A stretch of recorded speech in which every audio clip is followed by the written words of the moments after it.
The Turn of the Screw by Henry James. The Turn of the Screw.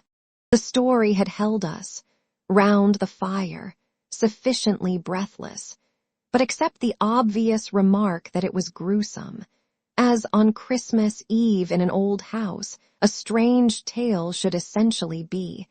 I remember no comment uttered till somebody happened to say that it was the only case he had met in which such a visitation had fallen on a child.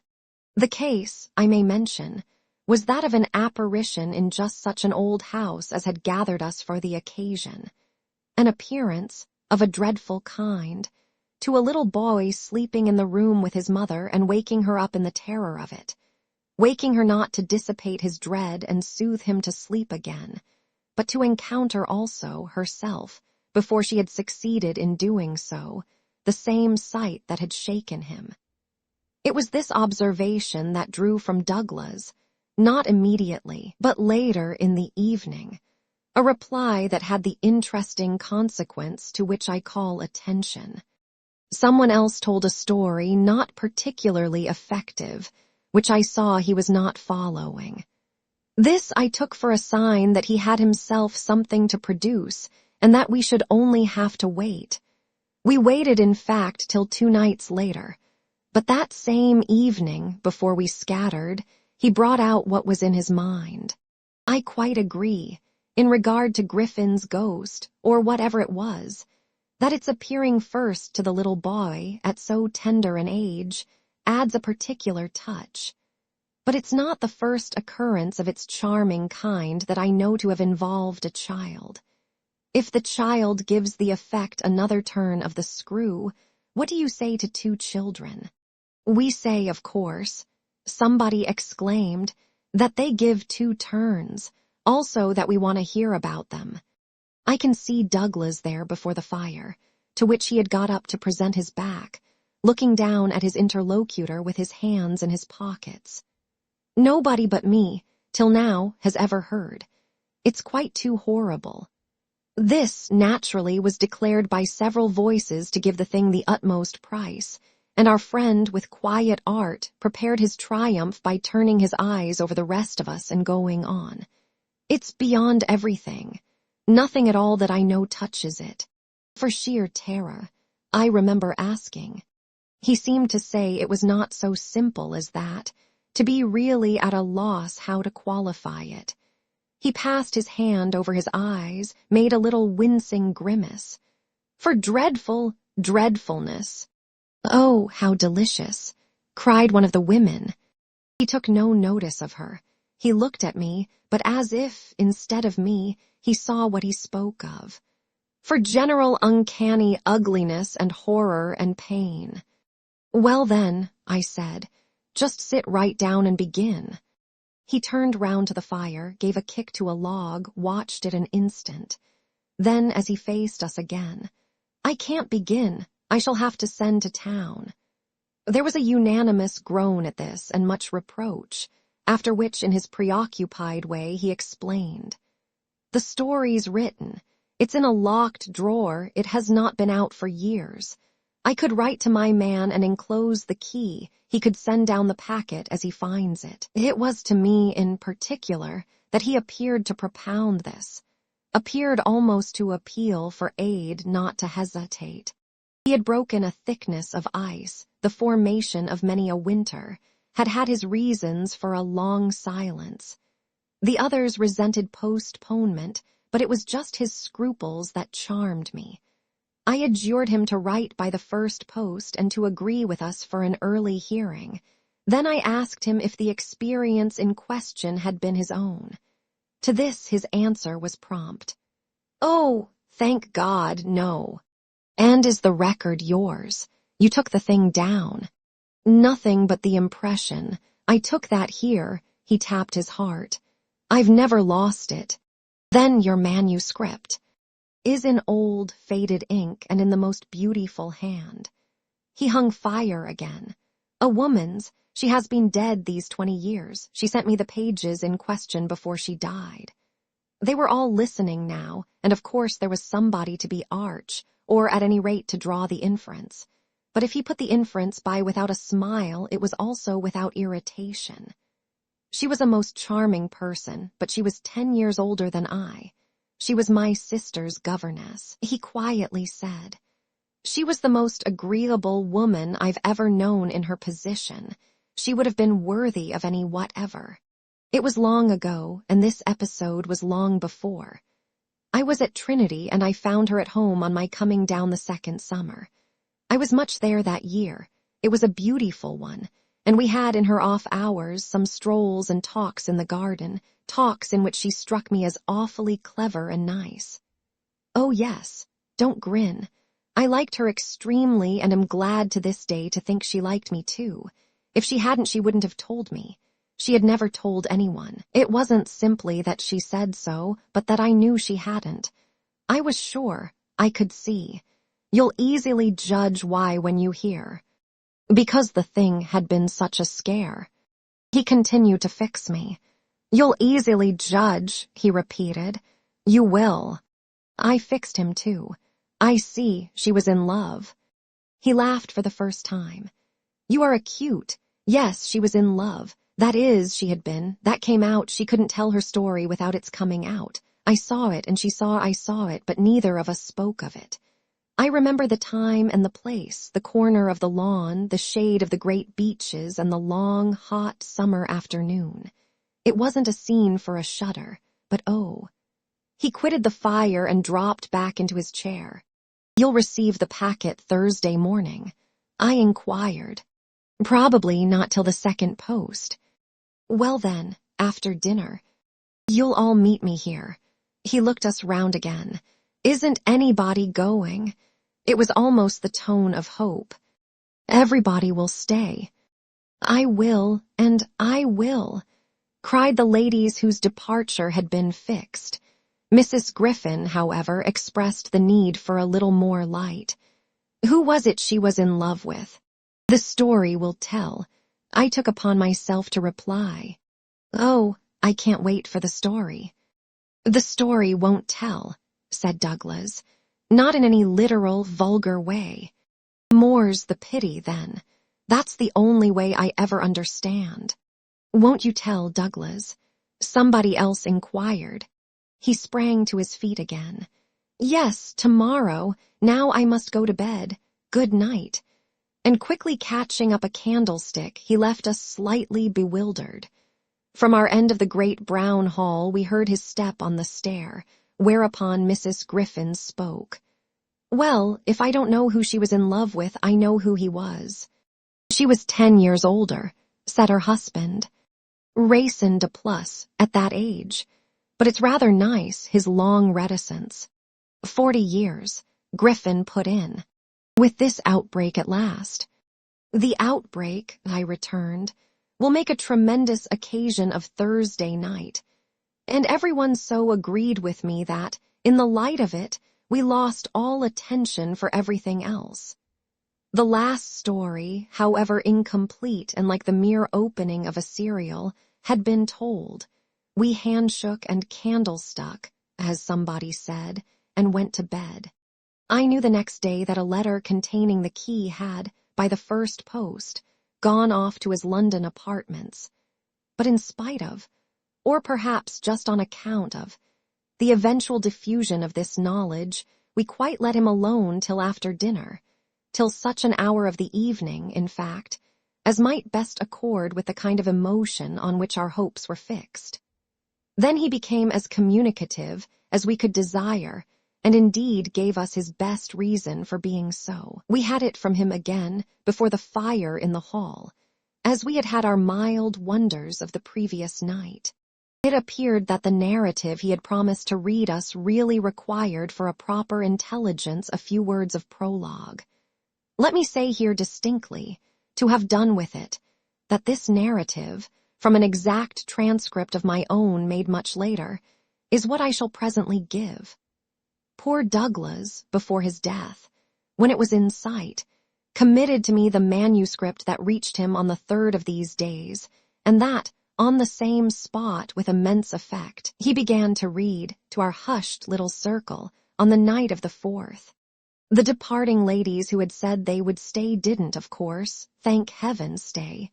They departed, in consequence of arrangements made, in a rage of curiosity, as they professed, produced by the touches with which he had already worked us up.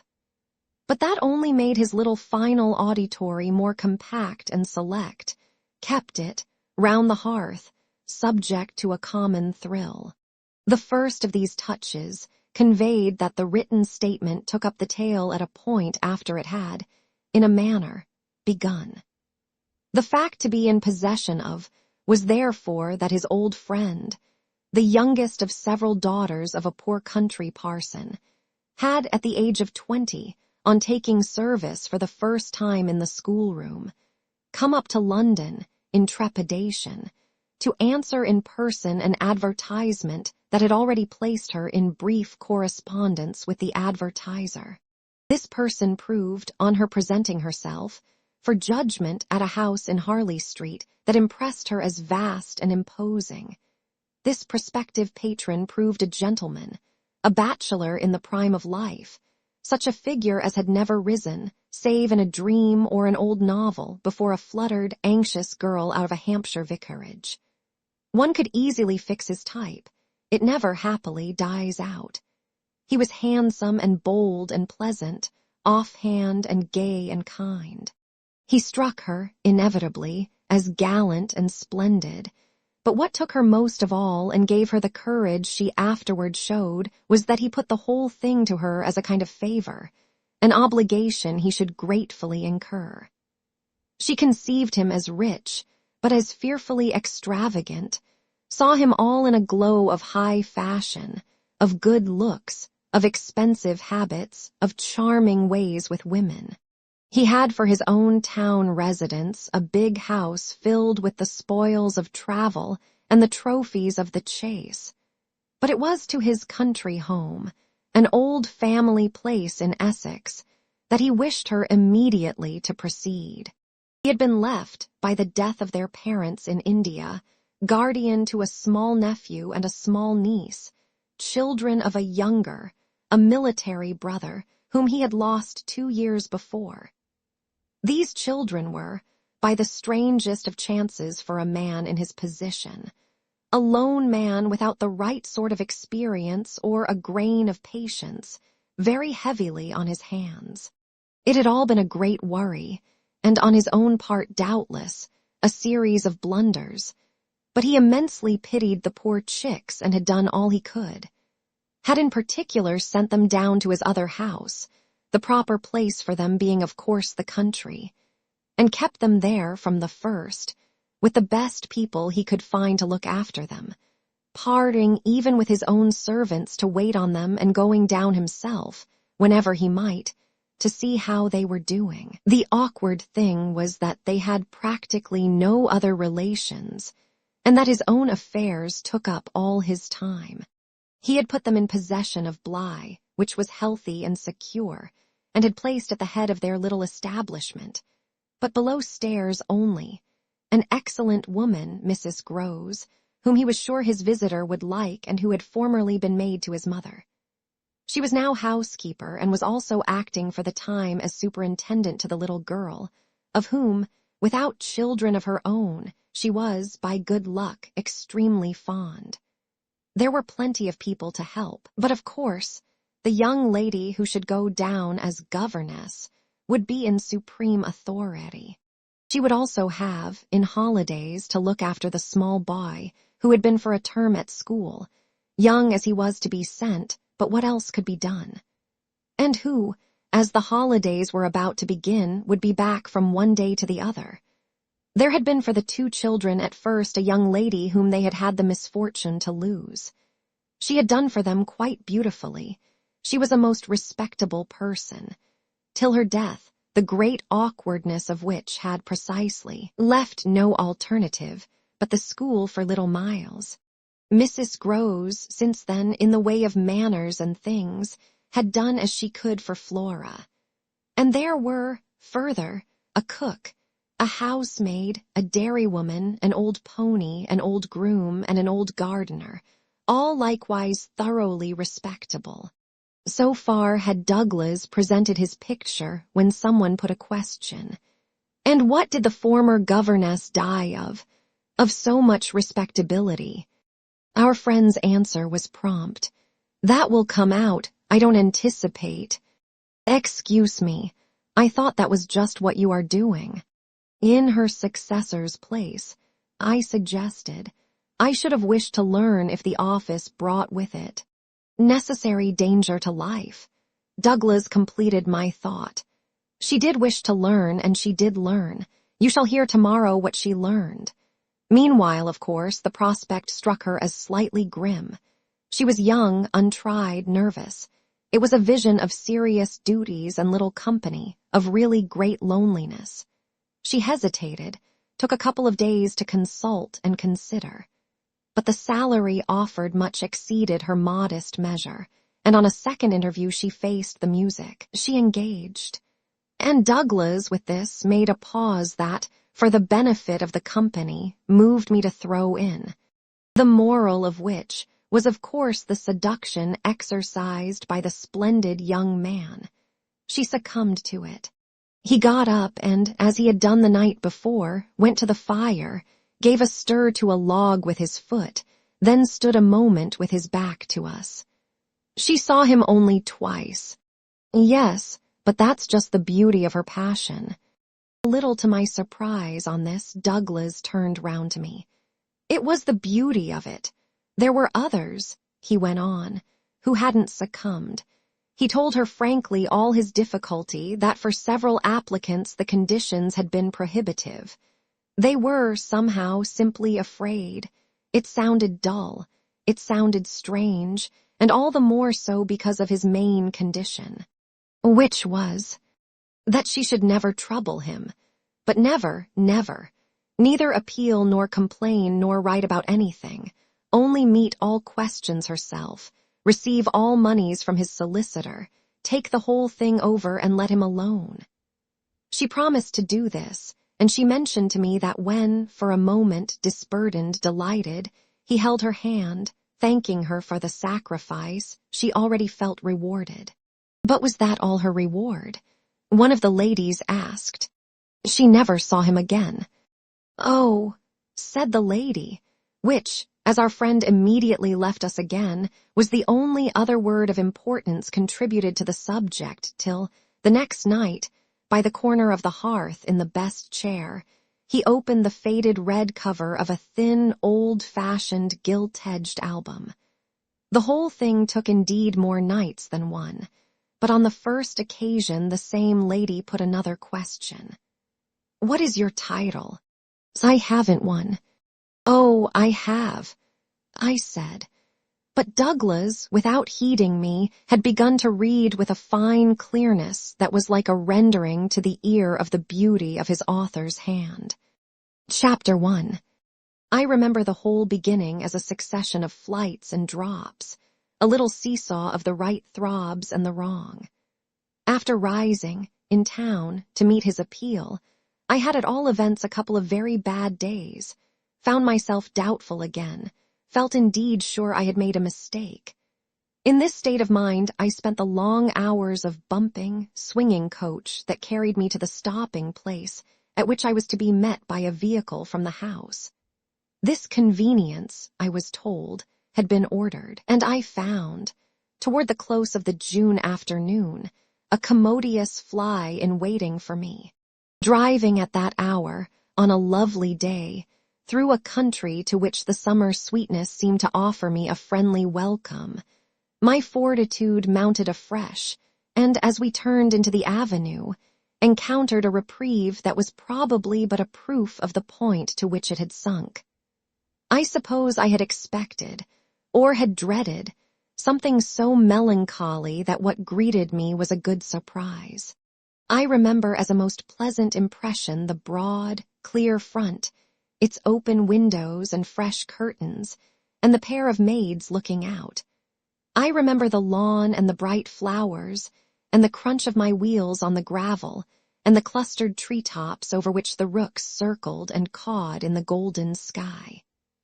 The scene had a greatness that made it a different affair from my own scant home. and there immediately appeared at the door, with a little girl in her hand, a civil person who dropped me as decent a curtsy, as if I had been the mistress or a distinguished visitor. I had received in Harley Street a narrower notion of the place, and that, as I recalled it, made me think the proprietor still more of a gentleman, suggested that what I was to enjoy might be something beyond his promise. I had no drop again till the next day, for I was carried triumphantly through the following hours by my introduction to the younger of my pupils. The little girl who accompanied Mrs. Groves appeared to me on the spot a creature so charming as to make it a great fortune to have to do with her. She was the most beautiful child I had ever seen, and I afterward wondered that my employer had not told me more of her. I slept little that night. I was too much excited, and this astonished me too.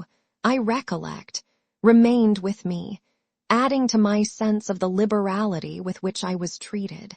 The large, impressive room, one of the best in the house, the great state bed, as I almost felt it, the full-figured draperies, the long glasses in which for the first time I could see myself from head to foot, all struck me, like the extraordinary charm of my small charge, as so many things thrown in.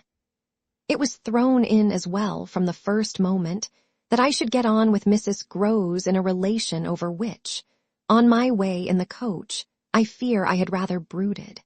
The only thing indeed that in this early outlook might have made me shrink again was the clear circumstance of her being so glad to see me. I perceived within half an hour that she was so glad, stout, simple, plain, clean, wholesome woman, as to be positively on her guard against showing it too much. I wondered even then a little why she should wish not to show it, and that, with reflection, with suspicion, might of course have made me uneasy. But it was a comfort that there could be no uneasiness in a connection with anything so beatific as the radiant image of my little girl, the vision of whose angelic beauty had probably more than anything else to do with the restlessness that, before morning, made me several times rise and wander about my room to take in the whole picture and prospect. To watch, from my open window, the faint summer dawn, to look at such portions of the rest of the house as I could catch, and to listen while, in the fading dusk, the first birds began to twitter, for the possible recurrence of a sound or two, less natural and not without, but within, that I had fancied I heard. There had been a moment when I believed I recognized, faint and far, the cry of a child. There had been another when I found myself just consciously starting as at the passage, before my door, of a light footstep. But these fancies were not marked enough not to be thrown off, and it is only in the light, or the gloom, I should rather say, of other and subsequent matters that they now come back to me. To watch, teach, form, little Flora would too evidently be the making of a happy and useful life. It had been agreed between us downstairs that after this first occasion I should have her as a matter of course at night, her small white bed being already arranged, to that end, in my room.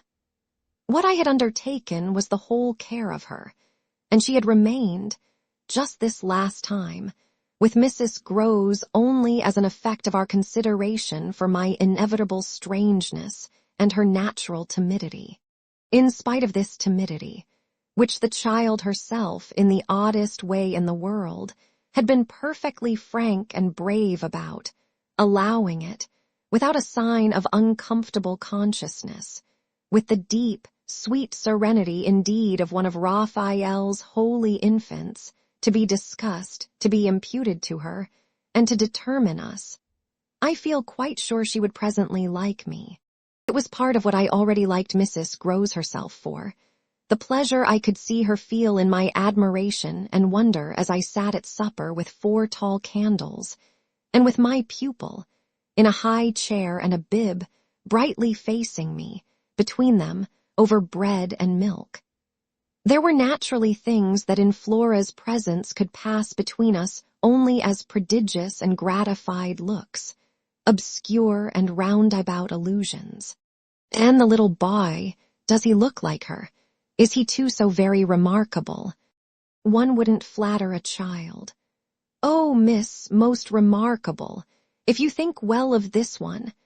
And she stood there with a plate in her hand, beaming at our companion, who looked from one of us to the other with placid heavenly eyes that contained nothing to check us. Yes, if I do.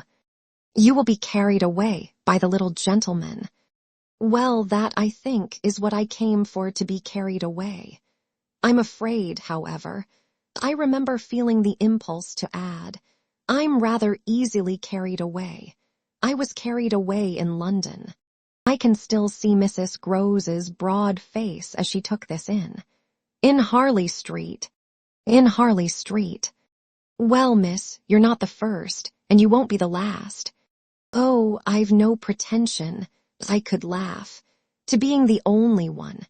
My other pupil, at any rate, as I understand, comes back tomorrow. Not tomorrow, Friday, miss. He arrives, as you did, by the coach under care of the guard, and is to be met by the same carriage. I forthwith expressed that the proper as well as the pleasant and friendly thing would be therefore that on the arrival of the public conveyance I should be in waiting for him with his little sister, an idea in which Mrs. Grose concurred so heartily that I somehow took her manner as a kind of comforting pledge, never falsified, thank heaven, that we should on every question be quite at one. Oh, she was glad I was there. What I felt the next day was, I suppose, nothing that could be fairly called a reaction from the cheer of my arrival. It was probably at the most only a slight oppression produced by a fuller measure of the scale, as I walked round them, gazed up at them, took them in, of my new circumstances. They had, as it were, an extent and mass for which I had not been prepared, and in the presence of which I found myself, freshly, a little scared as well as a little proud. Lessons, in this agitation, certainly suffered some delay. I reflected that my first duty was, by the gentlest arts I could contrive, to win the child into the sense of knowing me. I spent the day with her out of doors. I arranged with her to her great satisfaction that it should be she only, who might show me the place. She showed it step by step and room by room and secret by secret, with droll, delightful, childish talk about it, and with the result, in half an hour, of our becoming immense friends. Young as she was, I was struck, throughout our little tour, with her confidence and courage with the way, in empty chambers and dull corridors, on crooked staircases that made me pause, and even on the summit of an old machicolated square tower that made me dizzy, her morning music, her disposition to tell me so many more things than she asked, rang out and led me on. I have not seen Bly since the day I left it, and I dare say that, to my older and more informed eyes, it would now appear sufficiently contracted. But as my little conductress, with her hair of gold and her frock of blue, danced before me round corners and pattered down passages, I had the view of a castle of romance inhabited by a rosy sprite, such a place as would somehow, for diversion of the young idea, take all color out of storybooks and fairy tales. Wasn't it just a storybook over which I had fallen a doze and a dream? No, it was a big, ugly, antique, but convenient house, embodying a few features of a building still older, half replaced and half utilized, in which I had the fancy of our being almost as lost as a handful of passengers in a great drifting ship. Well, I was, strangely, at the helm. Chapter 2. This came home to me when, 2 days later, I drove over with Flora to meet, as Mrs. Grose said, the little gentleman, and all the more for an incident that, presenting itself the second evening, had deeply disconcerted me. The first day had been, on the whole, as I have expressed, reassuring, but I was to see it wind up in keen apprehension. The post bag that evening, it came late, contained a letter for me which, however, in the hand of my employer, I found to be composed, but of a few words enclosing another, addressed to himself, with a seal still unbroken. This, I recognize, is from the headmaster, and the headmaster's an awful bore. Read him, please deal with him, but mind you don't report. Not a word, I'm off. I broke the seal with a great effort, so great a one that I was a long time coming to it. Took the unopened missive at last up to my room and only attacked it just before going to bed. I had better have let it wait till morning, for it gave me a second sleepless night. With no counsel to take the next day, I was full of distress, and it finally got so the better of me that I determined to open myself at least to Mrs. Groves. What does it mean? The child's dismissed his school. She gave me a look that I remarked at the moment, then, visibly, with a quick blankness, seemed to try to take it back. But aren't they all? Sent home, yes, but only for the holidays. Miles may never go back at all. Consciously, under my attention, she reddened. They won't take him. They absolutely decline. At this she raised her eyes, which she had turned from me. I saw them fill with good tears. What has he done? I hesitated. Then I judged best simply to hand her my letter, which, however, had the effect of making her, without taking it, simply put her hands behind her. She shook her head sadly. Such things are not for me, miss. My counselor couldn't read. I winced at my mistake, which I attenuated as I could, and opened my letter again to repeat it to her. Then, faltering in the act and folding it up once more, I put it back in my pocket. Is he really bad? The tears were still in her eyes. Do the gentlemen say so? They go into no particulars. They simply express their regret that it should be impossible to keep him. That can have only one meaning. Mrs. Groves listened with dumb emotion. She forbore to ask me what this meaning might be, so that, presently, to put the thing with some coherence, and with the mere aid of her presence to my own mind, I went on. That he's an injury to the others. At this, with one of the quick turns of simple folk, she suddenly flamed up. Master Miles, him an injury. There was such a flood of good faith in it that, though I had not yet seen the child, my very fears made me jump to the absurdity of the idea. I found myself, to meet my friend the better, offering it, on the spot, sarcastically. To his poor little innocent mates. It's too dreadful, cried Mrs. Groves, to say such cruel things. Why, he's scarce 10 years old. Yes, it would be incredible. She was evidently grateful for such a profession. See him, miss, first, then believe it. I felt forthwith a new impatience to see him. It was the beginning of a curiosity that, for all the next hours, was to deepen almost to pain. Mrs. Groves was aware, I could judge, of what she had produced in me, and she followed it up with assurance. You might as well believe it of the little lady. Bless her, she added the next moment. Look at her.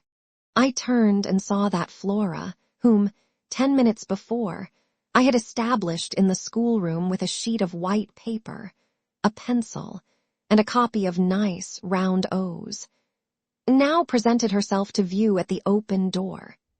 She expressed in her little way an extraordinary detachment from disagreeable duties, looking to me, however, with a great childish light that seemed to offer it as a mere result of the affection she had conceived for my person, which had rendered necessary that she should follow me. I needed nothing more than this to feel the full force of Mrs. Groves's comparison, and, catching my pupil in my arms, covered her with kisses in which there was a sob of atonement. Nonetheless, the rest of the day I watched for further occasion to approach my colleague, especially as, toward evening, I began to fancy she rather sought to avoid me. I overtook her, I remember, on the staircase.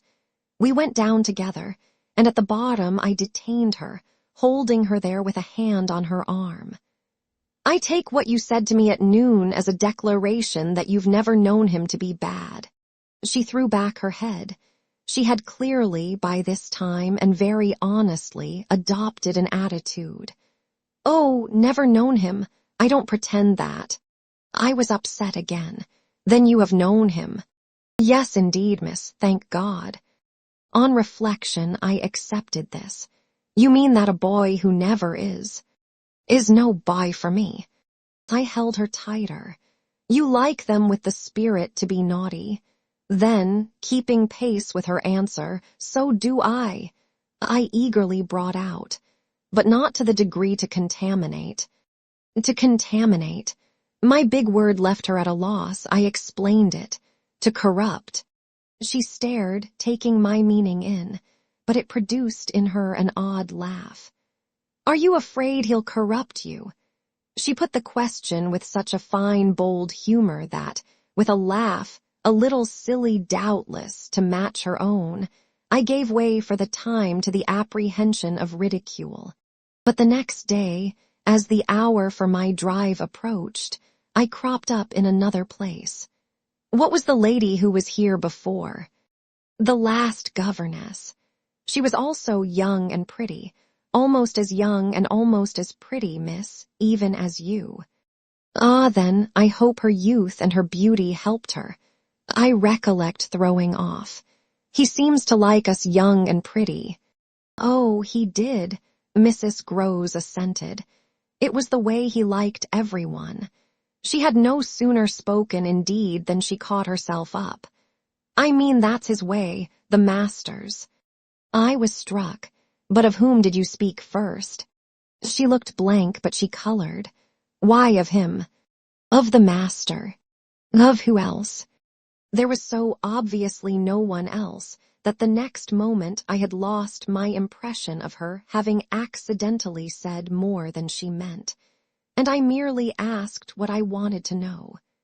Did she see anything in the boy? That wasn't right. She never told me. I had a scruple, but I overcame it. Was she careful, particular? Mrs. Groves appeared to try to be conscientious. About some things, yes, but not about all. Again she considered. Well, miss, she's gone. I won't tell tales. I quite understand your feeling. I hastened to reply, but I thought it, after an instant, not opposed to this concession to pursue. Did she die here? No, she went off. I don't know what there was in this brevity of Mrs. Groves's that struck me as ambiguous. Went off to die. Mrs. Groves looked straight out of the window, but I felt that, hypothetically, I had a right to know what young persons engaged for Bly were expected to do. She was taken ill, you mean, and went home. She was not taken ill, so far as appeared in this house. She left it at the end of the year to go home, as she said, for a short holiday, to which the time she had put in had certainly given her a right. We had then a young woman, a nursemaid who had stayed on and who was a good girl and clever, and she took the children altogether for the interval. But our young lady never came back, and at the very moment I was expecting her, I heard from the master that she was dead. I turned this over. But of what? He never told me. But please, miss, said Mrs. Groves, I must get to my work. Chapter 3. Her thus turning her back on me was fortunately not, for my just preoccupations, a snub that could check the growth of our mutual esteem. We met, after I had brought home little Miles, more intimately than ever on the ground of my stupefaction, my general emotion. So monstrous was I then ready to pronounce it that such a child as had now been revealed to me should be under an interdict. I was a little late on the scene, and I felt, as he stood wistfully looking out for me before the door of the inn at which the coach had put him down, that I had seen him, on the instant, without and within, in the great glow of freshness, the same positive fragrance of purity, in which I had, from the first moment, seen his little sister. He was incredibly beautiful, and Mrs. Groves had put her finger on it. Everything but a sort of passion of tenderness for him was swept away by his presence. What I then and there took him to my heart, for was something divine that I have never found to the same degree in any child.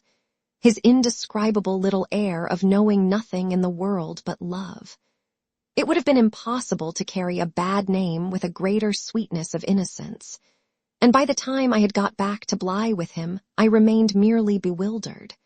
So far, that is, as I was not outraged, by the sense of the horrible letter locked up in my room, in a drawer. As soon as I could compass a private word with Mrs. Groves, I declared to her that it was grotesque.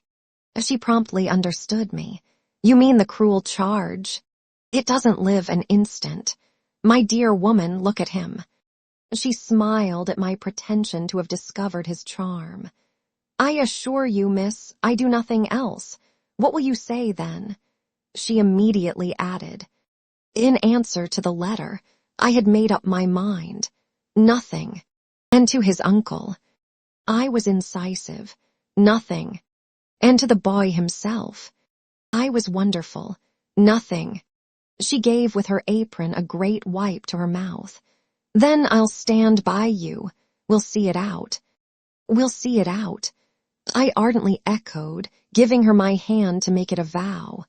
She held me there a moment, then whisked up her apron again with her detached hand. "Would you mind, miss, if I used the freedom to kiss me?" "No." I took the good creature in my arms, and after we had embraced like sisters, felt still more fortified and indignant. This, at all events, was for the time. A time so full that, as I recall the way it went, it reminds me of all the art I now need to make it a little distinct. What I look back at with amazement is the situation I accepted. I had undertaken with my companion to see it out, and I was under a charm, apparently, that could smooth away the extent and the far and difficult connections of such an effort. I was lifted aloft on a great wave of infatuation and pity. I found it simple, in my ignorance, my confusion, and perhaps my conceit, to assume that I could deal with a boy whose education for the world was all on the point of beginning. I am unable even to remember at this day what proposal I framed for the end of his holidays and the resumption of his studies. Lessons with me, indeed, that charming summer, we all had a theory that he was to have. But I now feel that, for weeks, the lessons must have been rather my own. I learned something, at first, certainly. That had not been one of the teachings of my small, smothered life. Learned to be amused and even amusing and not to think for the morrow. It was the first time in a manner that I had known space and air and freedom, all the music of summer and all the mystery of nature. And then there was consideration, and consideration was sweet. Oh, it was a trap, not designed but deep to my imagination, to my delicacy, perhaps to my vanity, to whatever, in me, was most excitable. The best way to picture it all is to say that I was off my guard. They gave me so little trouble, they were of a gentleness so extraordinary. I used to speculate, but even this with a dim disconnectedness, as to how the rough future, for all futures are rough, would handle them and might bruise them. They had the bloom of health and happiness, and yet, as if I had been in charge of a pair of little grandees, of princes of the blood, for whom everything to be right would have to be enclosed and protected, the only form that, in my fancy, the after-years could take for them was that of a romantic, a really royal extension of the garden and the park. It may be, of course, above all, that what suddenly broke into this gives the previous time a charm of stillness, that hush in which something gathers or crouches. The change was actually like the spring of a beast. In the first weeks the days were long.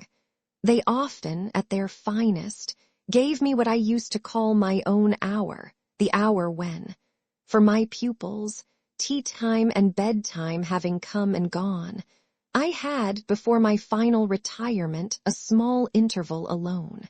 Much as I liked my companions, this hour was the thing in the day I liked most, and I liked it best of all when, as the light faded, or rather, I should say, the day lingered, and the last calls of the last birds sounded in a flushed sky from the old trees. I could take a turn into the grounds and enjoy, almost with a sense of property that amused and flattered me, the beauty and dignity of the place. It was a pleasure at these moments to feel myself tranquil and justified, doubtless, perhaps, also to reflect that by my discretion, my quiet good sense and general high propriety, I was giving pleasure, if he ever thought of it, to the person to whose pressure I had responded. What I was doing was what he had earnestly hoped and directly asked of me, and that I could, after all, do it proved even a greater joy than I had expected. I dare say I fancied myself, in short, a remarkable young woman, and took comfort in the faith that this would more publicly appear. Well, I needed to be remarkable to offer affront to the remarkable things that presently gave their first sign. It was plump, one afternoon in the middle of my very hour. The children were tucked away, and I had come out for my stroll. One of the thoughts that, as I don't in the least shrink now from noting, used to be with me in these wanderings was that it would be as charming as a charming story suddenly to meet someone. Someone would appear there at the turn of a path and would stand before me and smile and approve. I didn't ask more than that. I only asked that he should know, and the only way to be sure he knew would be to see it, and the kind light of it in his handsome face. That was exactly present to me, by which I mean the face was, when on the first of these occasions, at the end of a long June day, I stopped short on emerging from one of the plantations and coming into view of the house. What arrested me on the spot, and with a shock much greater than any vision had allowed for, was the sense that my imagination had in a flash turned real. He did stand there, but high up, beyond the lawn and at the very top of the tower to which, on that first morning, little Flora had conducted me. This tower was one of a pair, square, incongruous, crenellated structures that were distinguished, for some reason, though I could see little difference, as the new and the old. They flanked opposite ends of the house and were probably architectural absurdities, redeemed in a measure indeed by not being wholly disengaged nor of a height too pretentious, dating, in their gingerbread antiquity, from a romantic revival that was already a respectable past. I admired them, had fancies about them, for we could all profit in a degree, especially when they loomed through the dusk by the grandeur of their actual battlements. Yet it was not at such an elevation that the figure I had so often invoked seemed most in place. It produced in me, this figure, in the clear twilight, I remember, two distinct gasps of emotion, which were sharply the shock of my first and that of my second surprise. My second was a violent perception of the mistake of my first. The man who met my eyes was not the person I had precipitately supposed. There came to me thus a bewilderment of vision of which, after these years, there is no living view that I can hope to give. An unknown man in a lonely place is a permitted object of fear to a young woman privately bred, and the figure that faced me was, a few more seconds assured me, as little anyone else I knew as it was the image that had been in my mind. I had not seen it in Harley Street. I had not seen it anywhere. The place, moreover, in the strangest way in the world, had, on the instant, and by the very fact of its appearance, become a solitude. To me at least, making my statement here with a deliberation with which I have never made it, the whole feeling of the moment returns. It was as if, while I took in, what I did take in, all the rest of the scene had been stricken with death. I can hear again, as I write, the intense hush in which the sounds of evening dropped. The rook stopped cawing in the golden sky, and the friendly hour lost, for the minute, all its voice. But there was no other change in nature, unless indeed it were a change that I saw with a stranger sharpness. The gold was still in the sky, the clearness in the air, and the man who looked at me over the battlements was as definite as a picture in a frame. That's how I thought, with extraordinary quickness, of each person that he might have been and that he was not. We were confronted across our distance quite long enough for me to ask myself with intensity who then he was, and to feel, as an effect of my inability to say, a wonder that in a few instants more became intense. The great question, or one of these, is afterward, I know, with regard to certain matters, the question of how long they have lasted. Well, this matter of mine, think what you will of it, lasted while I caught at a dozen possibilities, none of which made a difference for the better, that I could see in their having been in the house, and for how long above all. A person of whom I was in ignorance. It lasted, while I just bridled a little with the sense that my office demanded that there should be no such ignorance, and no such person. It lasted while this visitant, at all events, and there was a touch of the strange freedom, as I remember, in the sign of familiarity of his wearing no hat, seemed to fix me, from his position with just the question, just the scrutiny through the fading light that his own presence provoked. We were too far apart to call to each other, but there was a moment at which, at shorter range, some challenge between us, breaking the hush, would have been the right result of our straight mutual stare. He was in one of the angles, the one away from the house, very erect as it struck me, and with both hands on the ledge. So I saw him as I see the letters I form on this page. Then exactly after a minute, as if to add to the spectacle, he slowly changed his place, passed, looking at me hard all the while, to the opposite corner of the platform. Yes, I had the sharpest sense that during this transit he never took his eyes from me, and I can see at this moment the way his hand, as he went, passed from one of the crenellations to the next. He stopped at the other corner, but less long, and even as he turned away still markedly fixed me. He turned away, that was all I knew. Chapter 4.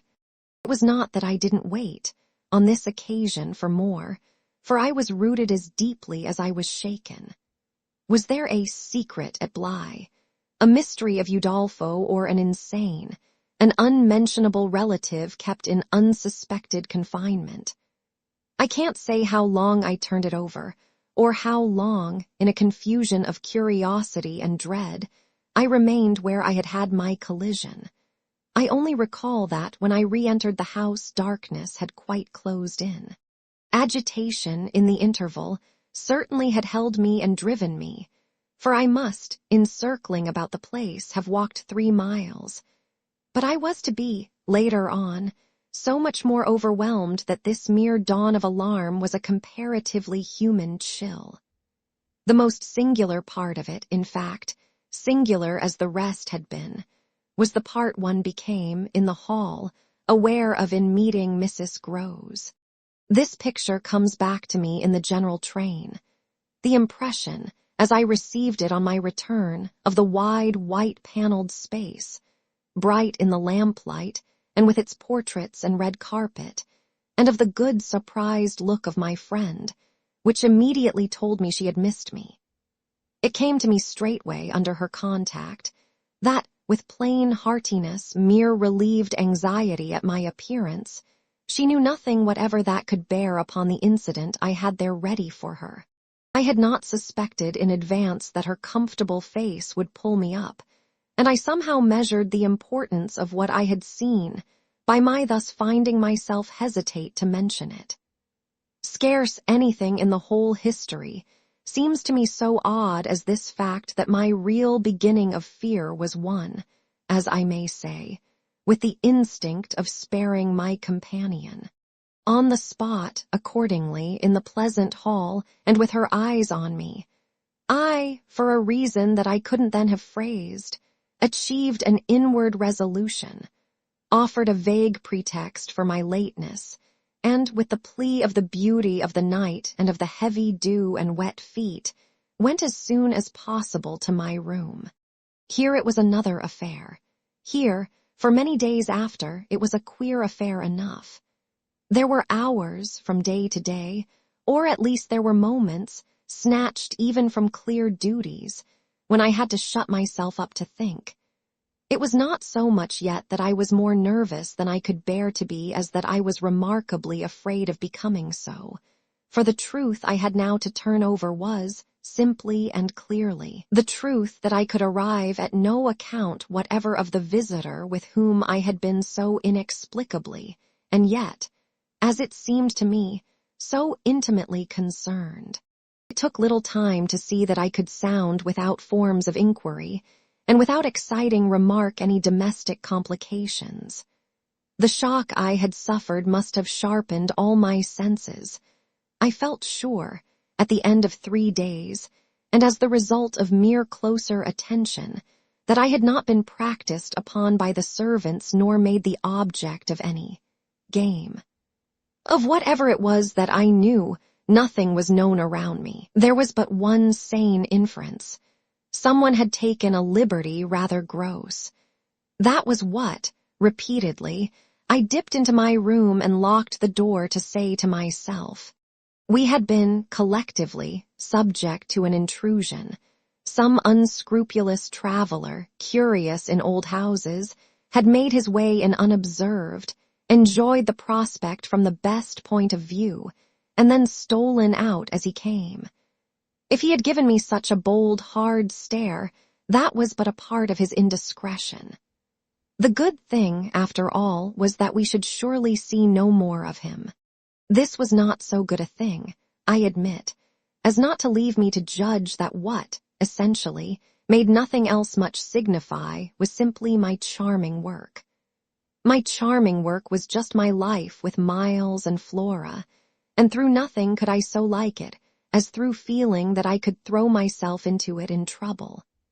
The attraction of my small charges was a constant joy, leading me to wonder afresh at the vanity of my original fears. The distaste I had begun by entertaining for the probable gray prose of my office. There was to be no gray prose, it appeared, and no long grind. So how could work not be charming that presented itself as daily beauty?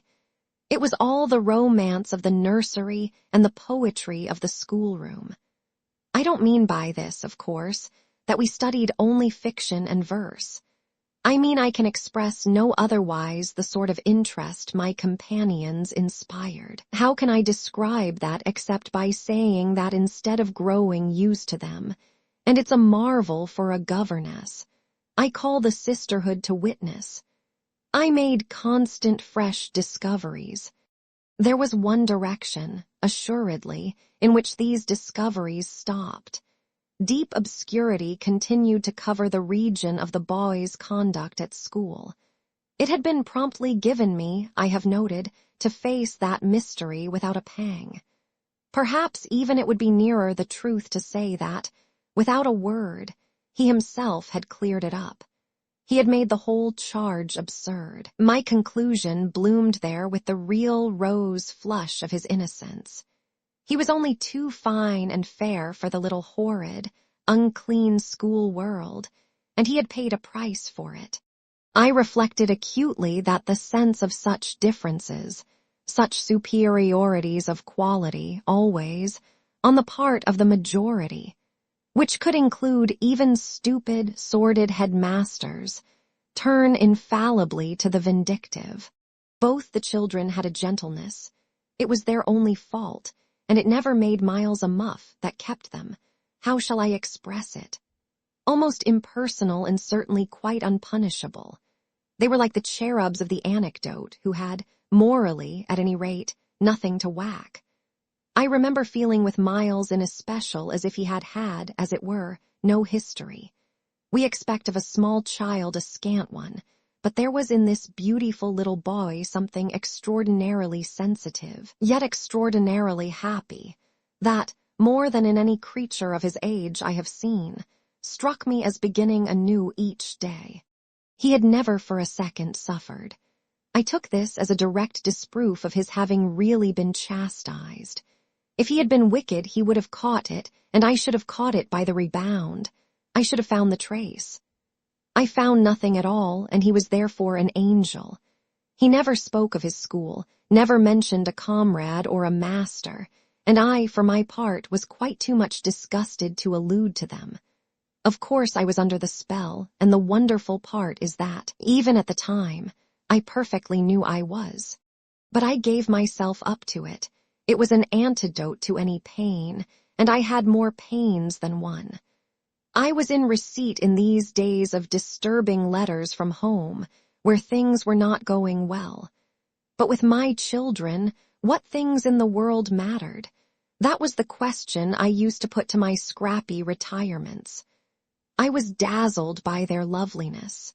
There was a Sunday, to get on, when it rained with such force and for so many hours that there could be no procession to church.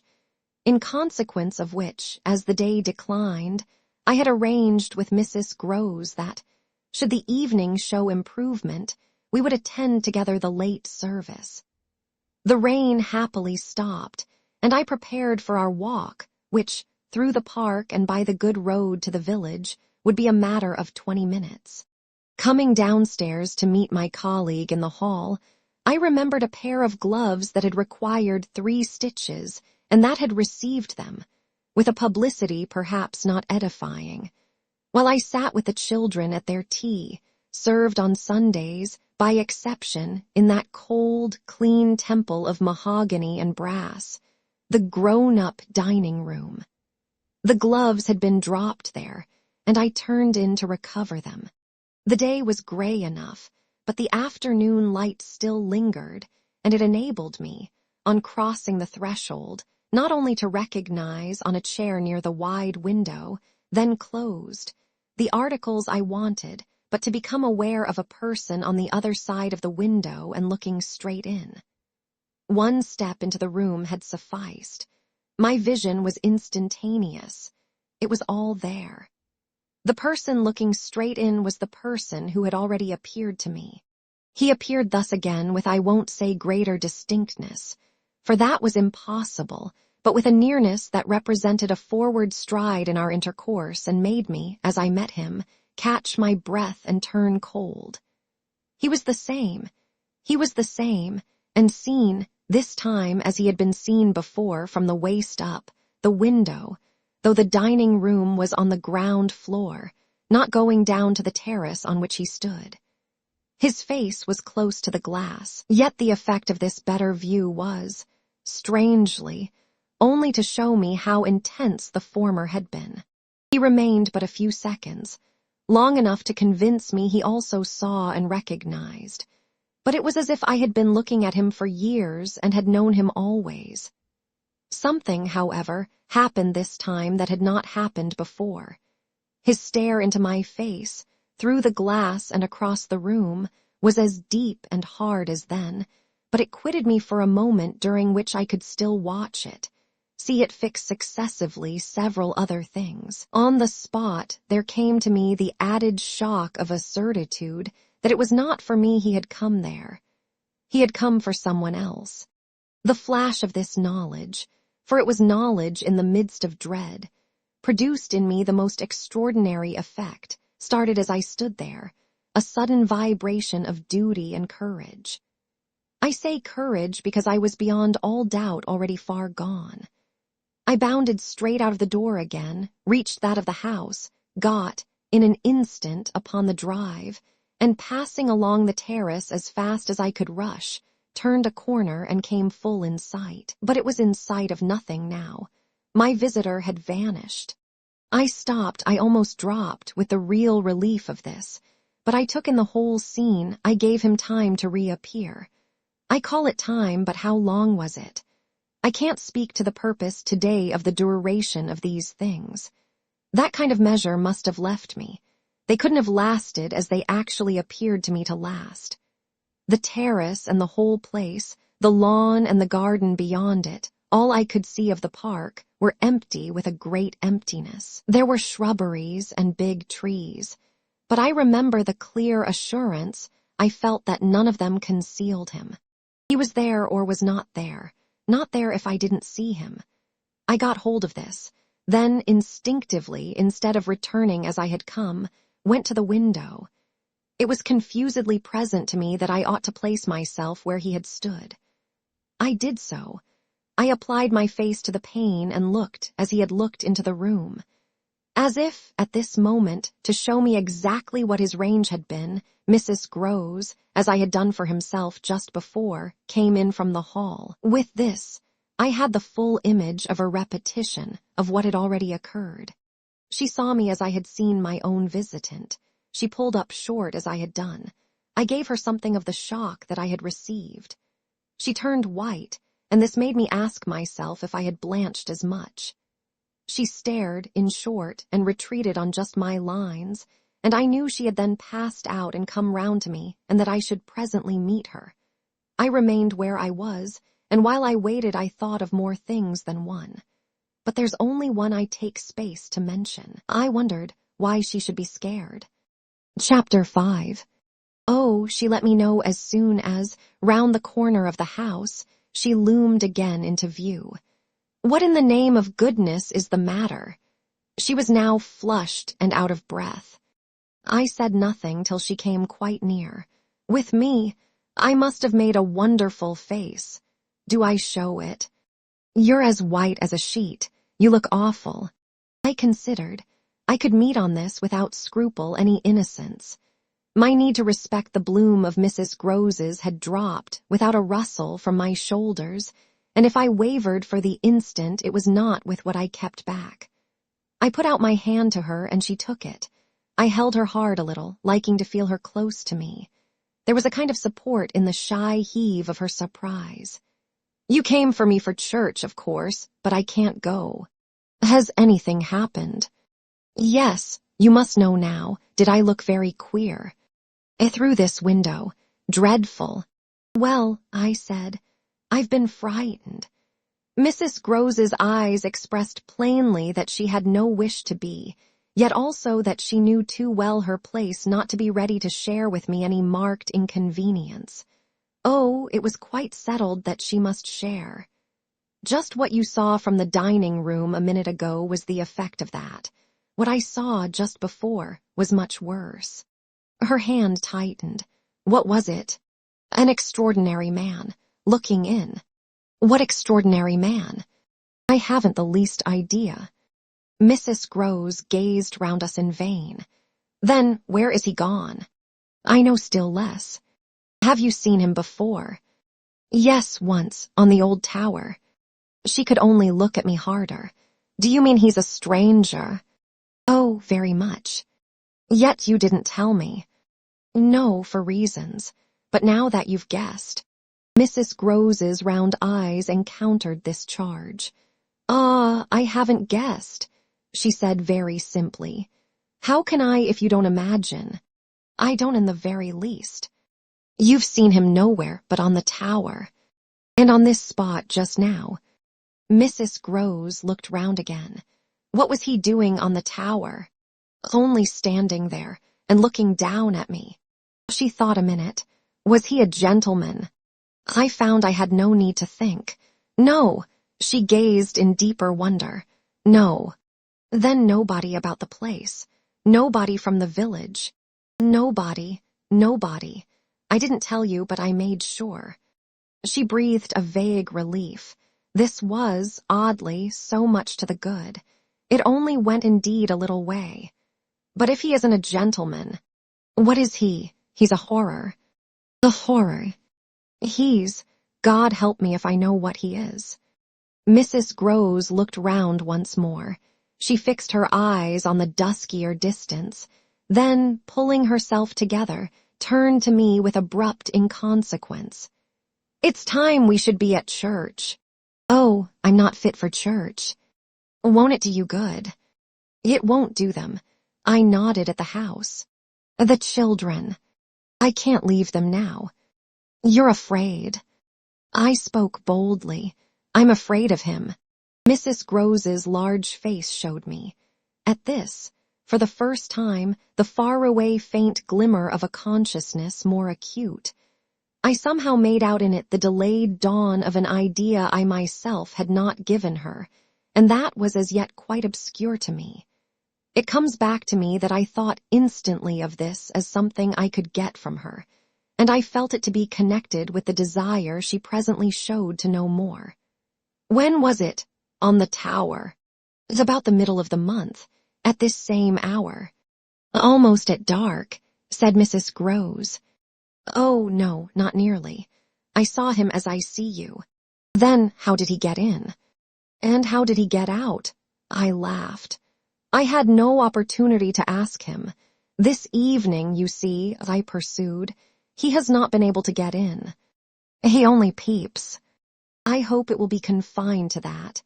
She had now let go my hand. She turned away a little. I waited an instant, then I brought out, Go to church. Goodbye, I must watch. Slowly she faced me again. Do you fear for them? We met in another long look. Don't you? Instead of answering, she came nearer to the window and for a minute applied her face to the glass. You see how he could see. I meanwhile went on. She didn't move. How long was he here? Till I came out. I came to meet him. Mrs. Grose at last turned round, and there was still more in her face. I couldn't have come out. Neither could I. I laughed again. But I did come. I have my duty. So have I mine, she replied, after which she added, What is he like? I've been dying to tell you, but he's like nobody. Nobody, she echoed. He has no hat. Then seeing in her face that she already in this with a deeper dismay found a touch of picture, I quickly added stroke to stroke. He has red hair, very red, close curling and a pale face, long in shape with straight, good features and little, rather queer whiskers that are as red as his hair. His eyebrows are somehow darker. They look particularly arched and as if they might move a good deal. His eyes are sharp, strange, awfully, but I only know clearly that they are rather small and very fixed. His mouth's wide, and his lips are thin, and except for his little whiskers, he's quite clean-shaven. He gives me a sort of sense of looking like an actor. An actor. It was impossible to resemble one less, at least, than Mrs. Grose at that moment. I've never seen one, but so I suppose them. He's tall, active, erect, I continued, but never, no, never, a gentleman. My companion's face had blanched as I went on. Her round eyes started and her mild mouth gaped. A gentleman, she gasped, confounded, stupefied. A gentleman he. You know him then. She visibly tried to hold herself. But he is handsome. I saw the way to help her. Remarkably. And dressed. In somebody's clothes. They're smart, but they're not his own. She broke into a breathless affirmative groan. They are the master's. I caught it up. You do know him. She faltered but a second. Quint, she cried. Quint. Peter Quint. His own man, his valet, when he was here. When the master was. Gaping still, but meeting me, she pieced it all together. He never wore his hat, but he did wear, well, there were waistcoats missed. They were both here last year. Then the master went, and Quint was alone. I followed, but halting a little. Alone. Alone with us. Then, as from a deeper depth, in charge, she added. And what became of him? She hung fire so long that I was still more mystified. He went, too, she brought out at last. Went where? Her expression at this became extraordinary. God knows where. He died. Died, I almost shrieked. She seemed fairly to square herself, plant herself more firmly to utter the wonder of it. Yes, Mr. Quint is dead. Chapter 6 took, of course, more than that particular passage to place us together in presence of what we had now to live with as we could. My dreadful liability to impressions of the order so vividly exemplified, and my companion's knowledge, henceforth, a knowledge half consternation and half compassion of that liability. There had been, this evening, after the revelation left me, for an hour, so prostrate. There had been, for either of us, no attendance on any service but a little service of tears and vows, of prayers and promises, a climax to the series of mutual challenges and pledges that had straightway ensued on our retreating together to the schoolroom, and shutting ourselves up there to have everything out. The result of our having everything out was simply to reduce our situation to the last rigor of its elements. She herself had seen nothing, not the shadow of a shadow, and nobody in the house, but the governess was in the governess's plight. Yet she accepted without directly impugning my sanity the truth as I gave it to her, and ended by showing me, on this ground, an awe-stricken tenderness, an expression of the sense of my more than questionable privilege, of which the very breath has remained with me as that of the sweetest of human charities. What was settled between us, accordingly, that night, was that we thought we might bear things together, and I was not even sure that, in spite of her exemption, it was she who had the best of the burden. I knew at this hour, I think, as well as I knew later, what I was capable of meeting to shelter my pupils. But it took me some time to be wholly sure of what my honest ally was prepared for to keep terms with so compromising a contract. I was queer company enough, quite as queer as the company I received. But as I trace over what we went through, I see how much common ground we must have found in the one idea that, by good fortune, could steady us. It was the idea, the second movement, that led me straight out, as I may say, of the inner chamber of my dread. I could take the air in the court, at least, and there Mrs. Groves could join me. Perfectly can I recall now the particular way strength came to me before we separated for the night. We had gone over and over every feature of what I had seen. He was looking for someone else, you say, someone who was not you. He was looking for little Miles. A portentous clearness now possessed me. That's whom he was looking for. But how do you know? I know. My exaltation grew. And you know, my dear. She didn't deny this, but I felt, not even so much telling as that. She resumed in a moment, at any rate. What if he should see him? Little Miles, that's what he wants. She looked immensely scared again. The child. Heaven forbid. The man. He wants to appear to them. That he might was an awful conception, and yet somehow I could keep it at bay, which, moreover, as we lingered there, was what I succeeded in practically proving. I had an absolute certainty that I should see again what I had already seen, but something within me said that by offering myself bravely as the sole subject of such experience, by accepting, by inviting, by surmounting it all, I should serve as an expiatory victim and guard the tranquility of my companions. The children, in especial, I should thus fence about and absolutely save. I recall one of the last things I said that night to Mrs. Groves. It does strike me that my pupils have never mentioned. She looked at me hard as I musingly pulled up. His having been here and the time they were with him. The time they were with him, and his name, his presence, his history in any way. Oh, the little lady doesn't remember. She never heard or knew.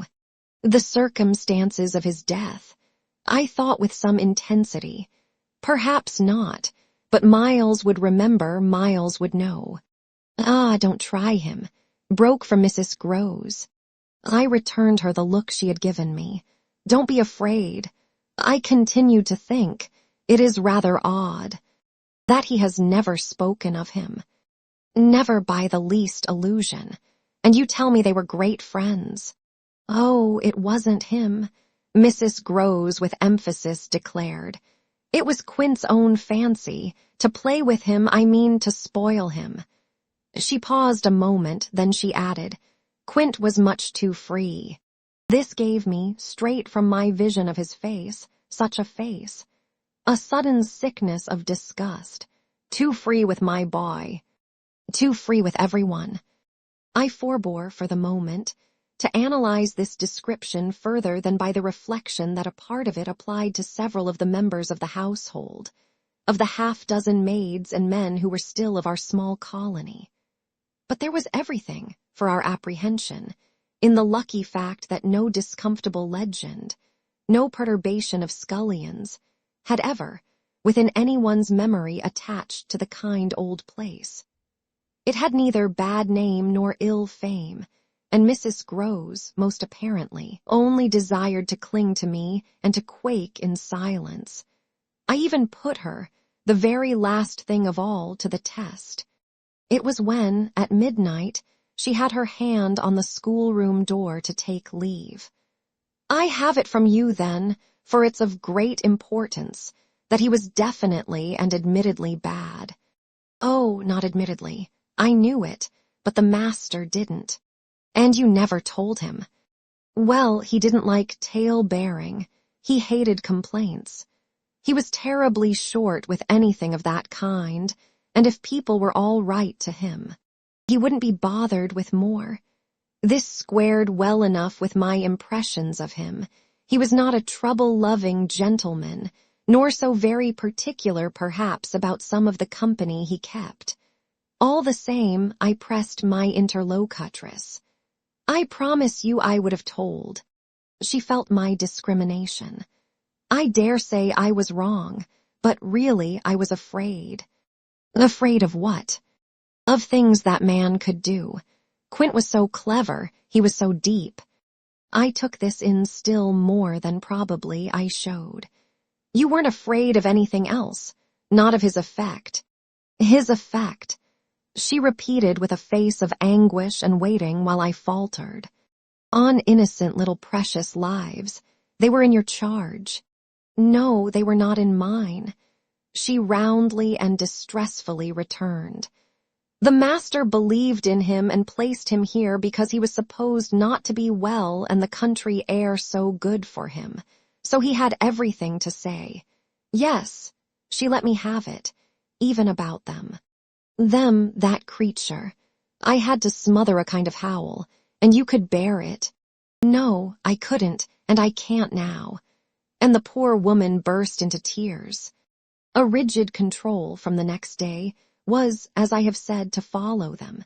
Yet how often and how passionately for a week we came back together to the subject.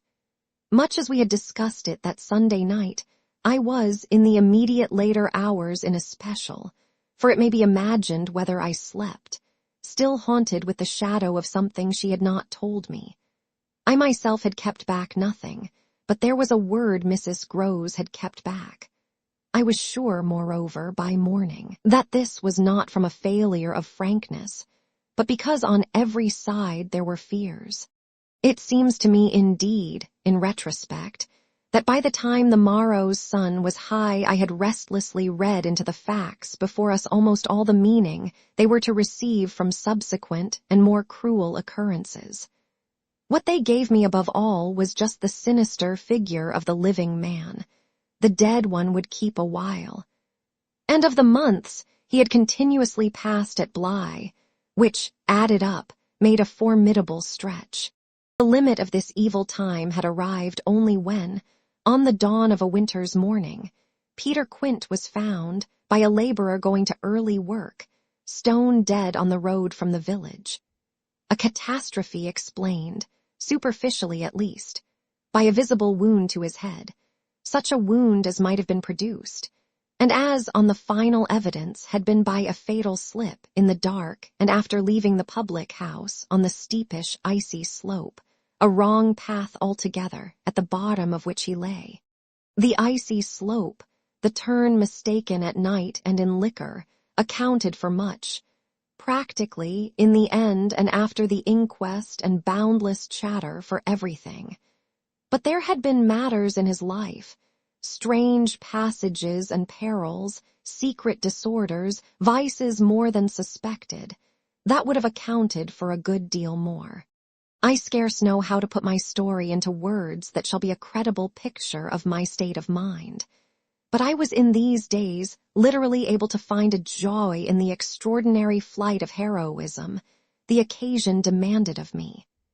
I now saw that I had been asked for a service admirable and difficult, and there would be a greatness in letting it be seen, in the right quarter, that I could succeed where many another girl might have failed. It was an immense help to me.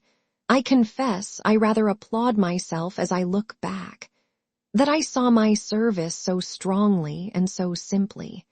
I was there to protect and defend the little creatures in the world the most bereaved and the most lovable, the appeal of whose helplessness had suddenly become only too explicit, a deep, constant ache of one's own committed heart. We were cut off really together. We were united in our danger. They had nothing but me, and I had them. It was in short a magnificent chance. This chance presented itself to me in an image richly material. I was a screen. I was to stand before them. The more I saw, the less they would. I began to watch them in a stifled suspense, a disguised excitement that might well, had it continued too long, have turned to something like madness. What saved me, as I now see, was that it turned to something else altogether. It didn't last as suspense. It was superseded by horrible proofs. Proofs, I say, yes, from the moment I really took hold.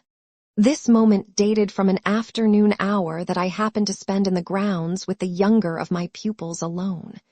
We had left Miles indoors, on the red cushion of a deep window seat. He had wished to finish a book, and I had been glad to encourage a purpose so laudable in a young man whose only defect was an occasional excess of the restless. His sister, on the contrary, had been alert to come out, and I strolled with her half an hour, seeking the shade, for the sun was still high, and the day exceptionally warm. I was aware afresh with her, as we went, of how, like her brother, she contrived. It was the charming thing in both children, to let me alone without appearing to drop me and to accompany me without appearing to surround. They were never importunate and yet never listless. My attention to them all really went to seeing them amuse themselves immensely without me. This was a spectacle they seemed actively to prepare, and that engaged me as an active admirer. I walked in a world of their invention. They had no occasion whatever to draw upon mine, so that my time was taken only with being, for them, some remarkable person or thing that the game of the moment required, and that was merely, thanks to my superior, my exalted stamp, a happy and highly distinguished sinecure. I forget what I was on the present occasion. I only remember that I was something very important and very quiet, and that Flora was playing very hard. We were on the edge of the lake, and, as we had lately begun geography, the lake was the Sea of Azov. Suddenly, in these circumstances, I became aware that, on the other side of the Sea of Azov, we had an interested spectator. The way this knowledge gathered in me was the strangest thing in the world, the strangest, that is, except the very much stranger in which it quickly merged itself. I had sat down with a piece of work, for I was something or other that could sit, on the old stone bench which overlooked the pond, and in this position I began to take in with certitude, and yet without direct vision, the presence at a distance of a third person. The old trees, the thick shrubbery, made a great and pleasant shade, but it was all suffused with the brightness of the hot, still hour.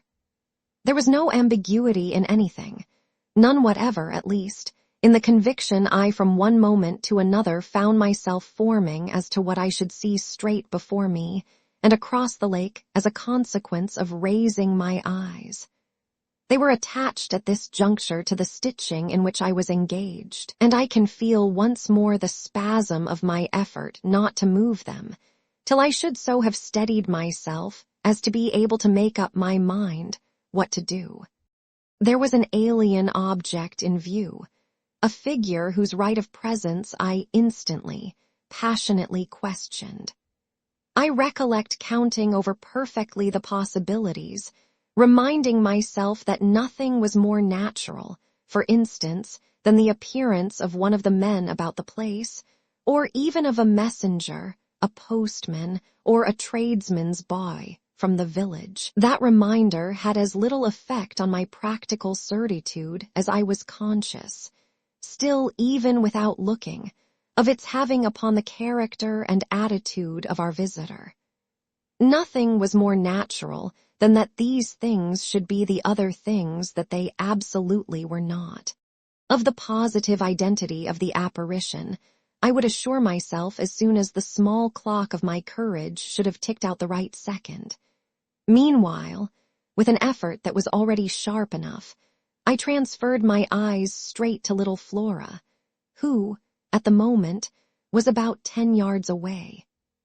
My heart had stood still for an instant with the wonder and terror of the question whether she too would see, and I held my breath while I waited for what a cry from her, what some sudden innocent sign, either of interest or of alarm, would tell me.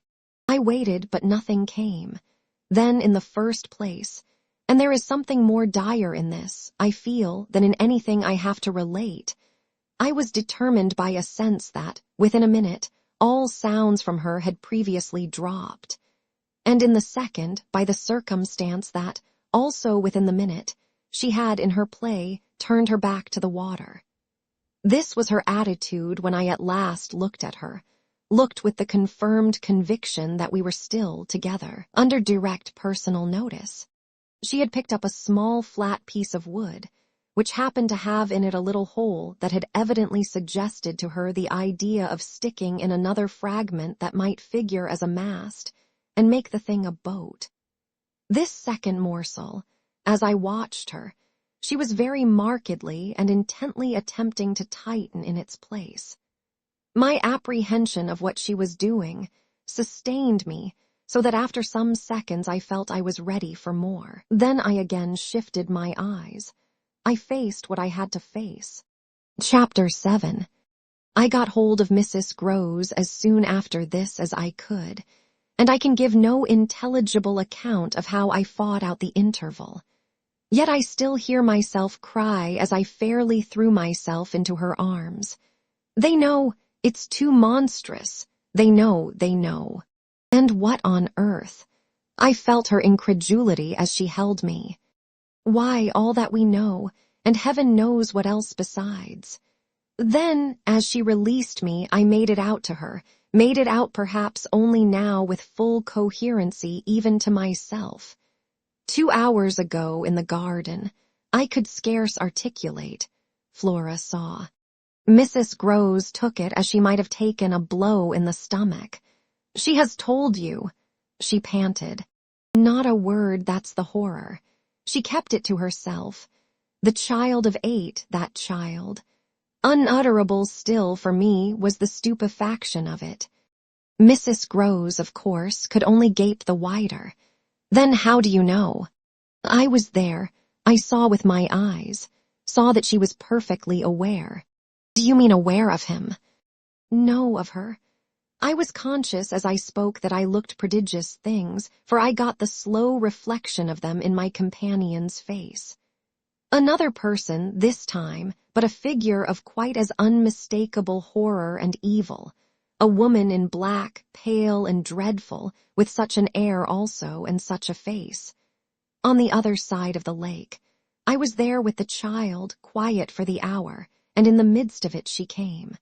Came how, from where? From where they come from. She just appeared and stood there, but not so near. And without coming nearer. Oh, for the effect and the feeling, she might have been as close as you.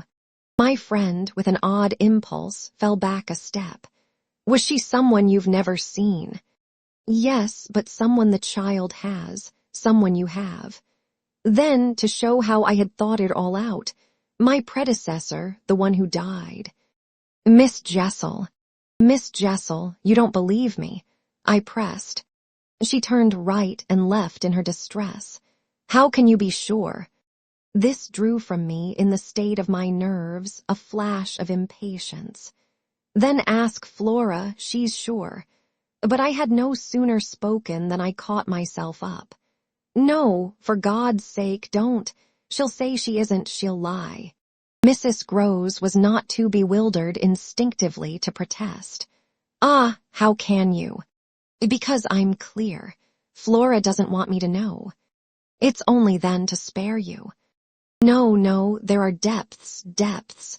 The more I go over it, the more I see in it, and the more I see in it, the more I fear. I don't know what I don't see, what I don't fear. Mrs. Groves tried to keep up with me. You mean you're afraid of seeing her again? Oh, no, that's nothing now. Then I explained. It's of not seeing her. But my companion only looked wan. I don't understand you.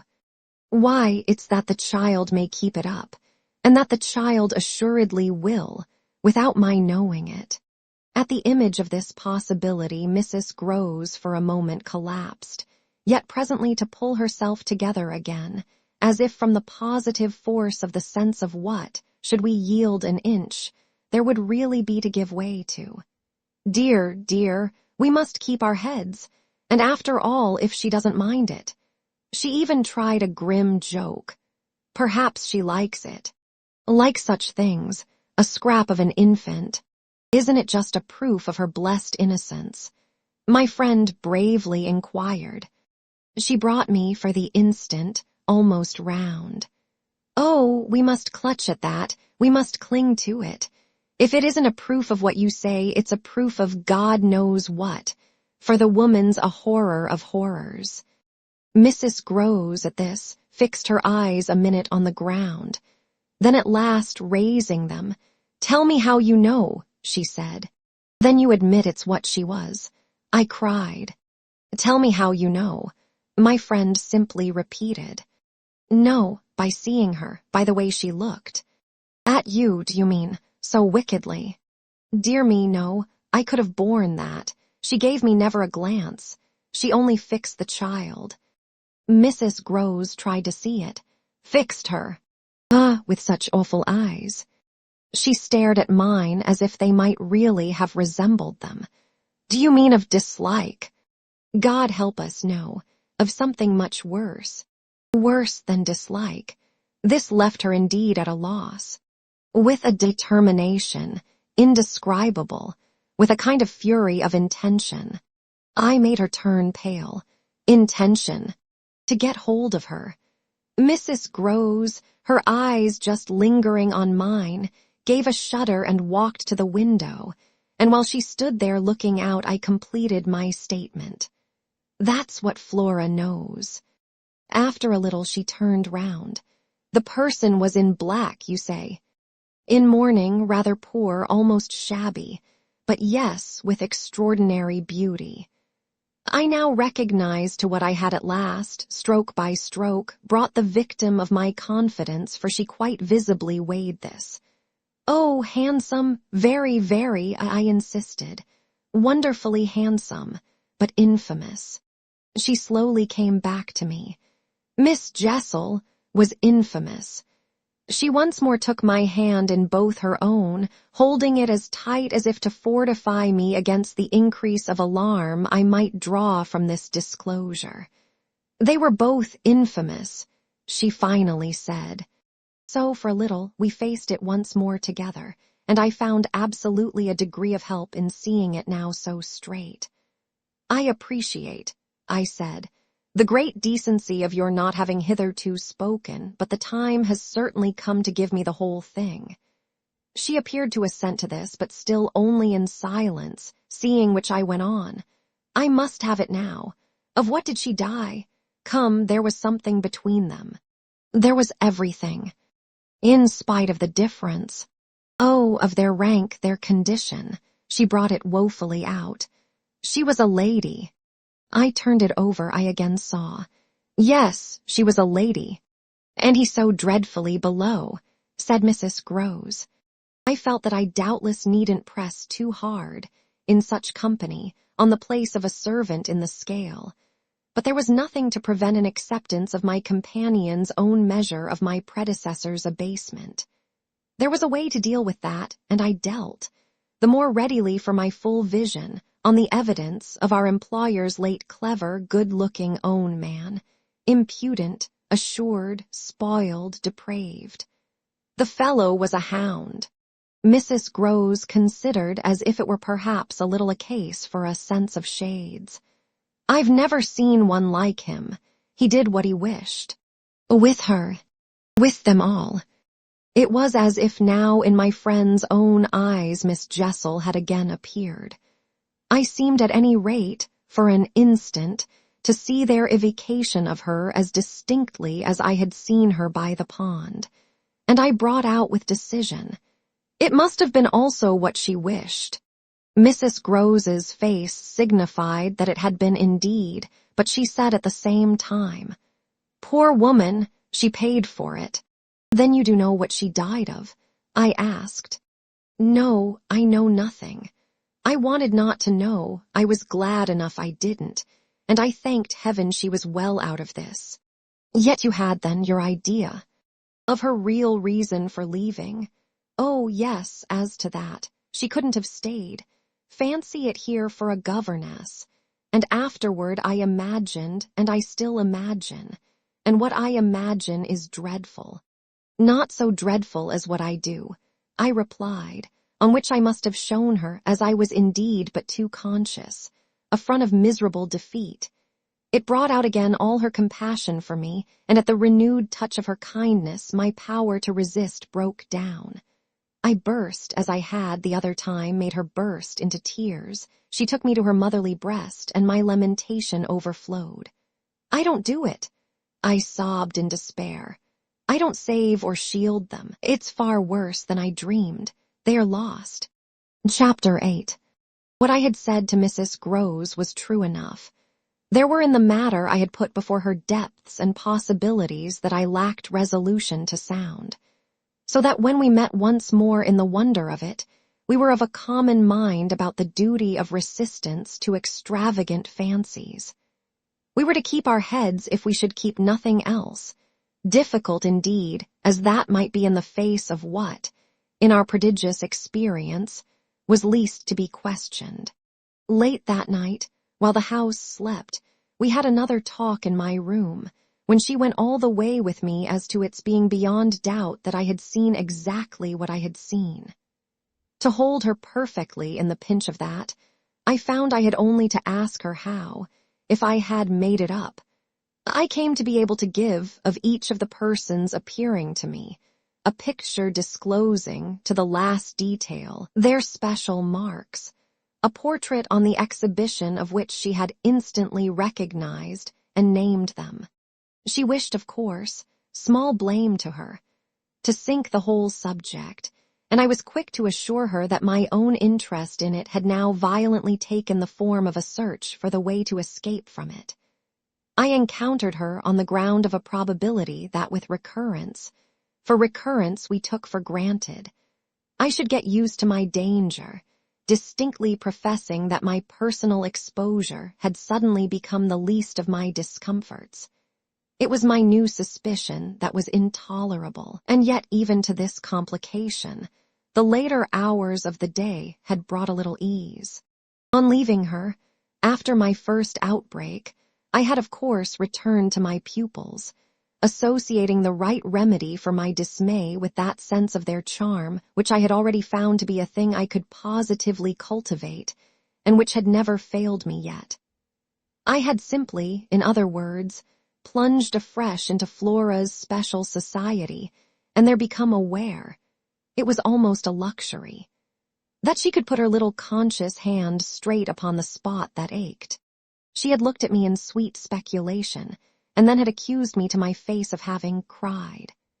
I had supposed I had brushed away the ugly signs, but I could literally, for the time, at all events, rejoice under this fathomless charity that they had not entirely disappeared.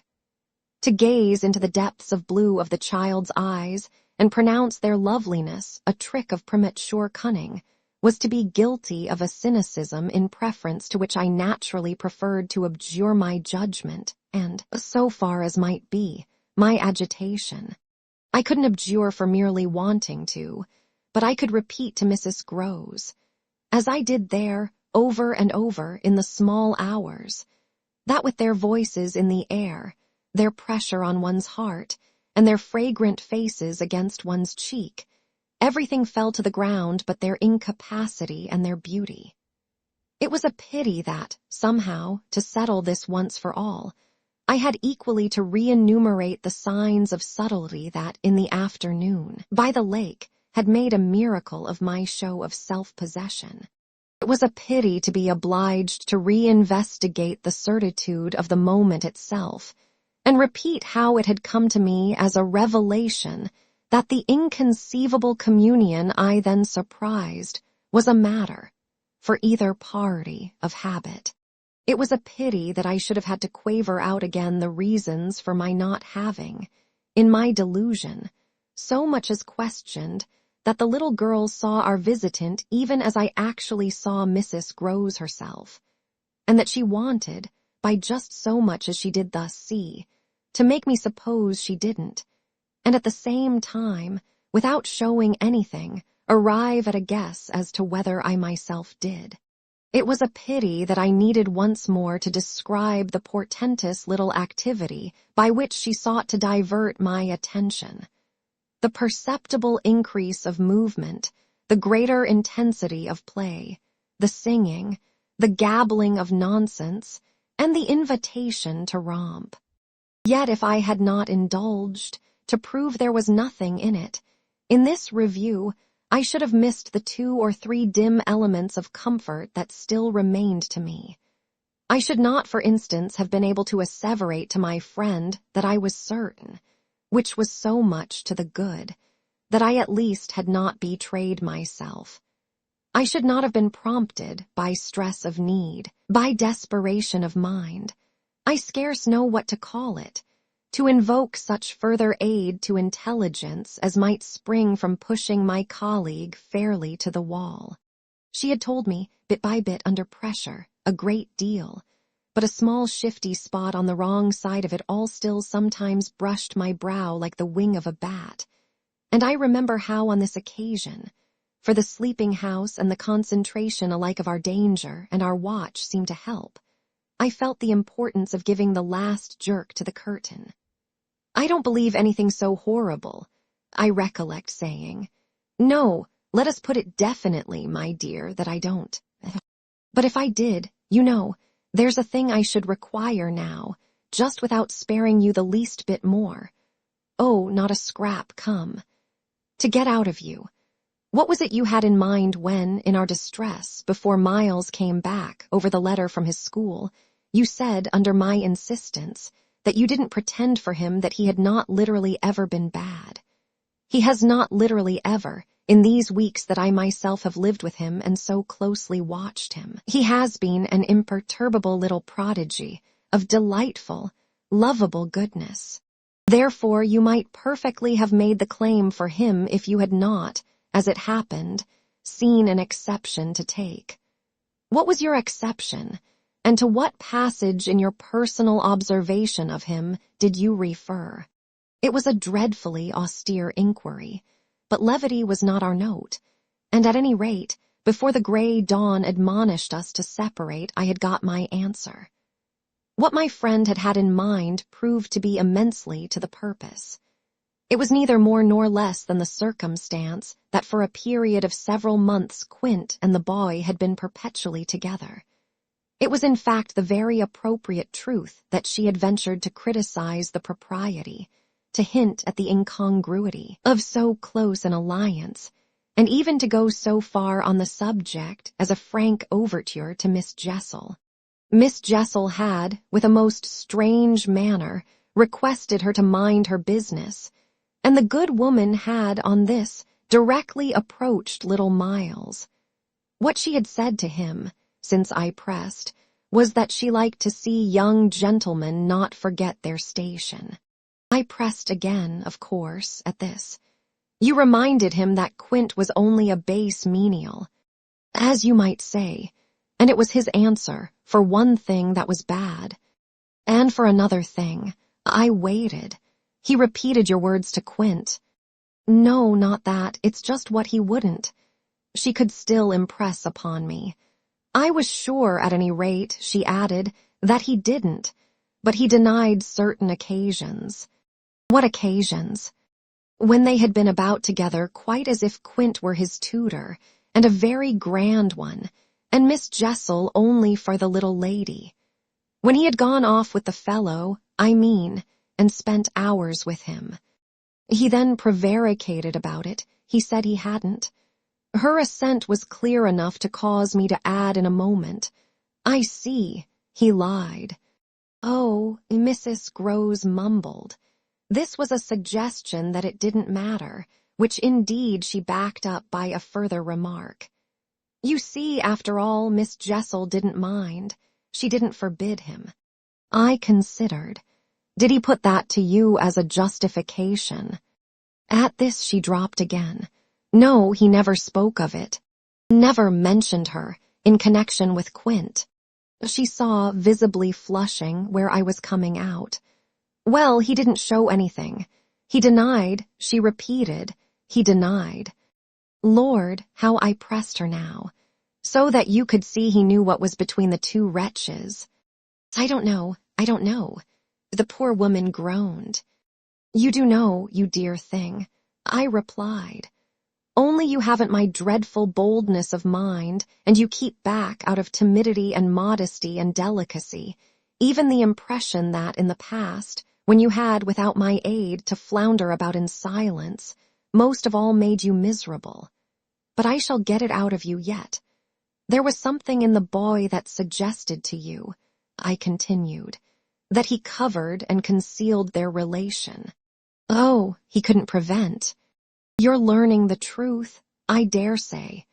But heavens, I fell with vehemence a-thinking, what it shows that they must, to that extent, have succeeded in making of him.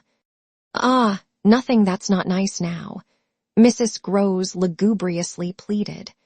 I don't wonder you looked queer, I persisted, when I mentioned to you the letter from his school.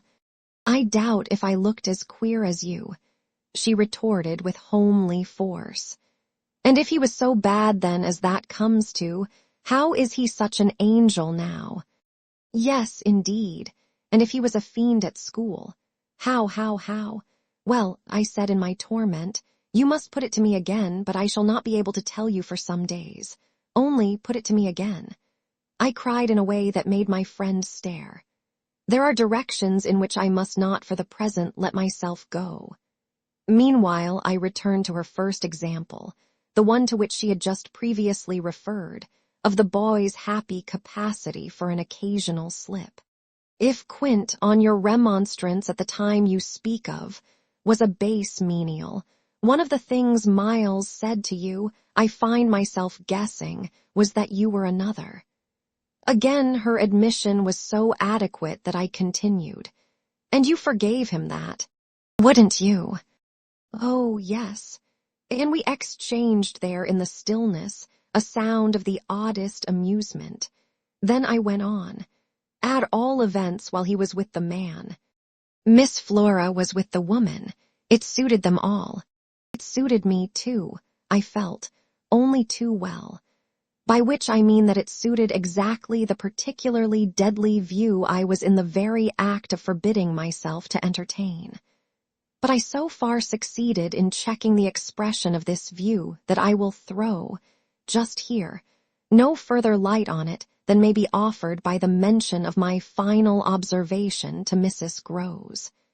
His having lied and been impudent are, I confess, less engaging specimens than I had hoped to have from you of the outbreak in him of the little natural man. Still, I mused, they must do, for they make me feel more than ever that I must watch. It made me blush, the next minute, to see in my friend's face how much more unreservedly she had forgiven him than her anecdote struck me as presenting to my own tenderness an occasion for doing. This came out when, at the schoolroom door, she quitted me. Surely you don't accuse him of carrying on an intercourse that he conceals from me. Ah, remember that, until further evidence, I now accuse nobody. Then, before shutting her out to go by another passage to her own place, I must just wait, I wound up. Chapter 9. I waited, and the days, as they elapsed, took something from my consternation. A very few of them, in fact, passing, in constant sight of my pupils, without a fresh incident, sufficed to give to grievous fancies and even to odious memories a kind of brush of the sponge. I have spoken of the surrender to their extraordinary childish grace as a thing I could actively cultivate, and it may be imagined, if I neglected now, to address myself to this source for whatever it would yield. Stranger than I can express, certainly, was the effort to struggle against my new lights. It would doubtless have been, however, a greater tension still had it not been so frequently successful. I used to wonder how my little charges could help guessing that I thought strange things about them, and the circumstances that these things only made them more interesting was not by itself a direct aid to keeping them in the dark. I trembled lest they should see that they were so immensely more interesting. Putting things at the worst, at all events, as in meditation I so often did, any clouding of their innocence could only be, blameless and foredoomed as they were, a reason the more for taking risks. There were moments when, by an irresistible impulse, I found myself catching them up and pressing them to my heart. As soon as I had done so, I used to say to myself, "What will they think of that? Doesn't it betray too much?" It would have been easy to get into a sad, wild tangle about how much I might betray. But the real account, I feel, of the hours of peace that I could still enjoy was that the immediate charm of my companions was a beguilement still effective, even under the shadow of the possibility that it was studied. For if it occurred to me that I might occasionally excite suspicion by the little outbreaks of my sharper passion for them, so too I remember wondering if I mightn't see a queerness in the traceable increase of their own demonstrations. They were at this period extravagantly and preternaturally fond of me, which, after all, I could reflect, was no more than a graceful response in children perpetually bowed over and hugged. The homage of which they were so lavish succeeded, in truth, for my nerves, quite as well as if I never appeared to myself, as I may say, literally to catch them at a purpose in it. They had never, I think, wanted to do so many things for their poor protectress. I mean, though they got their lessons better and better, which was naturally what would please her most, in the way of diverting, entertaining, surprising her, reading her passages, telling her stories, acting her charades, pouncing out at her, in disguises as animals and historical characters, and above all astonishing her by the pieces they had secretly got by heart and could interminably recite. I should never get to the bottom, were I to let myself go even now, of the prodigious private commentary, all under still more private correction, with which in these days I overscored their full hours. They had shown me from the first a facility for everything, a general faculty which, taking a fresh start, achieved remarkable flights. They got their little tasks as if they loved them, and indulged, from the mere exuberance of the gift, in the most unimposed little miracles of memory. They not only popped out at me as tigers and as Romans, but as Shakespeareans, astronomers, and navigators. This was so singularly the case that it had presumably much to do with the fact as to which, at the present day, I am at a loss for a different explanation. I allude to my unnatural composure on the subject of another school for miles. What I remember is that I was content not, for the time, to open the question, and that contentment must have sprung from the sense of his perpetually striking show of cleverness.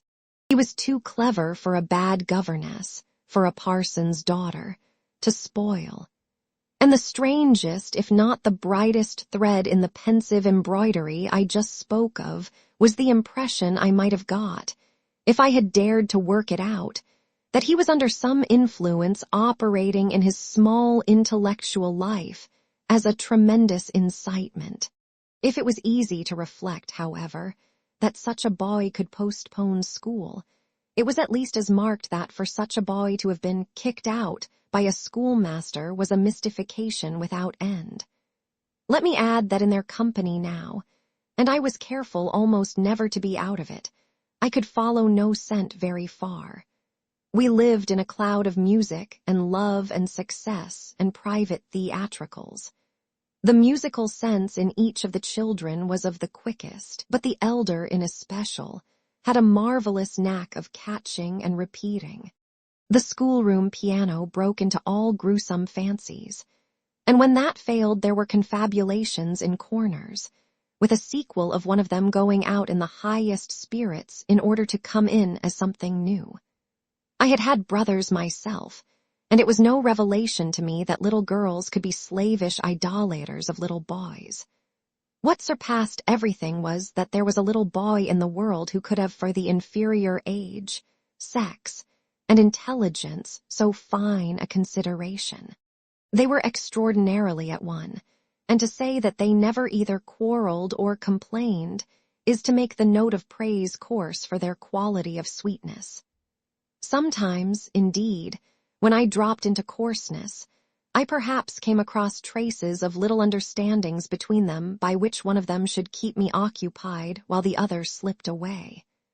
There is a naïve side, I suppose, in all diplomacy, but if my pupils practiced upon me, it was surely with the minimum of grossness. It was all in the other quarter that, after a lull, the grossness broke out. I find that I really hang back, but I must take my plunge. In going on with the record of what was hideous at Bly, I not only challenge the most liberal faith, for which I little care, but, and this is another matter, I renew what I myself suffered, I again push my way through it to the end. There came suddenly an hour after which, as I look back, the affair seems to me to have been all pure suffering, but I have at least reached the heart of it, and the straightest road out is doubtless to advance. One evening, with nothing to lead up or to prepare it, I felt the cold touch of the impression that had breathed on me the night of my arrival, and which, much lighter than, as I have mentioned, I should probably have made little of in memory had my subsequent sojourn been less agitated. I had not gone to bed. I sat reading by a couple of candles. There was a roomful of old books at Bly, last-century fiction, some of it which, to the extent of a distinctly deprecated renown, but never to so much as that of a stray specimen, had reached the sequestered home and appealed to the unavowed curiosity of my youth. I remember that the book one had in my hand was Fielding's Amelia, also that I was wholly awake. I recall further both a general conviction that it was horribly late, and a particular objection to looking at my watch. I figure, finally, that the white curtain draping in the fashion of those days the head of Flora's little bed, shrouded, as I had assured myself long before, the perfection of childish rest. I recollect in short that, though I was deeply interested in my author, I found myself, at the turn of a page and with his spell all scattered, looking straight up from him and hard at the door of my room. There was a moment during which I listened, reminded of the faint sense I had had, the first night, of there being something undefinably astir in the house, and noted the soft breath of the open casement just move the half-drawn blind. Then, with all the marks of a deliberation that must have seemed magnificent had there been anyone to admire it, I laid down my book, rose to my feet, and taking a candle, went straight out of the room and from the passage, on which my light made little impression, noiselessly closed and locked the door. I can say now neither what determined nor what guided me, but I went straight along the lobby, holding my candle high, till I came within sight of the tall window that presided over the great turn of the staircase. At this point, I precipitately found myself aware of three things. They were practically simultaneous, yet they had flashes of succession. My candle, under a bold flourish, went out, and I perceived by the uncovered window that the yielding dusk of earliest morning rendered it unnecessary. Without it, the next instant, I saw that there was someone on the stair. I speak of sequences, but I required no lapse of seconds to stiffen myself for a third encounter with Quint. The apparition had reached the landing halfway up and was therefore on the spot nearest the window, where at sight of me, it stopped short and fixed me exactly as it had fixed me from the tower and from the garden. He knew me as well as I knew him, and so, in the cold, faint twilight, with a glimmer in the high glass and another on the polish of the oak stair below, we faced each other in our common intensity. He was absolutely, on this occasion, a living, detestable, dangerous presence. But that was not the wonder of wonders. I reserve this distinction for quite another circumstance. The circumstance that dread had unmistakably quitted me, and that there was nothing in me there that didn't meet and measure him. I had plenty of anguish after that extraordinary moment, but I had, thank God, no terror. And he knew I had not. I found myself at the end of an instant magnificently aware of this. I felt, in a fierce rigor of confidence, that if I stood my ground a minute I should cease, for the time at least, to have him to reckon with. And during the minute, accordingly, the thing was as human and hideous as a real interview. Hideous just because it was human as to have met alone, in the small hours, in a sleeping house. Some enemy, some adventurer, some criminal. It was the dead silence of our long gaze at such close quarters that gave the whole horror, huge as it was, its only note of the unnatural. If I had met a murderer in such a place, and at such an hour, we still at least would have spoken. Something would have passed in life between us. If nothing had passed, one of us would have moved. The moment was so prolonged that it would have taken but little more to make me doubt if even I were in life. I can't express what followed it save by saying that the silence itself, which was indeed in a manner an attestation of my strength, became the element into which I saw the figure disappear, in which I definitely saw it turn as I might have seen the low wretch to which it had once belonged turn on receipt of an order, and pass, with my eyes on the villainous back that no hunch could have more disfigured, straight down the staircase and into the darkness in which the next bend was lost. Chapter 10. I remained a while at the top of the stair, but with the effect presently of understanding that when my visitor had gone, he had gone. Then I returned to my room.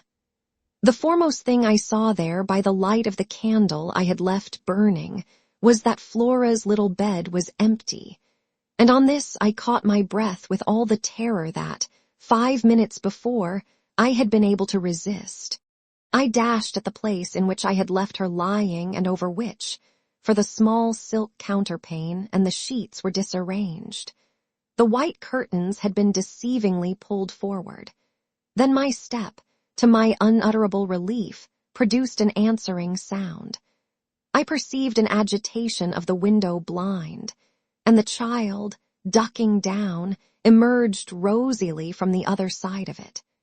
She stood there in so much of her candor and so little of her nightgown, with her pink bare feet and the golden glow of her curls. She looked intensely grave, and I had never had such a sense of losing an advantage acquired, the thrill of which had just been so prodigious, as on my consciousness that she addressed me with a reproach. "You naughty! Where have you been?" Instead of challenging her own irregularity, I found myself arraigned and explaining. She herself explained, for that matter, with the loveliest, eagerest simplicity. She had known suddenly, as she lay there, that I was out of the room, and had jumped up to see what had become of me. I had dropped, with the joy of her reappearance, back into my chair, feeling then, and then only a little faint, and she had pattered straight over to me, thrown herself upon my knee, given herself to be held with the flame of the candle full in the wonderful little face that was still flushed with sleep. I remember closing my eyes an instant, yieldingly, consciously, as before the excess of something beautiful that shone out of the blue of her own. "You were looking for me out of the window," I said. "You thought I might be walking in the grounds." "Well, you know, I thought someone was." She never blanched as she smiled out that at me. Oh, how I looked at her now. "And did you see anyone?" "Ah, no." She returned, almost with the full privilege of childish inconsequence, resentfully, though with a long sweetness in her little drawl of the negative. At that moment, in the state of my nerves, I absolutely believed she lied. And if I once more closed my eyes, it was before the dazzle of the 3 or 4 possible ways in which I might take this up. One of these, for a moment, tempted me with such singular intensity that, to withstand it, I must have gripped my little girl with a spasm that, wonderfully, she submitted to without a cry or a sign of fright. Why not break out at her on the spot and have it all over? Give it to her straight in her lovely little lighted face. You see, you know that you do and that you already quite suspect I believe it. Therefore, why not frankly confess it to me, so that we may at least live with it together and learn, perhaps, in the strangeness of our fate, where we are and what it means. This solicitation dropped, alas, as it came. If I could immediately have succumbed to it, I might have spared myself. Well, you'll see what. Instead of succumbing, I sprang again to my feet, looked at her bed, and took a helpless middle way. "Why did you pull the curtain over the place to make me think you were still there?" Flora luminously considered, after which, with her little divine smile, "Because I don't like to frighten you. But if I had, by your idea, gone out." She absolutely declined to be puzzled. She turned her eyes to the flame of the candle as if the question were as irrelevant, or at any rate as impersonal, as Mrs. Marset or 9 times 9. "Oh, but you know," she quite adequately answered, "that you might come back, you dear, and that you have." And after a little, when she had got into bed, I had, for a long time, by almost sitting on her to hold her hand, to prove that I recognized the pertinence of my return. You may imagine the general complexion, from that moment, of my nights. I repeatedly sat up till I didn't know when. I selected moments when my roommate unmistakably slept, and stealing out, took noiseless turns in the passage and even pushed as far as to where I had last met Quint. But I never met him there again, and I may as well say at once that I on no other occasion saw him in the house. I just missed, on the staircase, on the other hand, a different adventure. Looking down it from the top, I once recognized the presence of a woman seated on one of the lower steps with her back presented to me, her body half bowed and her head, in an attitude of woe, in her hands. I had been there but an instant, however, when she vanished without looking round at me. I knew, none the less, exactly what dreadful face she had to show, and I wondered whether, if instead of being above I had been below, I should have had, for going up, the same nerve I had lately shown Quint. Well, there continued to be plenty of chance for nerve. On the 11th night after my latest encounter with that gentleman, they were all numbered now. I had an alarm that perilously skirted it, and that indeed, from the particular quality of its unexpectedness, proved quite my sharpest shock. It was precisely the first night during this series that, weary with watching, I had felt that I might again without laxity lay myself down at my old hour. I slept immediately, and as I afterward knew, till about 1 o'clock. But when I woke, it was to sit straight up, as completely roused as if a hand had shook me. I had left a light burning, but it was now out, and I felt an instant certainty that Flora had extinguished it.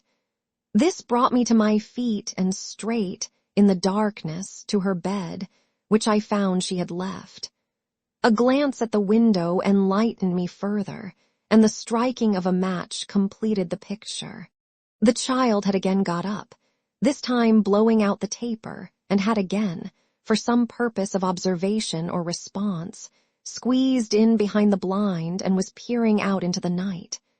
That she now saw, as she had not, I had satisfied myself, the previous time, was proved to me by the fact that she was disturbed neither by my reillumination nor by the haste I made to get into slippers and into a wrap. Hidden, protected, absorbed, she evidently rested on the sill. The casement opened forward and gave herself up. There was a great still moon to help her, and this fact had counted in my quick decision. She was face to face with the apparition we had met at the lake, and could now communicate with it as she had not then been able to do. What I, on my side, had to care for was, without disturbing her, to reach from the corridor some other window in the same quarter. I got to the door without her hearing me. I got out of it, closed it, and listened from the other side for some sound from her. While I stood in the passage, I had my eyes on her brother's door, which was but 10 steps off, and which, indescribably, produced in me a renewal of the strange impulse that I lately spoke of as my temptation. What if I should go straight in and march to his window?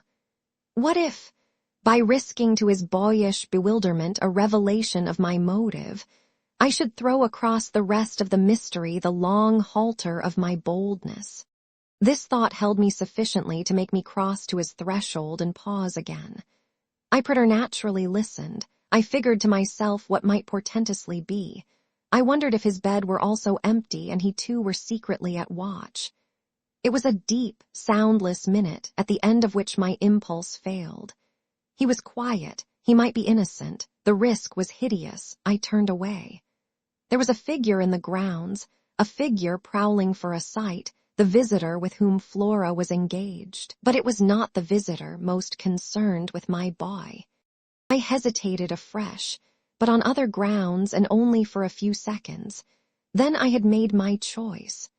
There were empty rooms at Bly, and it was only a question of choosing the right one.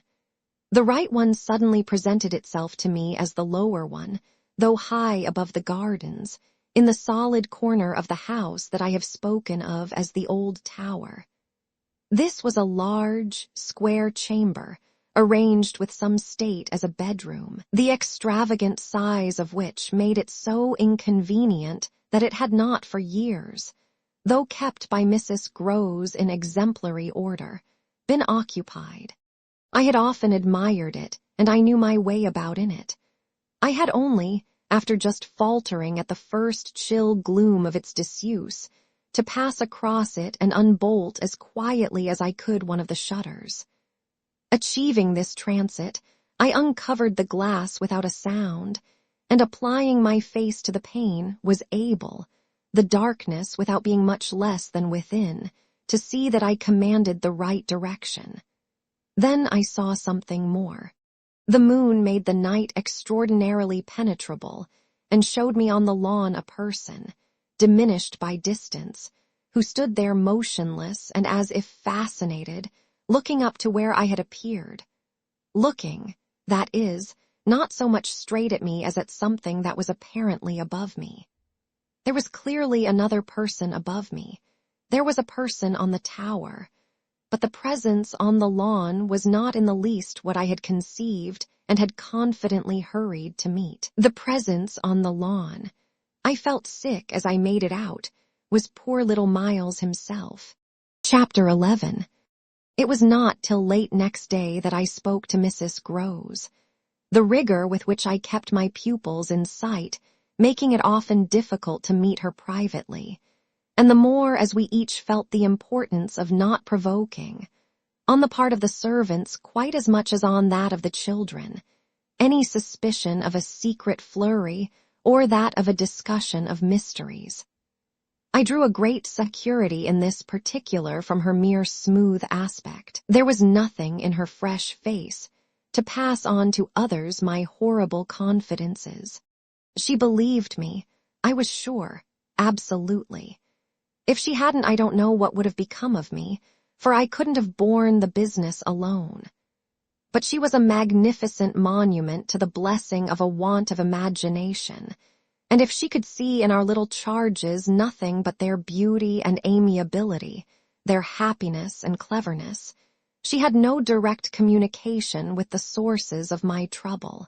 If they had been at all visibly blighted or battered, she would doubtless have grown, on tracing it back, haggard enough to match them. As matters stood, however, I could feel her, when she surveyed them, with her large white arms folded and the habit of serenity in all her look, thank the Lord's mercy that if they were ruined the pieces would still serve. Flights of fancy gave place, in her mind, to a steady fireside glow, and I had already begun to perceive how, with the development of the conviction that, as time went on without a public accident, our young things could, after all, look out for themselves, she addressed her greatest solicitude to the sad case presented by their instructress. That, for myself, was a sound simplification. I could engage that, to the world, my face should tell no tales, but it would have been, in the conditions, an immense added strain to find myself anxious about hers.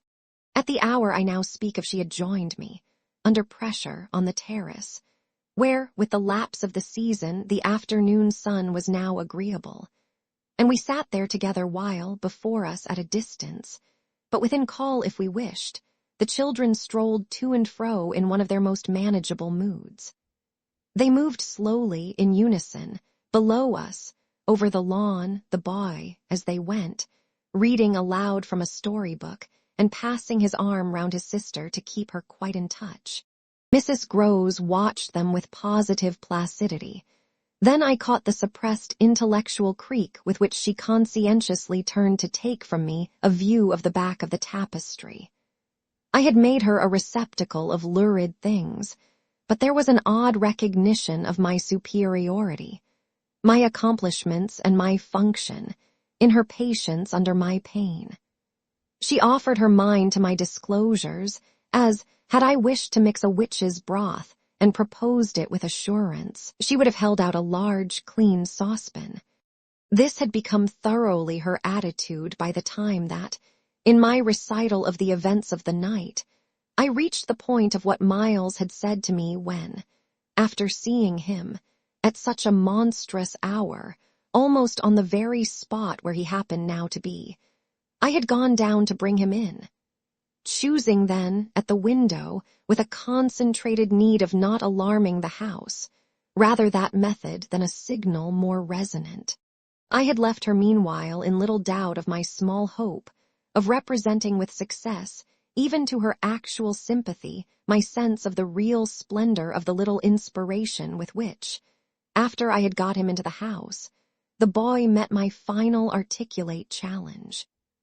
As soon as I appeared in the moonlight on the terrace, he had come to me as straight as possible, on which I had taken his hand without a word and led him, through the dark spaces, up the staircase where Quint had so hungrily hovered for him, along the lobby where I had listened and trembled, and so to his forsaken room. Not a sound on the way had passed between us, and I had wondered, oh, how I had wondered, if he were groping about in his little mind for something plausible and not too grotesque, It would tax his invention, certainly, and I felt, this time over his real embarrassment, a curious thrill of triumph. It was a sharp trap for the inscrutable. He couldn't play any longer at innocence, so how the deuce would he get out of it? There beat in me indeed, with the passionate throb of this question, an equal dumb appeal as to how the deuce I should. I was confronted at last, as never yet, with all the risk attached even now to sounding my own horrid note. I remember, in fact, that as we pushed into his little chamber, where the bed had not been slept in at all, and the window, uncovered to the moonlight, made the place so clear that there was no need of striking a match. I remember how I suddenly dropped, sank upon the edge of the bed from the force of the idea that he must know how he really, as they say, had me. He could do what he liked, with all his cleverness to help him, so long as I should continue to defer to the old tradition of the criminality of those caretakers of the young who minister to superstitions and fears. He had me indeed, and in a cleft stick. For who would ever absolve me, who would consent that I should go unhung, if by the faintest tremor of an overture I were the first to introduce into our perfect intercourse an element so dire? No, no. It was useless to attempt to convey to Mrs. Groves, just as it is scarcely less so to attempt to suggest here, how, in our short, stiff brush in the dark, he fairly shook me with admiration. I was, of course, thoroughly kind and merciful. Never yet had I placed on his little shoulders hands of such tenderness as those with which, while I rested against the bed, I held him there well under fire. I had no alternative but in form at least, to put it to him. You must tell me now, and all the truth. What did you go out for? What were you doing there? I can still see his wonderful smile, the whites of his beautiful eyes, and the uncovering of his little teeth shine to me in the dusk. If I tell you why, will you understand? My heart, at this, leaped into my mouth. Would he tell me why? I found no sound on my lips to press it, and I was aware of replying only with a vague, repeated, grimacing nod. He was gentleness itself, and while I wagged my head at him, he stood there more than ever a little fairy prince. It was his brightness, indeed, that gave me a respite. Would it be so great if he were really going to tell me? Well, he said at last, just exactly in order that you should do this. Do what? Think me, for a change, bad. I shall never forget the sweetness and gaiety with which he brought out the word, nor how, on top of it, he bent forward and kissed me. It was practically the end of everything. I met his kiss, and I had to make, while I folded him for a minute in my arms, the most stupendous effort not to cry. He had given exactly the account of himself that permitted least of my going behind it, and it was only with the effect of confirming my acceptance of it that, as I presently glanced about the room, I could say, "Then you didn't undress at all." He fairly glittered in the gloom. "Not at all. I sat up and read." "And when did you go down?" "At midnight. When I'm bad, I am bad." I see. It's charming. But how could you be sure I would know it?" "Oh, I arranged that with Flora." His answers rang out with a readiness. She was to get up and look out. Which is what she did do. It was I who fell into the trap. So she disturbed you, and to see what she was looking at, you also looked. You saw. While you, I concurred, caught your death in the night air. He literally bloomed so from this exploit that he could afford radiantly to assent. "How otherwise should I have been bad enough?" he asked. Then, after another embrace, the incident and our interview closed on my recognition of all the reserves of goodness that, for his joke, he had been able to draw upon. Chapter 12. The particular impression I had received proved in the morning light, I repeat, not quite successfully presentable to Mrs. Groves, though I reinforced it with the mention of still another remark that he had made before we separated. "It all lies in half a dozen words," I said to her, Words that really settle the matter. Think, you know, what I might do. He threw that off to show me how good he is. He knows down to the ground what he might do. That's what he gave them a taste of at school. Lord, you do change, cried my friend. I don't change. I simply make it out. The four, depend upon it, perpetually meet. If on either of these last nights you had been with either child, you would clearly have understood. The more I've watched and waited, the more I've felt that if there were nothing else to make it sure, it would be made so by the systematic silence of each. Never, by a slip of the tongue, have they so much as alluded to either of their old friends, any more than Miles has alluded to his expulsion. Oh, yes, we may sit here and look at them, and they may show off to us there to their fill. But even while they pretend to be lost in their fairy tale, they're steeped in their vision of the dead restored. He's not reading to her, I declared. They're talking of them, they're talking horrors. I go on, I know, as if I were crazy, and it's a wonder I'm not. What I've seen would have made you so, but it has only made me more lucid, made me get hold of still other things. My lucidity must have seemed awful, but the charming creatures who were victims of it, passing and repassing in their interlocked sweetness, gave my colleague something to hold on by, and I felt how tight she held as, without stirring in the breath of my passion, she covered them still with her eyes. Of what other things have you got hold? Why, of the very things that have delighted, fascinated, and yet, at bottom, as I now so strangely see, mystified and troubled me. They're more than earthly beauty, they're absolutely unnatural goodness. It's a game, I went on. It's a policy and a fraud. On the part of little darlings. As yet mere lovely babies. Yes, mad as that seems. The very act of bringing it out really helped me to trace it, follow it all up and piece it all together. They haven't been good, they've only been absent. It has been easy to live with them because they're simply leading a life of their own. They're not mine, they're not ours. They are his and they're hers. Quince and that woman's. Quince and that woman's. They want to get to them.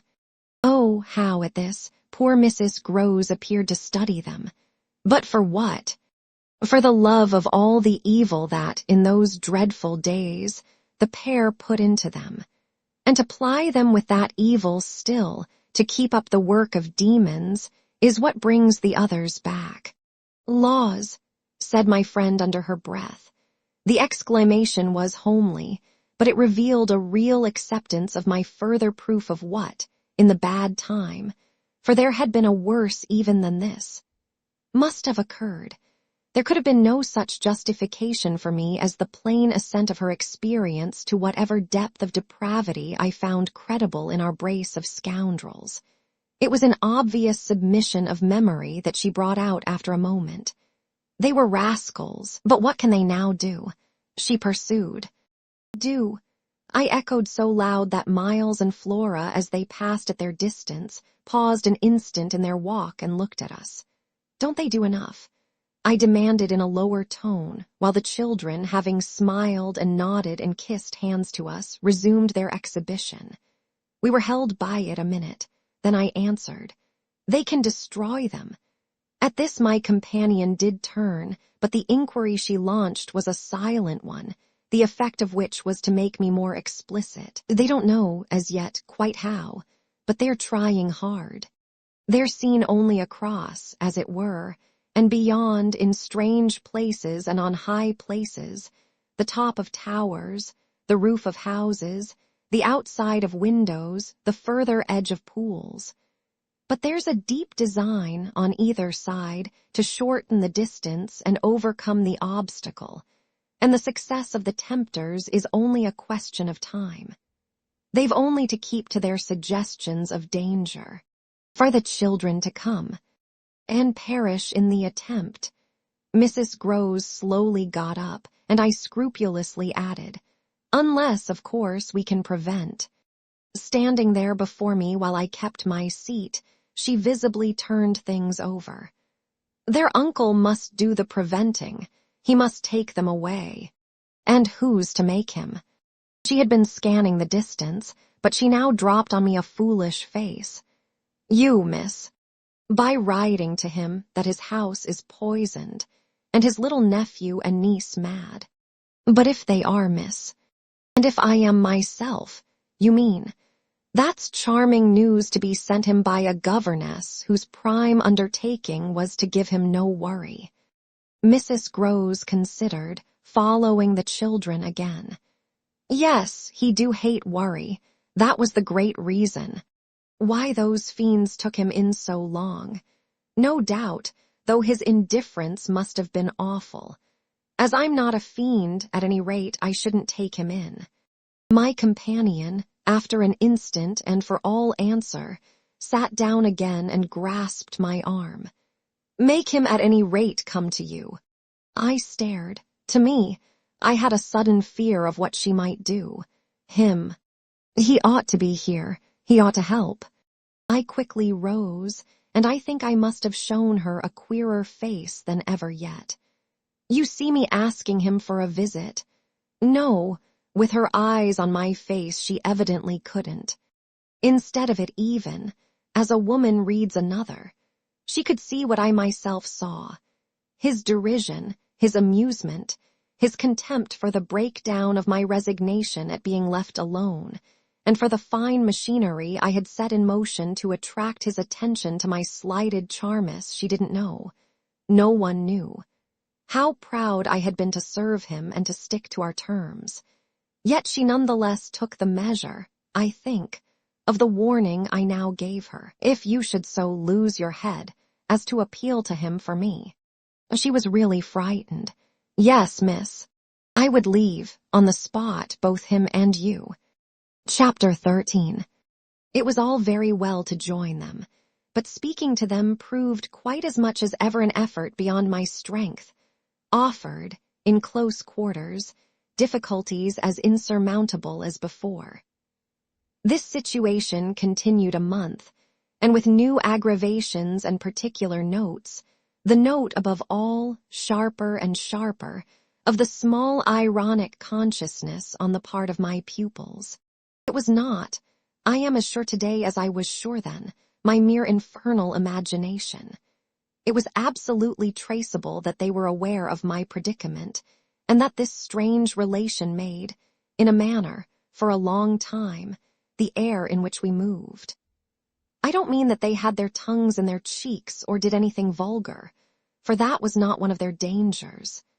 I do mean, on the other hand, that the element of the unnamed and untouched became, between us, greater than any other, and that so much avoidance could not have been so successfully effected without a great deal of tacit arrangement.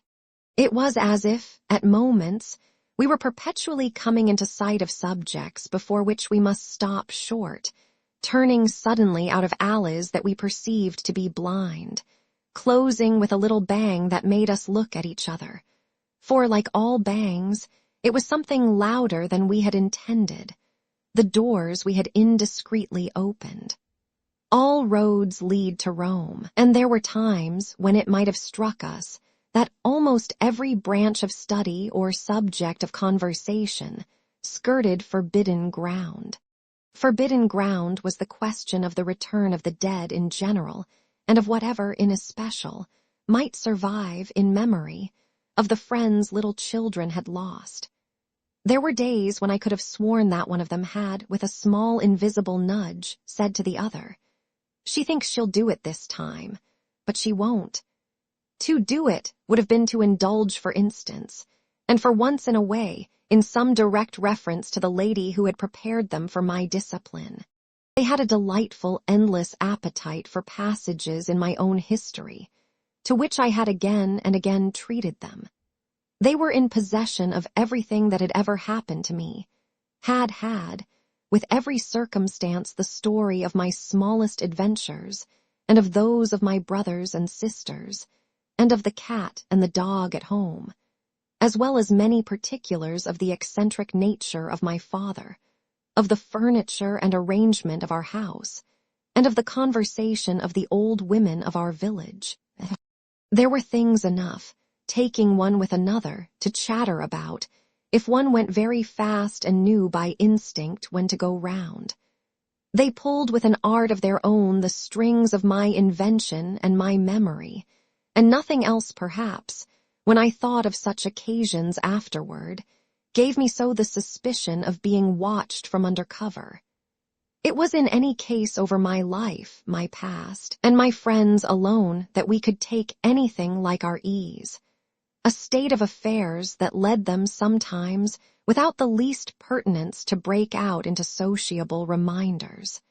I was invited, with no visible connection, to repeat afresh Goody Gosling's celebrated mot, or to confirm the details already supplied as to the cleverness of the vicarage pony.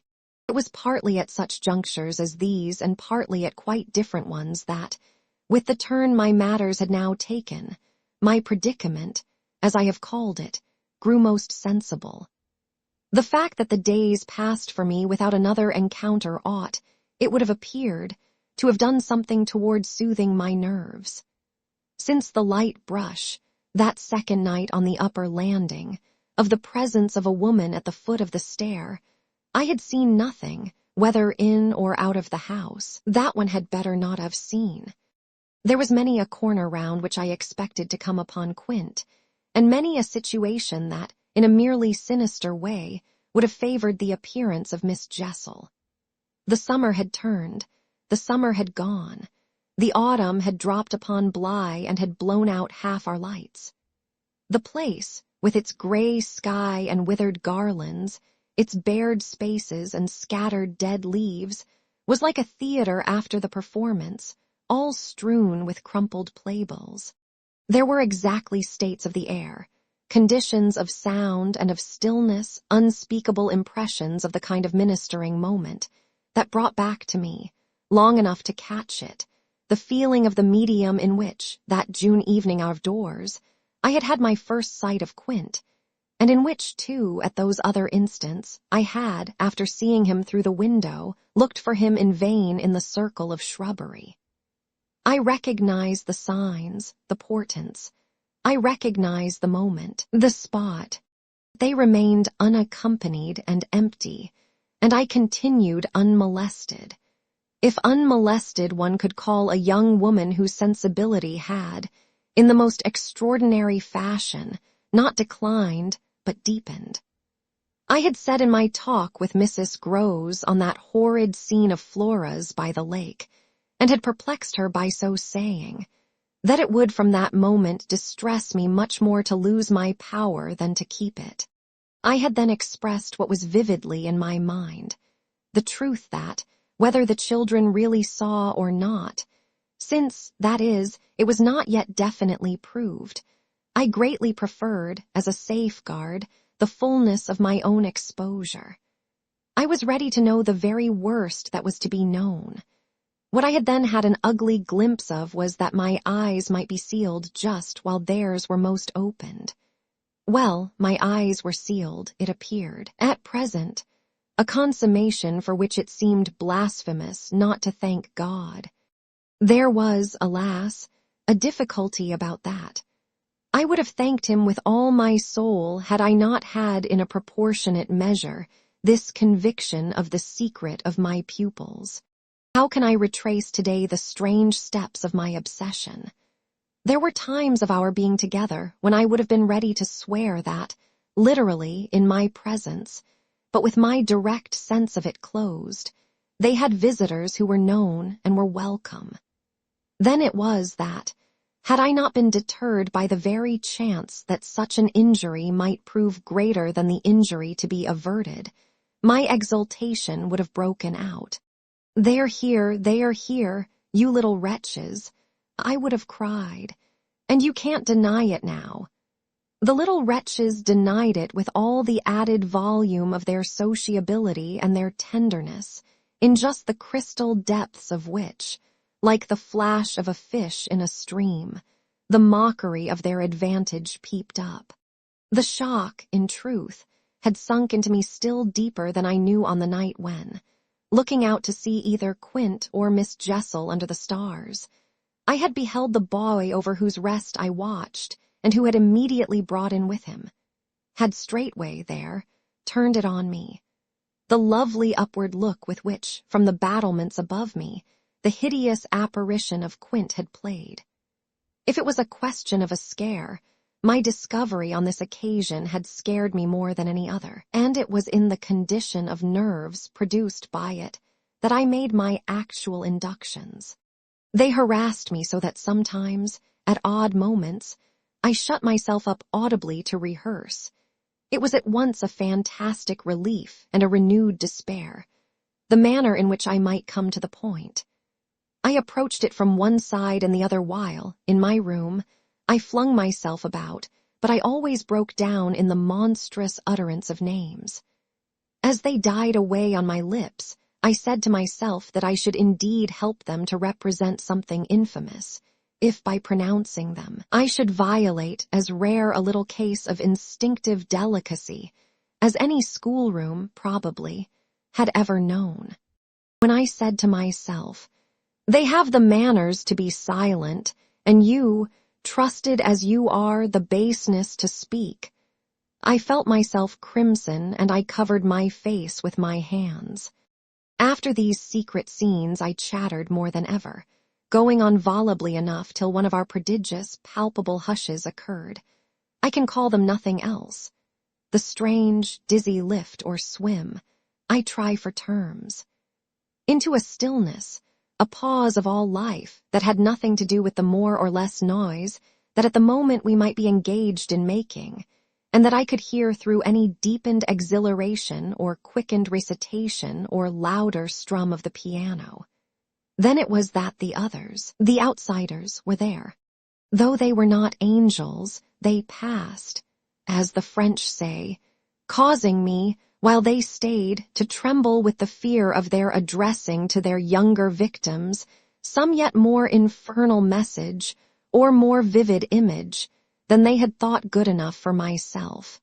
What it was most impossible to get rid of was the cruel idea that, whatever I had seen, Miles and Flora saw more, things terrible and unguessable, and that sprang from dreadful passages of intercourse in the past.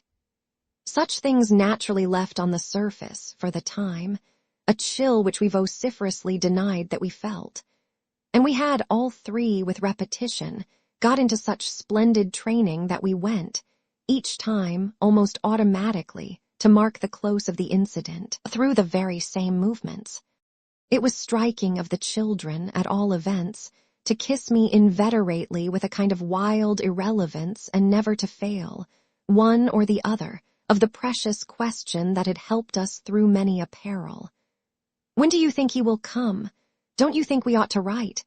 There was nothing like that inquiry, we found by experience, for carrying off an awkwardness.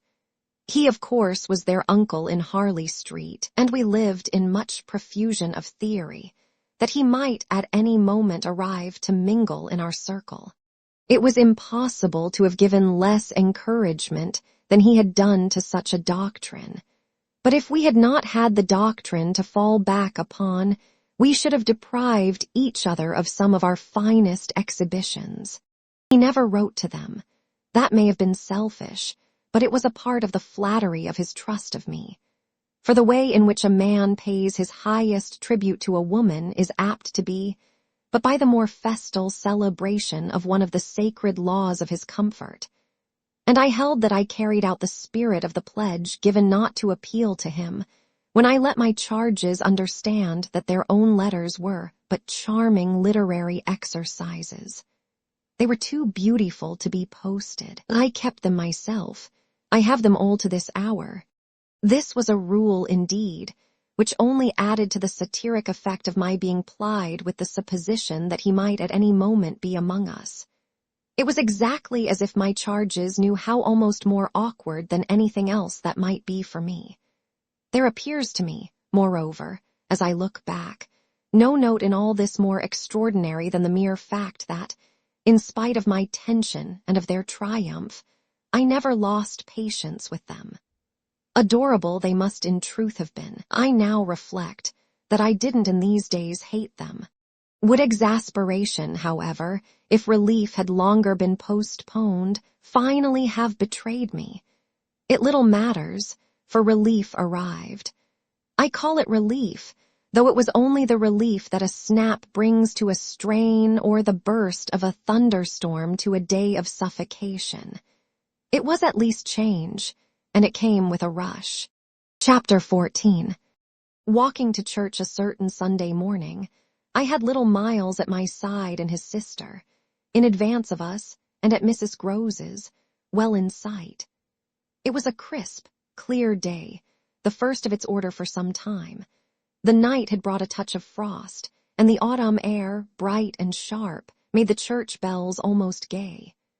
It was an odd accident of thought that I should have happened at such a moment to be particularly and very gratefully struck with the obedience of my little charges. Why did they never resent my inexorable, my perpetual society? Something or other had brought nearer home to me that I had all but pinned the boy to my shawl, and that, in the way our companions were marshaled before me, I might have appeared to provide against some danger of rebellion. I was like a jailer with an eye to possible surprises and escapes.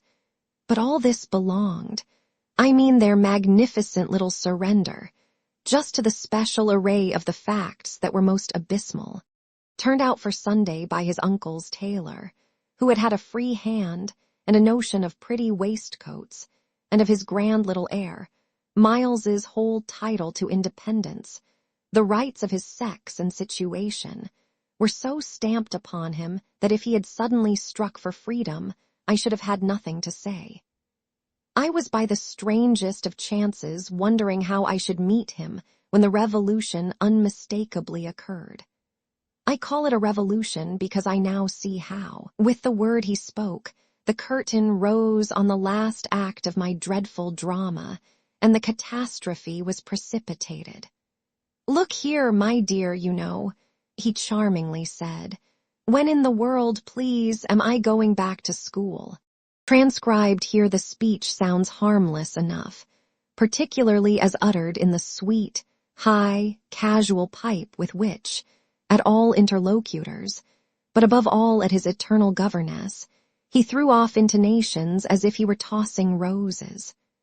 There was something in them that always made one catch, and I caught, at any rate, now so effectually that I stopped as short as if one of the trees of the park had fallen across the road. There was something new, on the spot, between us, and he was perfectly aware that I recognized it, though, to enable me to do so, he had no need to look a whit less candid and charming than usual. I could feel in him how he already, from my at first finding nothing to reply, perceived the advantage he had gained. I was so slow to find anything that he had plenty of time, after a minute, to continue with his suggestive but inconclusive smile. "You know, my dear, that for a fellow to be with a lady always." His "my dear" was constantly on his lips for me, and nothing could have expressed more the exact shade of the sentiment with which I desired to inspire my pupils than its fond familiarity. It was so respectfully easy. But oh, how I felt that at present I must pick my own phrases. I remember that, to gain time, I tried to laugh, and I seemed to see in the beautiful face with which he watched me how ugly and queer I looked. "And always with the same lady?" I returned. He neither blanched nor winked. The whole thing was virtually out between us. "Ah, of course, she's a jolly, perfect lady, but after all, I'm a fellow, don't you see? That's, well, getting on." I lingered there with him an instant ever so kindly. "Yes, you're getting on." Oh, but I felt helpless.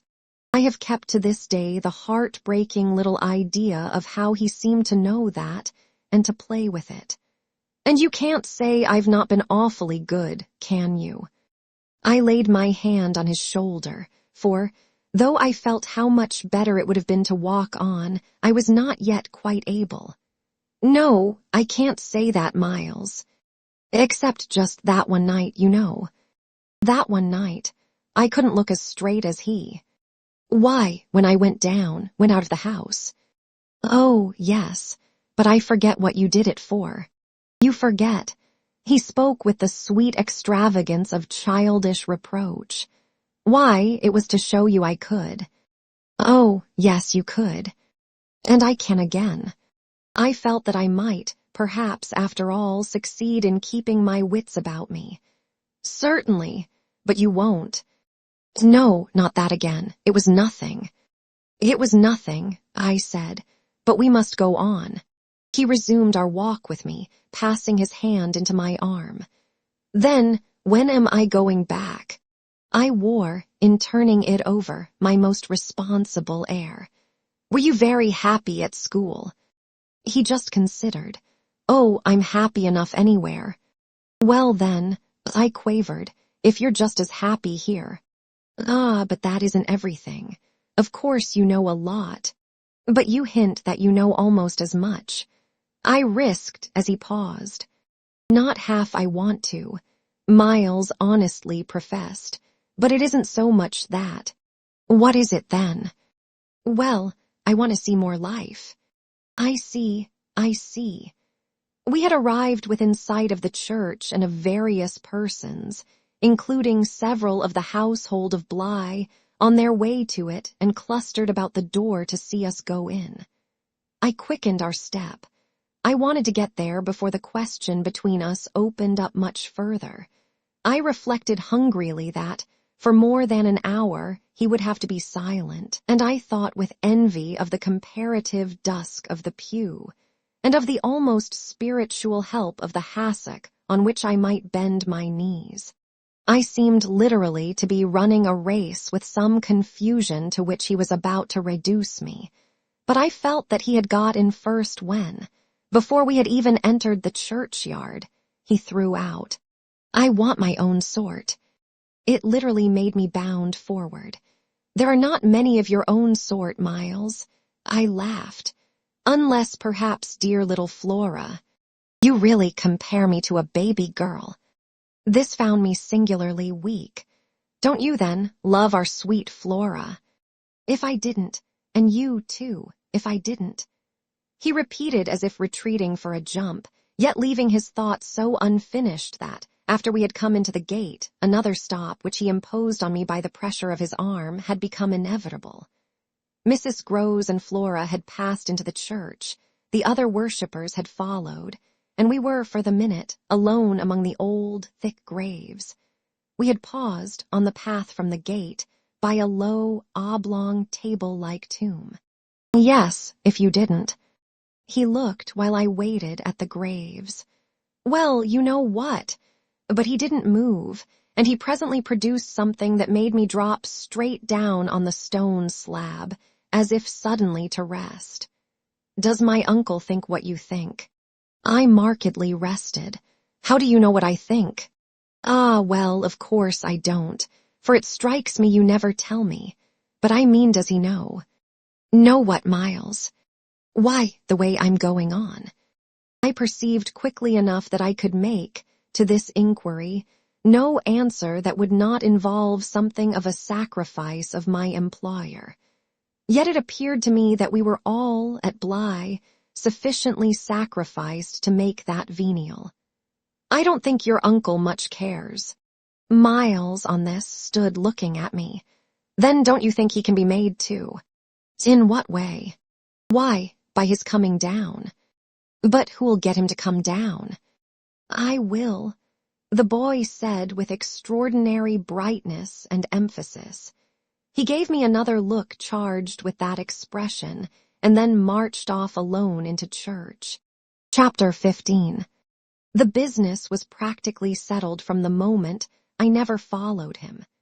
It was a pitiful surrender to agitation, but my being aware of this had somehow no power to restore me. I only sat there on my tomb and read into what my little friend had said to me the fullness of its meaning. By the time I had grasped the whole of which I had also embraced, for absence, the pretext that I was ashamed to offer my pupils, and the rest of the congregation such an example of delay. What I said to myself above all was that Miles had got something out of me, and that the proof of it for him would be just this awkward collapse. He had got out of me that there was something I was much afraid of, and that he should probably be able to make use of my fear to gain, for his own purpose, more freedom. My fear was of having to deal with the intolerable question of the grounds of his dismissal from school, for that was really but the question of the horrors gathered behind. That his uncle should arrive to treat with me of these things was a solution that, strictly speaking, I ought now to have desired to bring on. But I could so little face the ugliness and the pain of it that I simply procrastinated and lived from hand to mouth. The boy, to my deep discomposure, was immensely in the right, was in a position to say to me, "Either you clear up with my guardian the mystery of this interruption of my studies, or you cease to expect me to lead with you a life that's so unnatural for a boy." What was so unnatural for the particular boy I was concerned with was this sudden revelation of a consciousness and a plan. That was what really overcame me, what prevented my going in. I walked round the church, hesitating, hovering. I reflected that I had already, with him, hurt myself beyond repair. Therefore I could patch up nothing, and it was too extreme an effort to squeeze beside him into the pew. He would be so much more sure than ever to pass his arm into mine and make me sit there for an hour in close, silent contact with his commentary on our talk. For the first minute, since his arrival, I wanted to get away from him. As I paused beneath the high east window and listened to the sounds of worship, I was taken with an impulse that might master me. I felt, completely should I give it the least encouragement. I might easily put an end to my predicament by getting away altogether. Here was my chance. There was no one to stop me.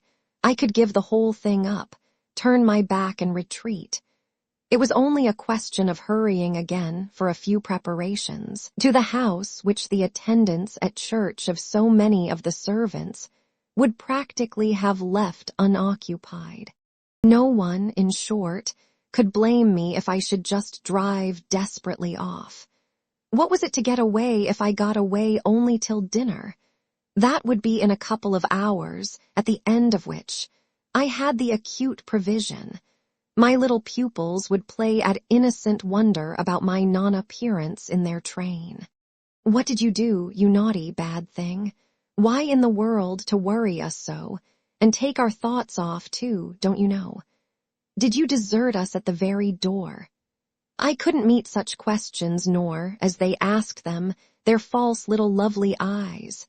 Yet it was also exactly what I should have to meet that, as the prospect grew sharp to me, I at last let myself go. I got, so far as the immediate moment was concerned, away. I came straight out of the churchyard and, thinking hard, retraced my steps through the park. It seemed to me that by the time I reached the house I had made up my mind I would fly. The Sunday stillness both of the approaches and of the interior, in which I met no one, fairly excited me with a sense of opportunity. Were I to get off quickly, this way, I should get off without a scene, without a word. My quickness would have to be remarkable, however, and the question of a conveyance was the great one to settle.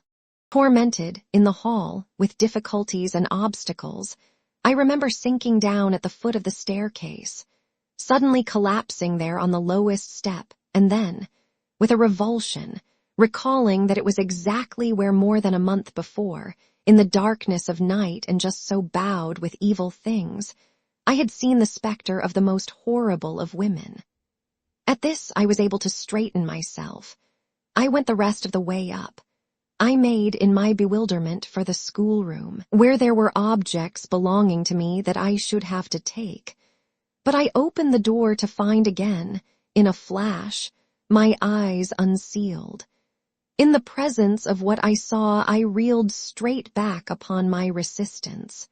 Seated at my own table in clear noonday light, I saw a person whom, without my previous experience, I should have taken at the first blush for some housemaid who might have stayed at home to look after the place and who, availing herself of rare relief from observation and of the schoolroom table, and my pens, ink, and paper, had applied herself to the considerable effort of a letter to her sweetheart.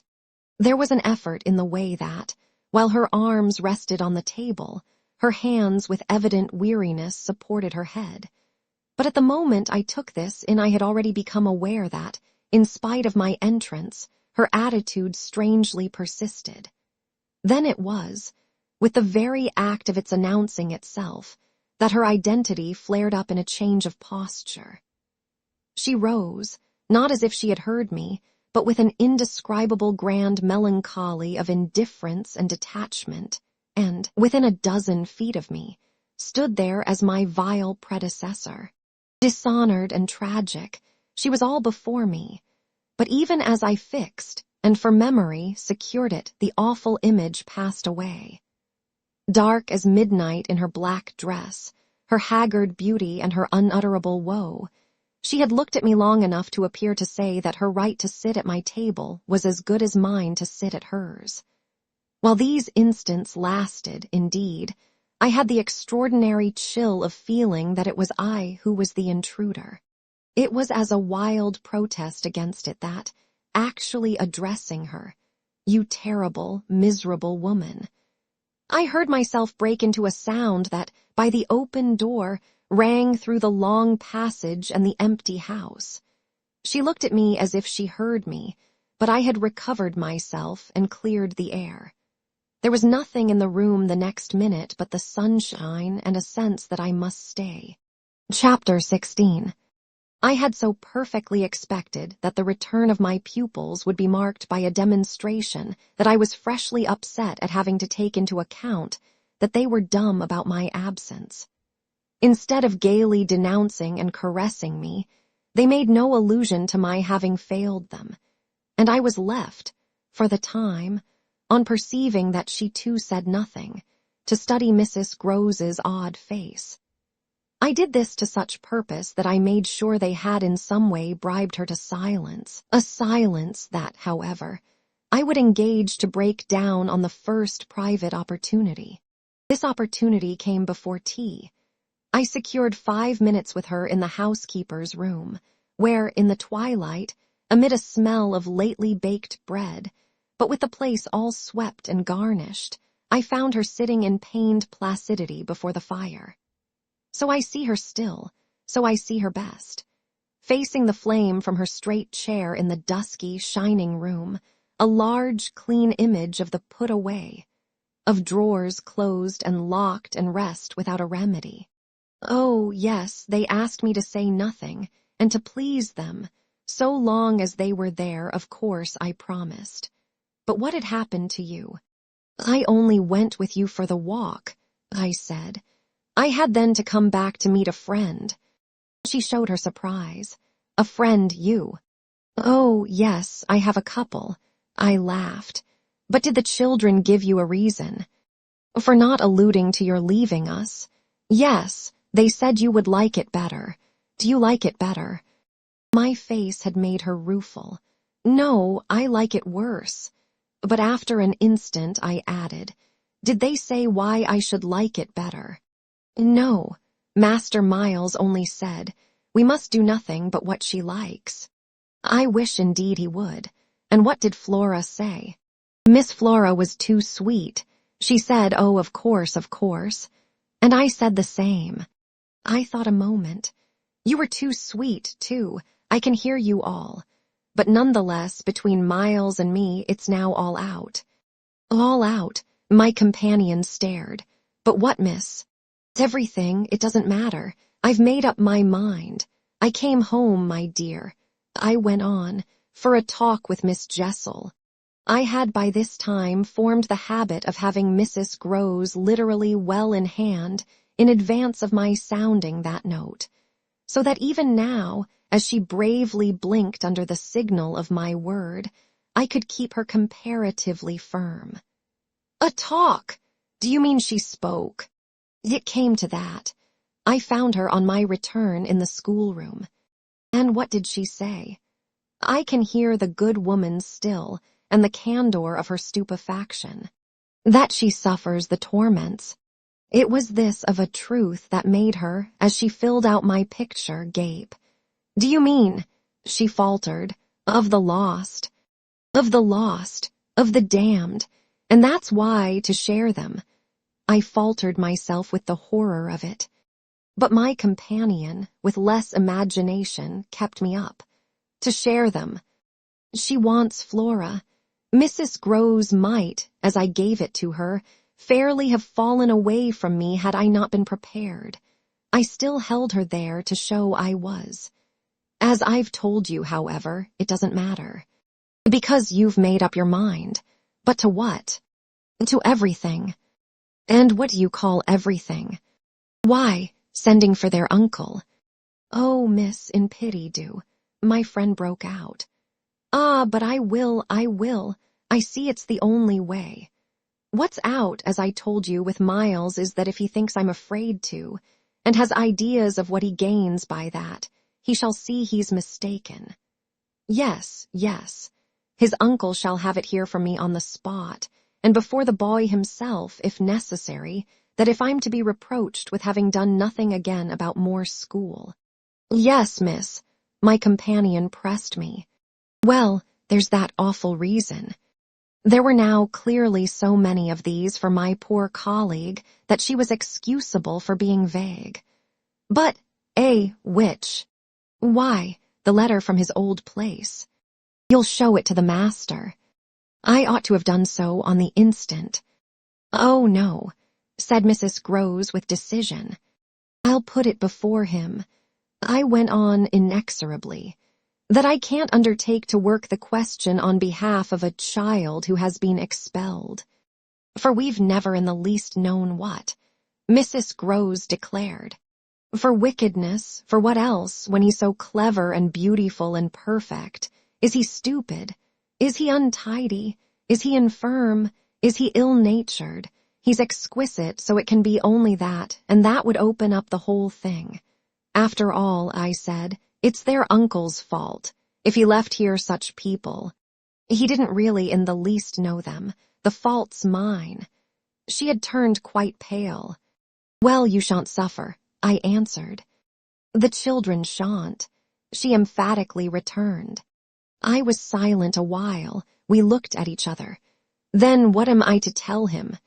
"You needn't tell him anything. I'll tell him." I measured this. "Do you mean you'll write?" Remembering she couldn't, I caught myself up. "How do you communicate?" "I tell the bailiff. He writes." "And should you like him to write our story?" My question had a sarcastic force that I had not fully intended, and it made her, after a moment, inconsequently break down. The tears were again in her eyes. "Ah, miss, you write." "Well, tonight," I at last answered, and on this we separated. Chapter 17. I went so far in the evening as to make a beginning. The weather had changed back, a great wind was abroad, and beneath the lamp in my room with Flora at peace beside me, I sat for a long time before a blank sheet of paper and listened to the lash of the rain and the batter of the gusts. Finally I went out, taking a candle. I crossed the passage and listened a minute at Miles's door. What, under my endless obsession, I had been impelled to listen for was some betrayal of his not being at rest, and I presently caught one, but not in the form I had expected. His voice tinkled out. "I say, you there, come in." It was a gaiety in the gloom. I went in with my light and found him, in bed, very wide awake, but very much at his ease. "Well, what are you up to?" he asked with a grace of sociability in which it occurred to me that Mrs. Groves, had she been present, might have looked in vain for proof that anything was out. I stood over him with my candle. "How did you know I was there?" "Why, of course I heard you. Did you fancy you made no noise? You're like a troop of cavalry." He beautifully laughed. Then you weren't asleep. Not much. I lie awake and think. I had put my candle designedly a short way off, and then, as he held out his friendly old hand to me, had sat down on the edge of his bed. What is it, I asked, that you think of? What in the world, my dear, but you? Ah, the pride I take in your appreciation doesn't insist on that. I had so far rather you slept.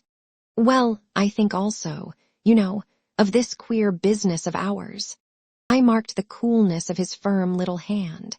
Of what queer business, Miles? Why, the way you bring me up, and all the rest.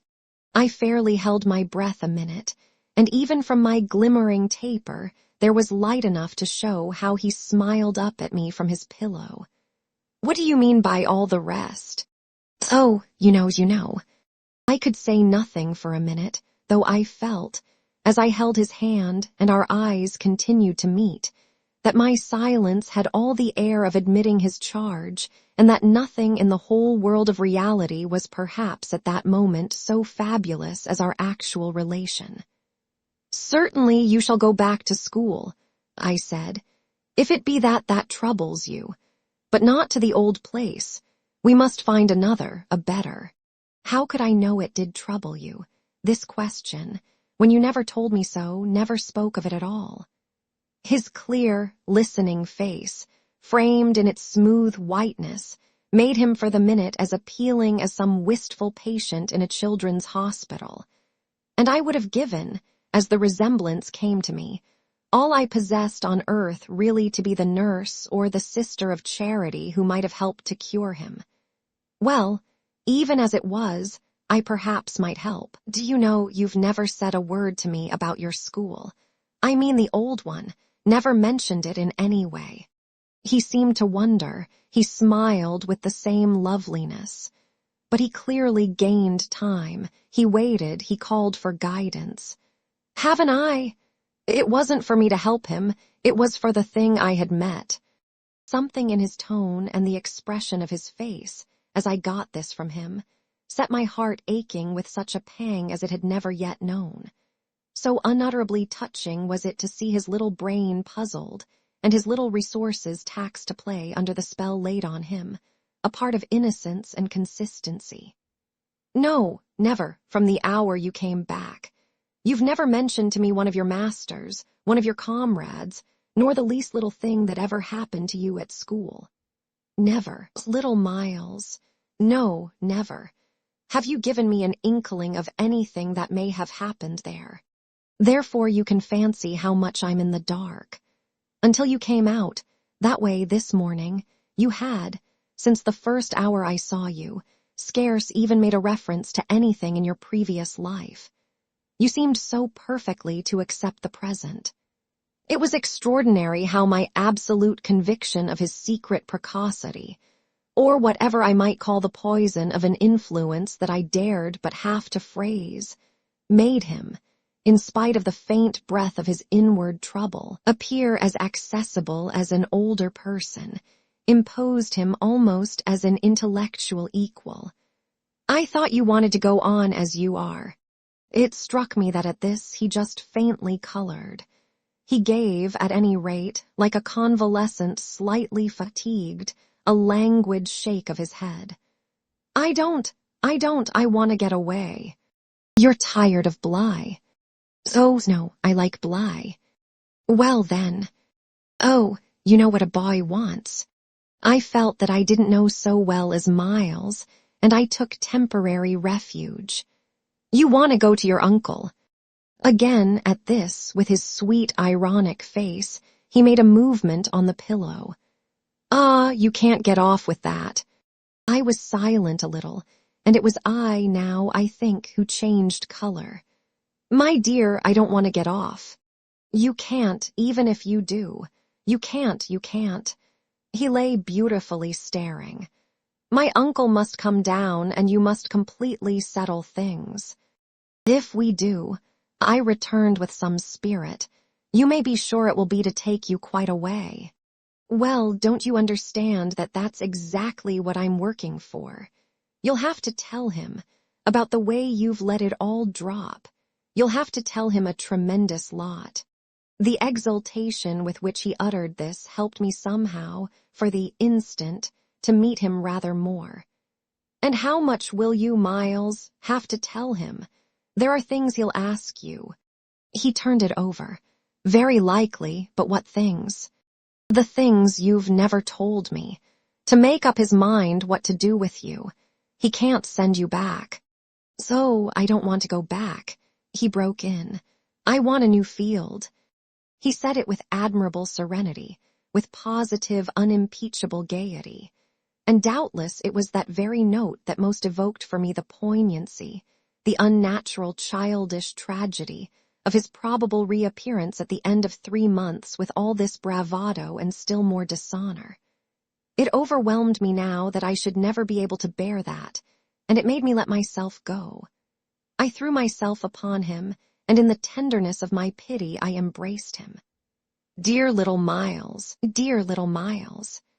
My face was close to his, and he let me kiss him, simply taking it with indulgent good humor.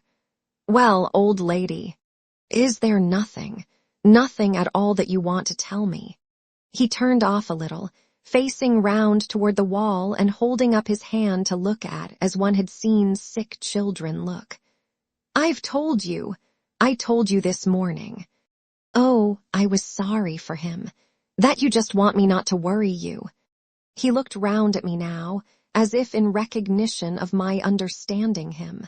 Then ever so gently, to let me alone, he replied. There was even a singular little dignity in it, something that made me release him, yet, when I had slowly risen, linger beside him. God knows I never wished to harass him, but I felt that merely at this, to turn my back on him was to abandon, or, to put it more truly, to lose him. I've just begun a letter to your uncle, I said. Well then, finish it. I waited a minute. What happened before? He gazed up at me again. Before what? Before you came back, and before you went away. For some time he was silent, but he continued to meet my eyes. What happened? It made me, the sound of the words, in which it seemed to me that I caught for the very first time a small faint quaver of consenting consciousness. It made me drop on my knees beside the bed and seize once more the chance of possessing him. Dear little Miles, if you knew how I want to help you. It's only that, it's nothing but that, and I'd rather die than give you a pain or do you a wrong. I'd rather die than hurt a hair of you. Dear little Miles. Oh, I brought it out now even if I should go too far. I just want you to help me to save you. But I knew in a moment after this that I had gone too far. The answer to my appeal was instantaneous, but it came in the form of an extraordinary blast and chill, a gust of frozen air, and a shake of the room as great as if, in the wild wind, the casement had crashed in.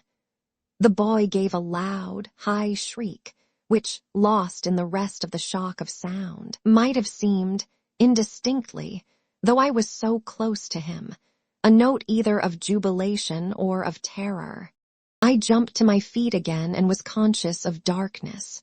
So for a moment we remained, while I stared about me and saw that the drawn curtains were unstirred and the window tight. Why, the candle's out, I then cried. It was I who blew it, dear, said Miles. Chapter 18. The next day, after lessons, Mrs. Groves found a moment to say to me quietly, Have you written, miss? Yes, I've written. But I didn't add, for the hour, that my letter, sealed and directed, was still in my pocket. There would be time enough to send it before the messenger should go to the village. Meanwhile there had been, on the part of my pupils, no more brilliant, more exemplary morning. It was exactly as if they had both had at heart to gloss over any recent little friction. They performed the dizziest feats of arithmetic, soaring quite out of my feeble range, and perpetrated, in higher spirits than ever, geographical and historical jokes.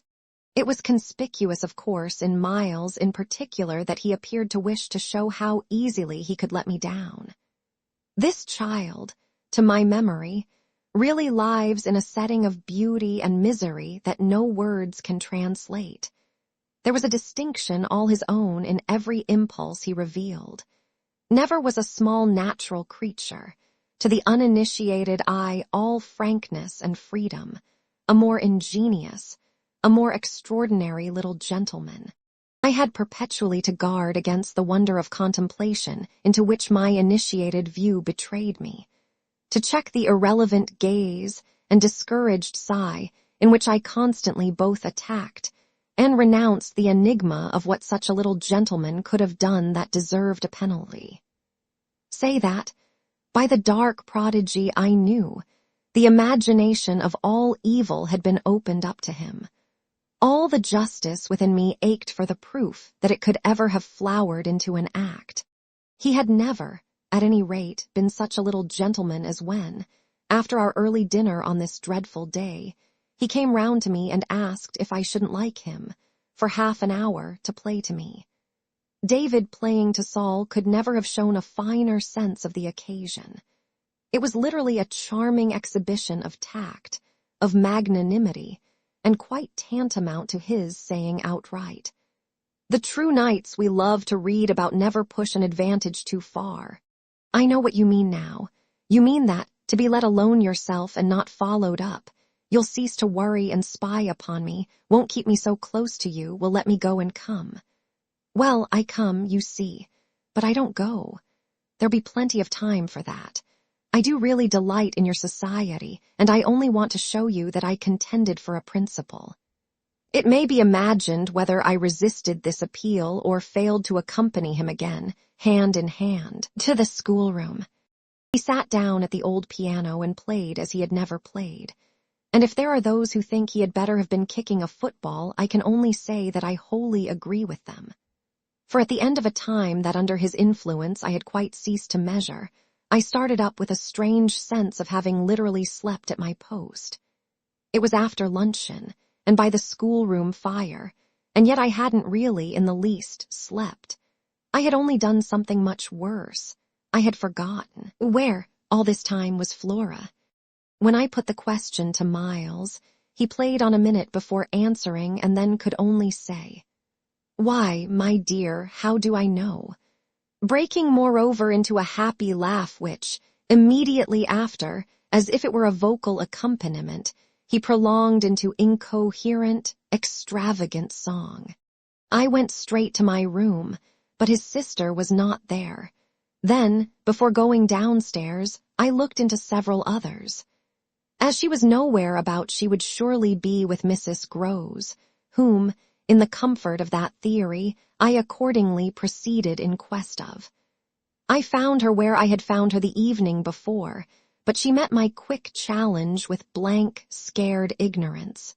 She had only supposed that, after the repast, I had carried off both the children, as to which she was quite in her right, for it was the very first time I had allowed the little girl out of my sight without some special provision.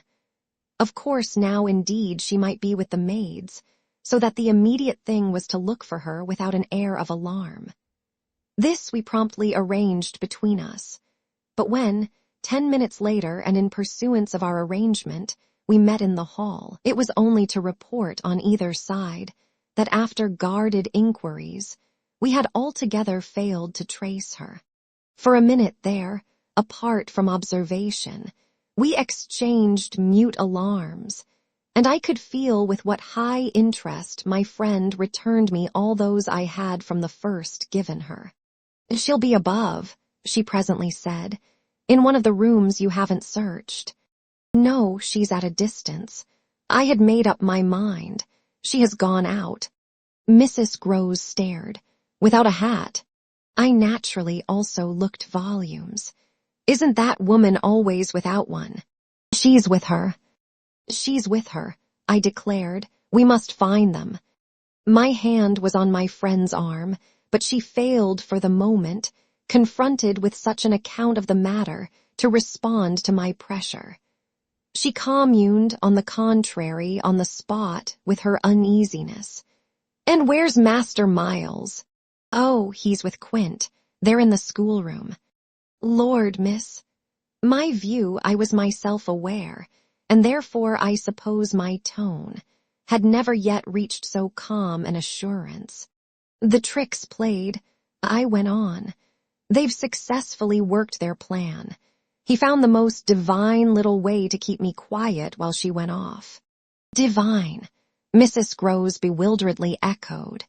"Infernal, then," I almost cheerfully rejoined.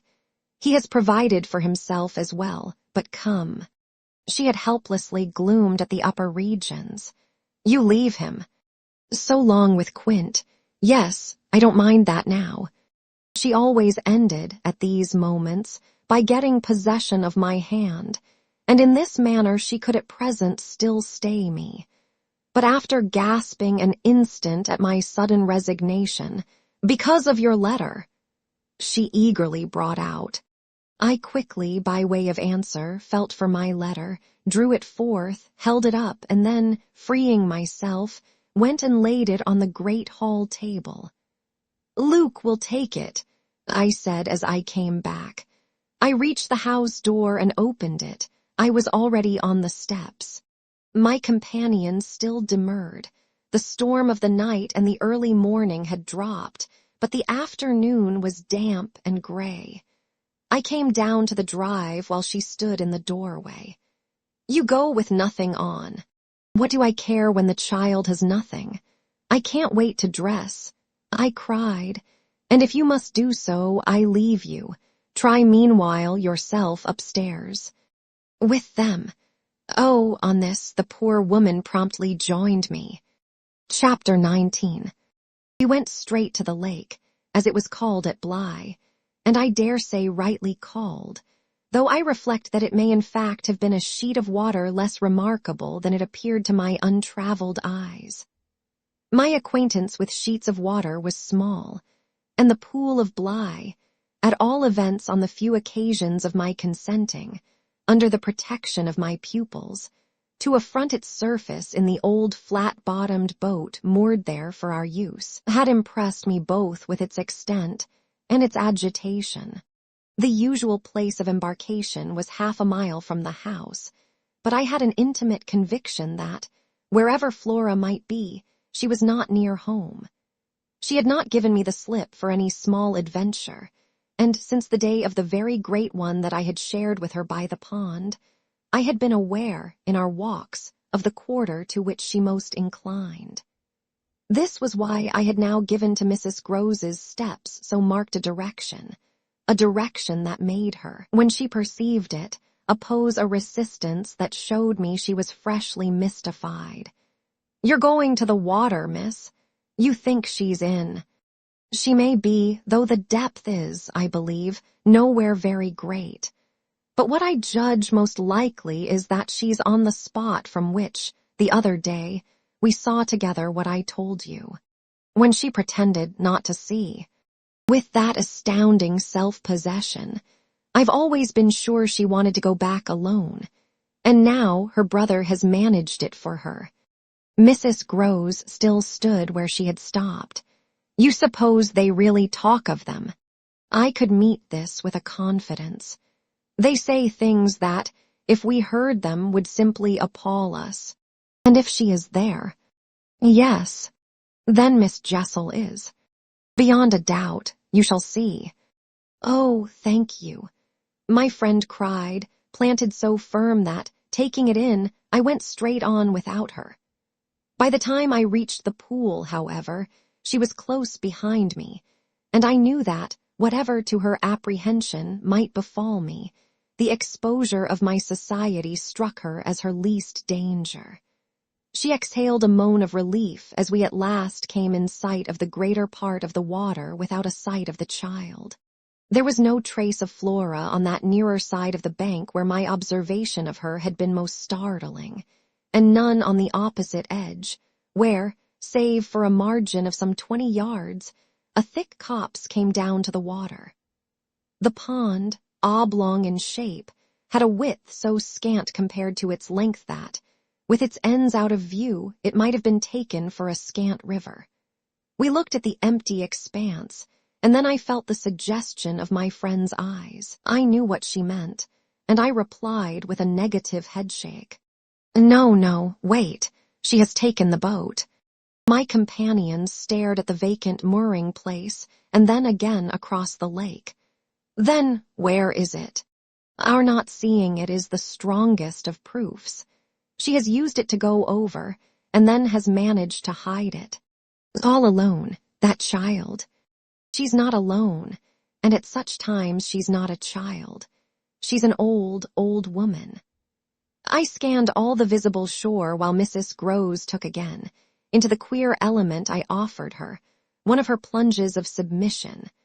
Then I pointed out that the boat might perfectly be in a small refuge formed by one of the recesses of the pool, an indentation masked, for the hither side, by a projection of the bank and by a clump of trees growing close to the water. But if the boat's there, where on earth's she? My colleague anxiously asked. That's exactly what we must learn, and I started to walk further, by going all the way round. Certainly, far as it is, it will take us but 10 minutes, but it's far enough to have made the child prefer not to walk. She went straight over. Laws, cried my friend again. The chain of my logic was ever too much for her. It dragged her at my heels even now, and when we had got halfway round, a devious, tiresome process, on ground much broken and by a path choked with overgrowth, I paused to give her breath. I sustained her with a grateful arm, assuring her that she might hugely help me, and this started us afresh, so that in the course of but few minutes more, we reached a point from which we found the boat to be where I had supposed it. It had been intentionally left as much as possible out of sight, and was tied to one of the stakes of a fence that came, just there, down to the brink, and that had been an assistance to disembarking. I recognized, as I looked at the pair of short, thick oars, quite safely drawn up, the prodigious character of the feat for a little girl. But I had lived, by this time, too long among wonders, and had panted to too many livelier measures.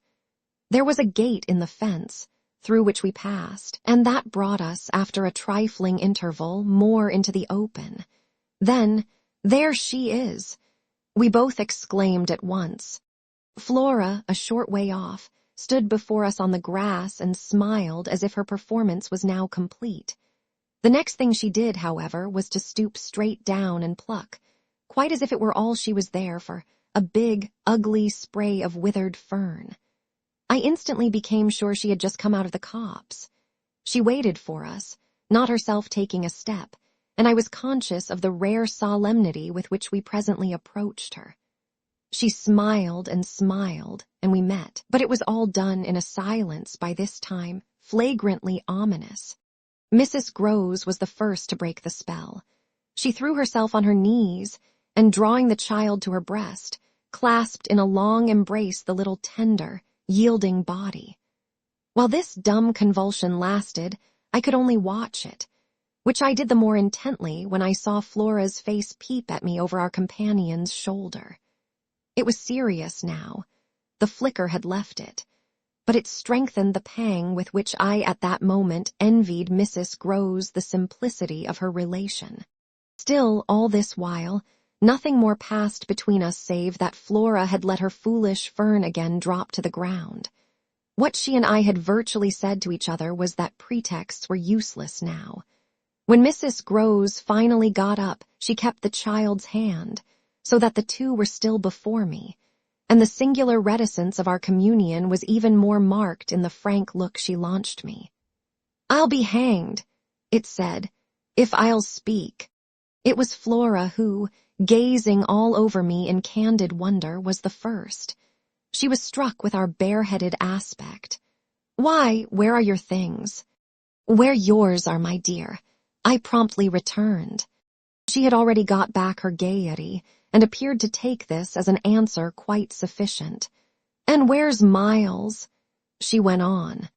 There was something in the small valor of it that quite finished me. These 3 words from her were, in a flash like the glitter of a drawn blade, the jostle of the cup that my hand, for weeks and weeks, had held high and full to the brim that now, even before speaking, I felt overflow in a deluge. "I'll tell you if you'll tell me," I heard myself say, then heard the tremor in which it broke. Well, what? Mrs. Grose's suspense blazed at me, but it was too late now, and I brought the thing out handsomely. "Where, my pet, is Miss Jessel?" Chapter 20. Just as in the churchyard with Miles, the whole thing was upon us. Much as I had made of the fact that this name had never once, between us, been sounded, the quick, smitten glare with which the child's face now received it fairly likened my breach of the silence to the smash of a pane of glass. It added to the interposing cry, as if to stay the blow that Mrs. Grose, at the same instant, uttered over my violence. The shriek of a creature scared, or rather wounded, which, in turn, within a few seconds, was completed by a gasp of my own. I seized my colleague's arm. "She's there, she's there." Miss Jessel stood before us on the opposite bank exactly as she had stood the other time, and I remember, strangely, as the first feeling now produced in me, my thrill of joy at having brought on a proof. She was there, and I was justified. She was there, and I was neither cruel nor mad. She was there for poor scared Mrs. Grose, but she was there most for Flora, and no moment of my monstrous time was perhaps so extraordinary as that in which I consciously threw out to her, with the sense that, pale and ravenous demon as she was, she would catch and understand it, an inarticulate message of gratitude. She rose erect on the spot my friend and I had lately quitted, and there was not, in all the long reach of her desire, an inch of her evil that fell short. This first vividness of vision and emotion were things of a few seconds, during which Mrs. Grose's dazed blink across to where I pointed struck me as a sovereign sign that she too at last saw, just as it carried my own eyes precipitately to the child.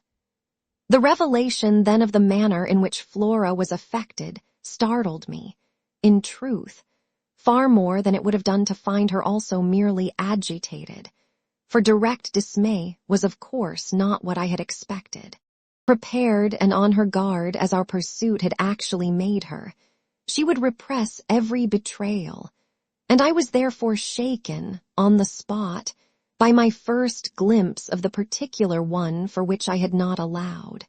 To see her, without a convulsion of her small pink face, not even feign to glance in the direction of the prodigy I announced, but only, instead of that, turn at me an expression of hard, still gravity, an expression absolutely new and unprecedented, and that appeared to read and accuse and judge me.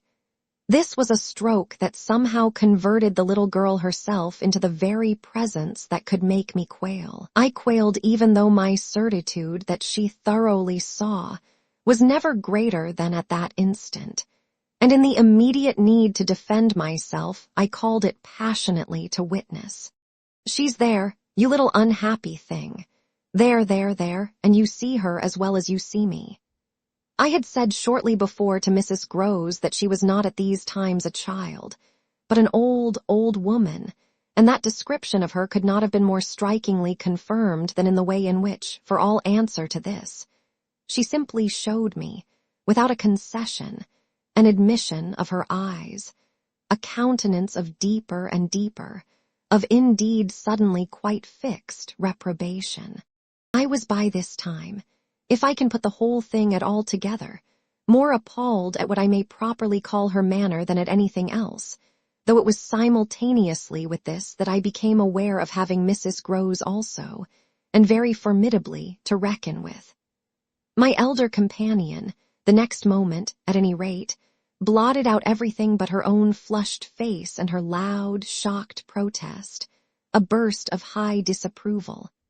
"What a dreadful turn, to be sure, miss. Where on earth do you see anything?"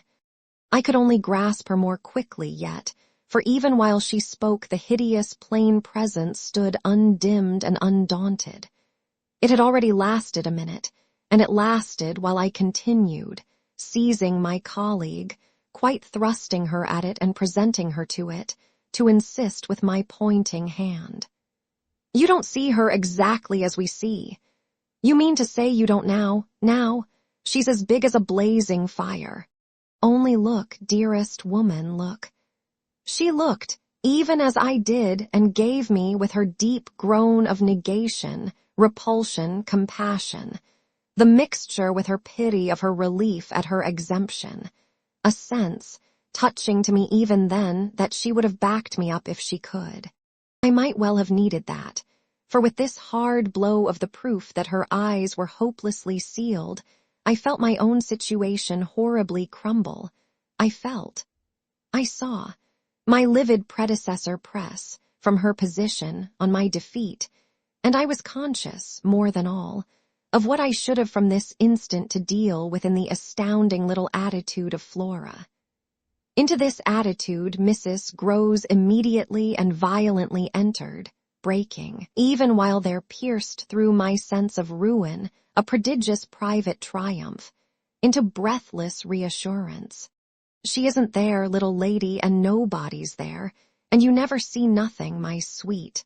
How can poor Miss Jessel, when poor Miss Jessel's dead and buried? We know, don't we, love? And she appealed, blundering in to the child. It's all a mere mistake and a worry and a joke, and we'll go home as fast as we can. Our companion on this had responded with a strange, quick primness of propriety, and they were again, with Mrs. Groves on her feet, united, as it were, in pained opposition to me. Flora continued to fix me with her small mask of reprobation, and even at that minute I prayed God to forgive me for seeming to see that, as she stood there holding tight to our friend's dress. Her incomparable childish beauty had suddenly failed, had quite vanished. I've said it already. She was hideously hard. She had turned common and almost ugly. I don't know what you mean. I see nobody. I see nothing. I never have. I think you're cruel. I don't like you. Then, after this deliverance, which might have been that of a vulgarly pert little girl in the street, she hugged Mrs. Groves more closely and buried in her skirts the dreadful little face. In this position she produced an almost furious wail. Take me away, oh, take me away from her. From me, I panted. From you, she cried. Even Mrs. Groves looked across at me dismayed, while I had nothing to do but communicate again with the figure that, on the opposite bank, without a movement, as rigidly still as if catching, beyond the interval our voices, was as vividly there for my disaster as it was not there for my service. The wretched child had spoken exactly as if she had got from some outside source each of her stabbing little words, and I could therefore, in the full despair of all I had to accept, but sadly shake my head at her. If I had ever doubted, all my doubt would at present have gone. I've been living with the miserable truth, and now it has only too much closed round me. Of course I've lost you. I've interfered, and you've seen, under her dictation, with which I faced, over the pool again, our infernal witness. The easy and perfect way to meet it. I've done my best, but I've lost you. Goodbye. For Mrs. Groves I had an imperative, an almost frantic go, before which, in infinite distress, but mutely possessed of the little girl and clearly convinced, in spite of her blindness, that something awful had occurred and some collapse engulfed us, she retreated by the way we had come, as fast as she could move. Of what first happened when I was left alone I had no subsequent memory. I only knew that at the end of, I suppose, a quarter of an hour, an odorous dampness and roughness, chilling and piercing my trouble, had made me understand that I must have thrown myself, on my face, on the ground and given way to a wildness of grief. I must have lain there long and cried and sobbed, for when I raised my head the day was almost done. I got up and looked a moment through the twilight at the gray pool and its blank, haunted edge, and then I took, back to the house, my dreary and difficult course. When I reached the gate in the fence, the boat, to my surprise, was gone, so that I had a fresh reflection to make on Flora's extraordinary command of the situation. She passed that night, by the most tacit, and I should add, were not the words so grotesque a false note, the happiest of arrangements with Mrs. Groves. I saw neither of them on my return, but on the other hand, as by an ambiguous compensation, I saw a great deal of Miles. I saw, I can use no other phrase, so much of him that it was as if it were more than it had ever been.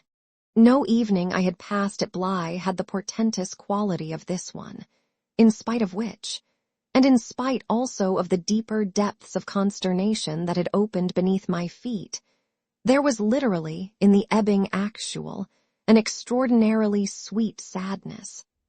On reaching the house, I had never so much as looked for the boy. I had simply gone straight to my room to change what I was wearing and to take in, at a glance, much material testimony to Flora's rupture. Her little belongings had all been removed. When later, by the schoolroom fire, I was served with tea by the usual maid, I indulged on the article of my other pupil in no inquiry whatever. He had his freedom now. He might have it to the end. Well, he did have it, and it consisted, in part at least, of his coming in at about 8 o'clock and sitting down with me in silence. On the removal of the tea things, I had blown out the candles and drawn my chair closer. I was conscious of a mortal coldness and felt as if I should never again be warm. So, when he appeared, I was sitting in the glow with my thoughts. He paused a moment by the door as if to look at me, then, as if to share them, came to the other side of the hearth and sank into a chair. We sat there in absolute stillness, yet he wanted, I felt, to be with me. Chapter 21. Before a new day, in my room, had fully broken, my eyes opened to Mrs. Groves, who had come to my bedside with worse news. Flora was so markedly feverish that an illness was perhaps at hand. She had passed a night of extreme unrest, a night agitated above all by fears that had for their subject not in the least her former, but wholly her present, governess. It was not against the possible re-entrance of Miss Jessel on the scene that she protested. It was conspicuously and passionately against mine. I was promptly on my feet, of course, and with an immense deal to ask, the more that my friend had discernibly now girded her loins to meet me once more. This I felt as soon as I had put to her the question of her sense of the child's sincerity as against my own. She persists in denying to you that she saw or has ever seen anything. My visitor's trouble, truly, was great. Ah, miss, it isn't a matter on which I can push her. Yet it isn't either, I must say, as if I much needed to. It has made her, every inch of her, quite old. Oh, I see her perfectly from here. She resents, for all the world like some high little personage, the imputation on her truthfulness and, as it were, her respectability. Miss Jessel, indeed, she's respectable, the chit. The impression she gave me there yesterday was, I assure you, the very strangest of all. It was quite beyond any of the others. I did put my foot in it. She'll never speak to me again. Hideous and obscure as it all was, it held Mrs. Groves briefly silent. Then she granted my point with a frankness which, I made sure, had more behind it. I think indeed, miss, she never will. She do have a grand manner about it. And that manner, I summed it up, is practically what's the matter with her now. Oh, that manner, I could see in my visitor's face, and not a little else besides. She asks me every 3 minutes if I think you're coming in. I see, I see. I, too, on my side, had so much more than worked it out. Has she said to you since yesterday, except to repudiate her familiarity with anything so dreadful, a single other word about Miss Jessel?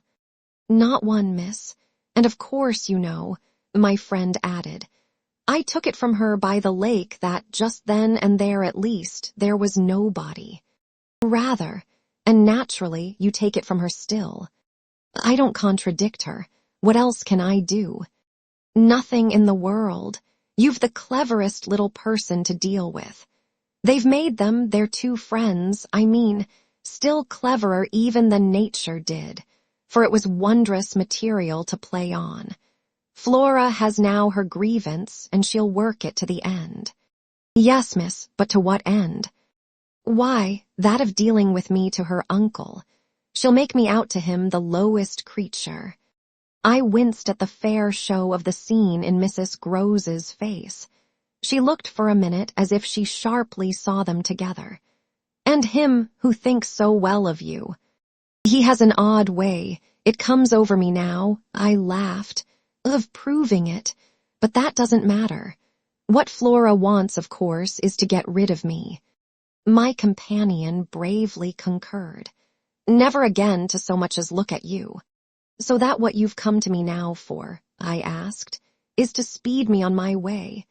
Before she had time to reply, however, I had her in check. I've a better idea, the result of my reflections.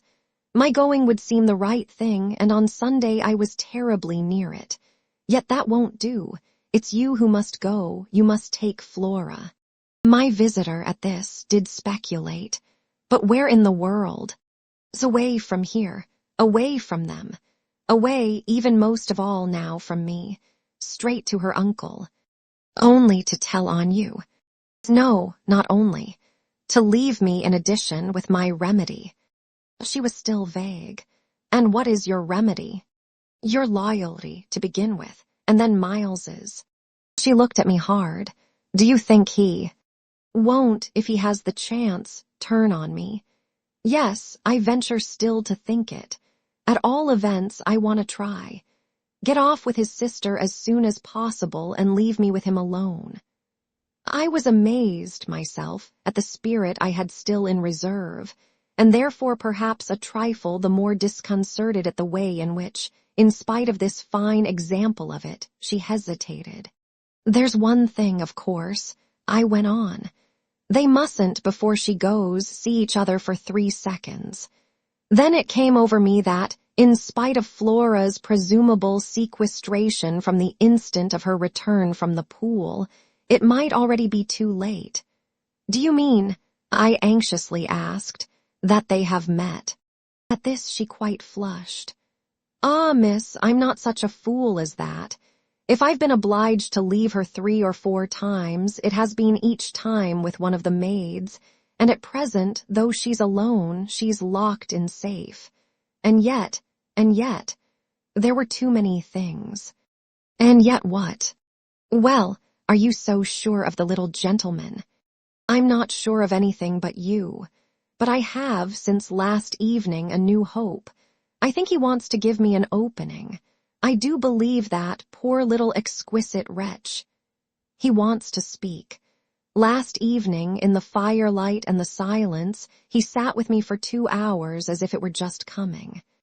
Mrs. Grose looked hard, through the window at the gray, gathering day. And did it come? No, though I waited and waited, I confess it didn't. And it was without a breach of the silence or so much as a faint allusion to his sister's condition and absence that we at last kissed for good night. All the same, I continued, I can't, if her uncle sees her, consent to his seeing her brother without my having given the boy, and most of all because things have got so bad. A little more time. My friend appeared on this ground more reluctant than I could quite understand. What do you mean by more time? Well, a day or 2, really, to bring it out. He'll then be on my side, of which you see the importance. If nothing comes, I shall only fail, and you will, at the worst, have helped me by doing, on your arrival in town, whatever you may have found possible." So I put it before her, but she continued for a little, so inscrutably embarrassed that I came again to her aid. "Unless, indeed," I wound up, "you really want not to go." I could see it in her face at last clear itself. She put out her hand to me as a pledge. I'll go this morning." I wanted to be very just. If you should wish still to wait, I would engage she shouldn't see me. No, it's the place itself. She must leave it. She held me a moment with heavy eyes, then brought out the rest. "Your idea's the right one. I'm myself, miss." "Well, I can't stay." The look she gave me with it made me jump at possibilities. "You mean that, since yesterday, you have seen?" She shook her head with dignity. "I've heard. From that child horrors there." She sighed with tragic relief. "On my honor, miss, she says things." But at this evocation she broke down. She dropped with a sudden sob upon my sofa, and as I had seen her do before, gave way to all the grief of it. It was quite in another manner that I, for my part, let myself go. "Oh, thank God!" She sprang up again at this, drying her eyes with a groan. "Thank God! It so justifies me." "It does that, miss." I couldn't have desired more emphasis, but I just hesitated. "She's so horrible." I saw my colleague scarce knew how to put it. "Really shocking." "And about me." "About you, miss, since you must have it. It's beyond everything for a young lady, and I can't think wherever she must have picked up the appalling language she applied to me. I can, then." I broke in with a laugh that was doubtless significant enough. It only, in truth, left my friend still more grave. "Well, perhaps I ought to also, since I've heard some of it before. Yet I can't bear it." The poor woman went on while, with the same movement, she glanced on my dressing table at the face of my watch. "But I must go back." I kept her, however. If you can't bear it." "How can I stop with her, you mean?" "Why, just for that, to get her away." "Far from this," she pursued, "far from them. She may be different, she may be free." I seized her almost with joy. "Then, in spite of yesterday, you believe?" "In such doings." Her simple description of them required, in the light of her expression, to be carried no further, and she gave me the whole thing as she had never done. "I believe." Yes, it was a joy, and we were still shoulder to shoulder. If I might continue sure of that, I should care but little what else happened. My support in the presence of disaster would be the same as it had been in my early need of confidence, and if my friend would answer for my honesty, I would answer for all the rest. On the point of taking leave of her, nonetheless, I was to some extent embarrassed. "There's one thing, of course, it occurs to me to remember. My letter, giving the alarm, will have reached town before you." I now perceived still more how she had been beating about the bush, and how weary at last it had made her. "Your letter won't have got there. Your letter never went." "What then became of it?" "Goodness knows. Master Miles." "Do you mean he took it?" I gasped. She hung fire, but she overcame her reluctance. "I mean that I saw yesterday, when I came back with Miss Flora, that it wasn't where you had put it. Later in the evening, I had the chance to question Luke, and he declared that he had neither noticed nor touched it. We could only exchange on this, one of our deeper mutual soundings, and it was Mrs. Groves who first brought up the plum with an almost elated "you see." "Yes, I see that if Miles took it instead, he probably will have read it and destroyed it." "And don't you see anything else?" I faced her a moment with a sad smile. "It strikes me that by this time your eyes are open even wider than mine." They proved to be so indeed, but she could still blush almost to show it. I make out now what he must have done at school. And she gave, in her simple sharpness, an almost droll, disillusioned nod. He stole. I turned it over. I tried to be more judicial. Well, perhaps. She looked as if she found me unexpectedly calm. He stole letters. She couldn't know my reasons for a calmness after all pretty shallow, so I showed them off as I might. I hope then it was to more purpose than in this case. The note, at any rate, that I put on the table yesterday, I pursued, will have given him so scant an advantage, for it contained only the bare demand for an interview, that he is already much ashamed of having gone so far for so little, and that what he had on his mind last evening was precisely the need of confession. I seemed to myself, for the instant, to have mastered it, to see it all. Leave us, leave us. I was already at the door, hurrying her off. I'll get it out of him. He'll meet me, he'll confess. If he confesses, he's saved. And if he's saved, then you are. The dear woman kissed me on this, and I took her farewell. I'll save you without him, she cried as she went. Chapter 22. Yet it was when she had got off, and I missed her on the spot, that the great pinch really came. If I had counted on what it would give me to find myself alone with Miles, I speedily perceived, at least, that it would give me a measure. No hour of my stay, in fact, was so assailed with apprehensions as that of my coming down to learn that the carriage containing Mrs. Groves and my younger pupil had already rolled out of the gates. Now I was, I said to myself, face to face with the elements, and for much of the rest of the day, while I fought my weakness, I could consider that I had been supremely rash. It was a tighter place still than I had yet turned round in, all the more that, for the first time, I could see in the aspect of others a confused reflection of the crisis. What had happened naturally caused them all to stare. There was too little of the explained, throw out whatever we might, in the suddenness of my colleague's act. The maids and the men looked blank, the effect of which on my nerves was an aggravation until I saw the necessity of making it a positive aid. It was precisely, in short, by just clutching the helm that I avoided total wreck. And I dare say that, to bear up at all, I became, that morning, very grand and very dry.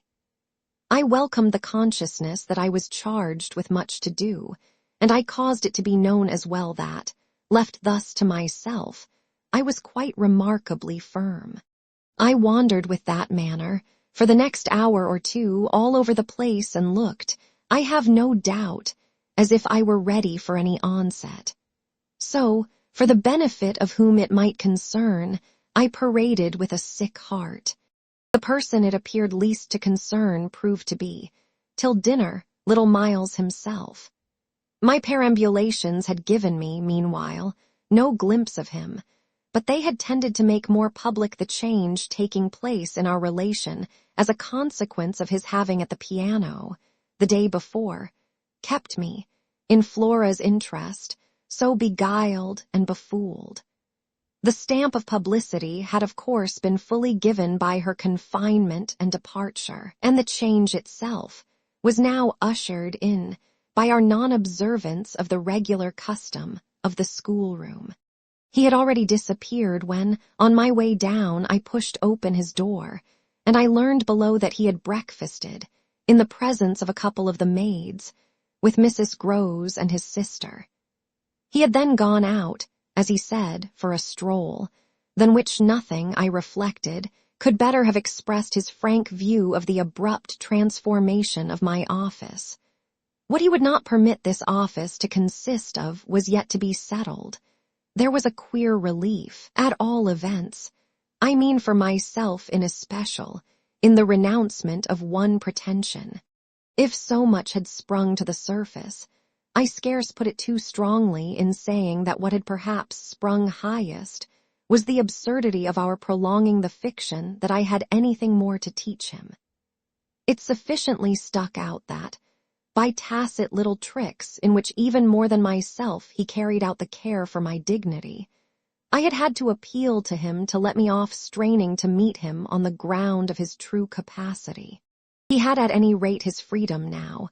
I was never to touch it again, as I had amply shown, moreover, when, on his joining me in the schoolroom the previous night, I had uttered, on the subject of the interval just concluded, neither challenge nor hint.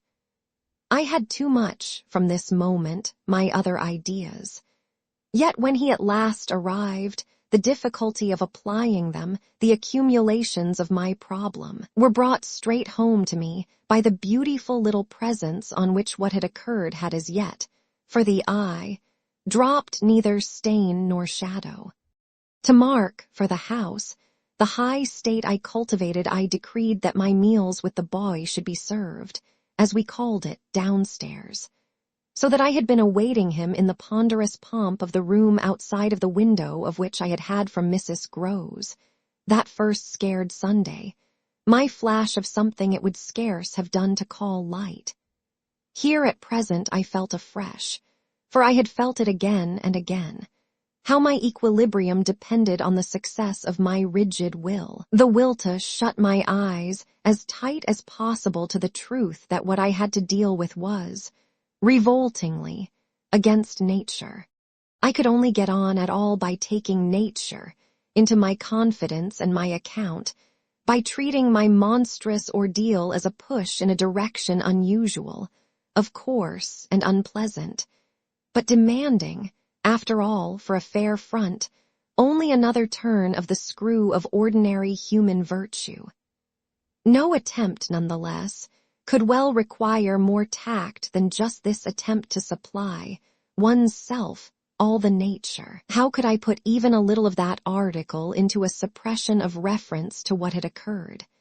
How, on the other hand, could I make reference without a new plunge into the hideous obscure? Well, a sort of answer, after a time, had come to me, and it was so far confirmed as that I was met, incontestably, by the quickened vision of what was rare in my little companion. It was indeed as if he had found even now, as he had so often found at lessons, still some other delicate way to ease me off. Wasn't there light in the fact which, as we shared our solitude, broke out with a specious glitter it had never yet quite worn? The fact that, opportunity aiding, precious opportunity which had now come, it would be preposterous, with a child so endowed, to forego the help one might wrest from absolute intelligence. What had his intelligence been given him for but to save him? Mightn't one, to reach his mind, risk the stretch of an angular arm over his character?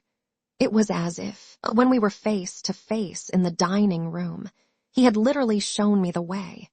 The roast mutton was on the table, and I had dispensed with attendance. Miles, before he sat down, stood a moment with his hands in his pockets and looked at the joint, on which he seemed on the point of passing some humorous judgment. But what he presently produced was, "I say, my dear, is she really very awfully ill?" "Little Flora, not so bad but that she'll presently be better. London will set her up. Bly had ceased to agree with her. Come here and take your mutton." He alertly obeyed me, carried the plate carefully to his seat, and when he was established, went on. "Did Bly disagree with her so terribly suddenly?" "Not so suddenly as you might think. One had seen it coming on." "Then why did you get her off before?" "Before what?" "Before she became too ill to travel." I found myself prompt. "She's not too ill to travel. She only might have become so if she had stayed. This was just the moment to seize. The journey will dissipate the influence." Oh, I was grand. "And carry it off." I see. Miles, for that matter, was grand too. He settled to his repast with the charming little table manner that, from the day of his arrival, had relieved me of all grossness of admonition. Whatever he had been driven from school for, it was not for ugly feeding. He was irreproachable, as always, today, but he was unmistakably more conscious. He was discernibly trying to take for granted more things than he found, without assistance, quite easy, and he dropped into peaceful silence while he felt his situation. Our meal was of the briefest, mine a vain pretense, and I had the things immediately removed. While this was done, Miles stood again with his hands in his little pockets and his back to me, stood and looked out of the wide window through which, that other day, I had seen what pulled me up. We continued silent while the maid was with us. As silent, it whimsically occurred to me, as some young couple who, on their wedding journey at the inn, feel shy in the presence of the waiter. He turned round only when the waiter had left us. Well, so we're alone. Chapter 23. Oh, more or less. I fancy my smile was pale. Not absolutely, we shouldn't like that, I went on. No, I suppose we shouldn't. Of course we have the others. We have the others. We have indeed the others, I concurred.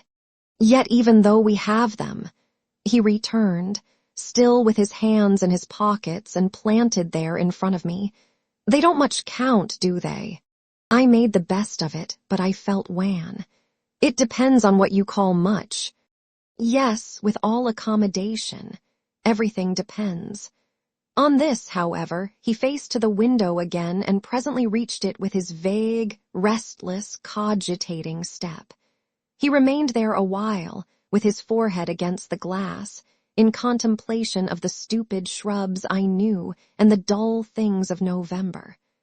I had always my hypocrisy of work, behind which now I gained the sofa, steadying myself with it there, as I had repeatedly done at those moments of torment that I have described as the moments of my knowing the children to be given to something from which I was barred. I sufficiently obeyed my habit of being prepared for the worst. But an extraordinary impression dropped on me as I extracted a meaning from the boy's embarrassed back. None other than the impression that I was not barred now. This inference grew in a few minutes to sharp intensity and seemed bound up with the direct perception that it was positively he who was. The frames and squares of the great window were a kind of image, for him, of a kind of failure. I felt that I saw him, at any rate, shut in or shut out. He was admirable, but not comfortable. I took it in with a throb of hope. Wasn't he looking through the haunted pane for something he couldn't see? And wasn't it the first time in the whole business that he had known such a lapse? The first, the very first. I found it a splendid portent. It made him anxious, though he watched himself. He had been anxious all day, and even while in his usual sweet little manner he sat at table, had needed all his small, strange genius to give it a gloss. When he at last turned round to meet me, it was almost as if this genius had succumbed. Well, I think I'm glad Bly agrees with me. You would certainly seem to have seen, these 24 hours, a good deal more of it than for some time before. I hope, I went on bravely, that you've been enjoying yourself. Oh, yes, I've been ever so far, all round about miles and miles away. I've never been so free. He had really a manner of his own, and I could only try to keep up with him. Well, do you like it? He stood there smiling, then at last he put into 2 words, do you? More discrimination than I had ever heard 2 words contain. Before I had time to deal with that, however, he continued as if with the sense that this was an impertinence to be softened. Nothing could be more charming than the way you take it, for of course if we're alone together now it's you that are alone most. But I hope, he threw in, you don't particularly mind. Having to do with you? I asked. My dear child, how can I help minding? Though I've renounced all claim to your company, you're so beyond me, I at least greatly enjoy it. What else should I stay on for? He looked at me more directly, and the expression of his face, graver now, struck me as the most beautiful I had ever found in it. You stay on just for that. Certainly, I stay on as your friend, and from the tremendous interest I take in you till something can be done for you that may be more worth your while. That needn't surprise you." My voice trembled so that I felt it impossible to suppress the shake. "Don't you remember how I told you, when I came and sat on your bed the night of the storm, that there was nothing in the world I wouldn't do for you?" Yes, yes. He, on his side, more and more visibly nervous, had a tone to master, but he was so much more successful than I that, laughing out through his gravity, he could pretend we were pleasantly jesting. Only that, I think, was to get me to do something for you. It was partly to get you to do something, I conceded. But, you didn't do it. "Oh, yes," he said with the brightest superficial eagerness. "You wanted me to tell you something." "That's it, straight out. What you have on your mind, "Ah, then, is that what you've stayed over for?" He spoke with a gaiety through which I could still catch the finest little quiver of resentful passion. But I can't begin to express the effect upon me of an implication of surrender even so faint. It was as if what I had yearned for had come at last only to astonish me. "Well, yes, I may as well make a clean breast of it. It was precisely for that." He waited so long that I supposed it for the purpose of repudiating the assumption on which my action had been founded.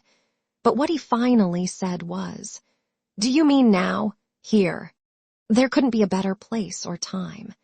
He looked round him uneasily, and I had the rare, the queer, impression of the very first symptom I had seen in him of the approach of immediate fear. It was as if he were suddenly afraid of me, which struck me indeed as perhaps the best thing to make him. Yet in the very pang of the effort I felt it vain to try sternness, and I heard myself the next instant so gentle as to be almost grotesque. "You want so to go out again?" "Awfully." He smiled at me heroically, and the touching little bravery of it was enhanced by his actually flushing with pain. He had picked up his hat, which he had brought in, and stood twirling it in a way that gave me, even as I was just nearly reaching port, a perverse horror of what I was doing. To do it in any way was an act of violence, for what did it consist of but the obtrusion of the idea of grossness and guilt on a small helpless creature, who had been for me a revelation of the possibilities of beautiful intercourse. Wasn't it base to create for being so exquisite a mere alien awkwardness? I suppose I now read into our situation a clearness it couldn't have had at the time, for I seemed to see our poor eyes already lighted with some spark of a prevision of the anguish that was to come. So we circled about, with terrors and scruples, like fighters not daring to close. But it was for each other we feared. That kept us a little longer suspended and unbruised.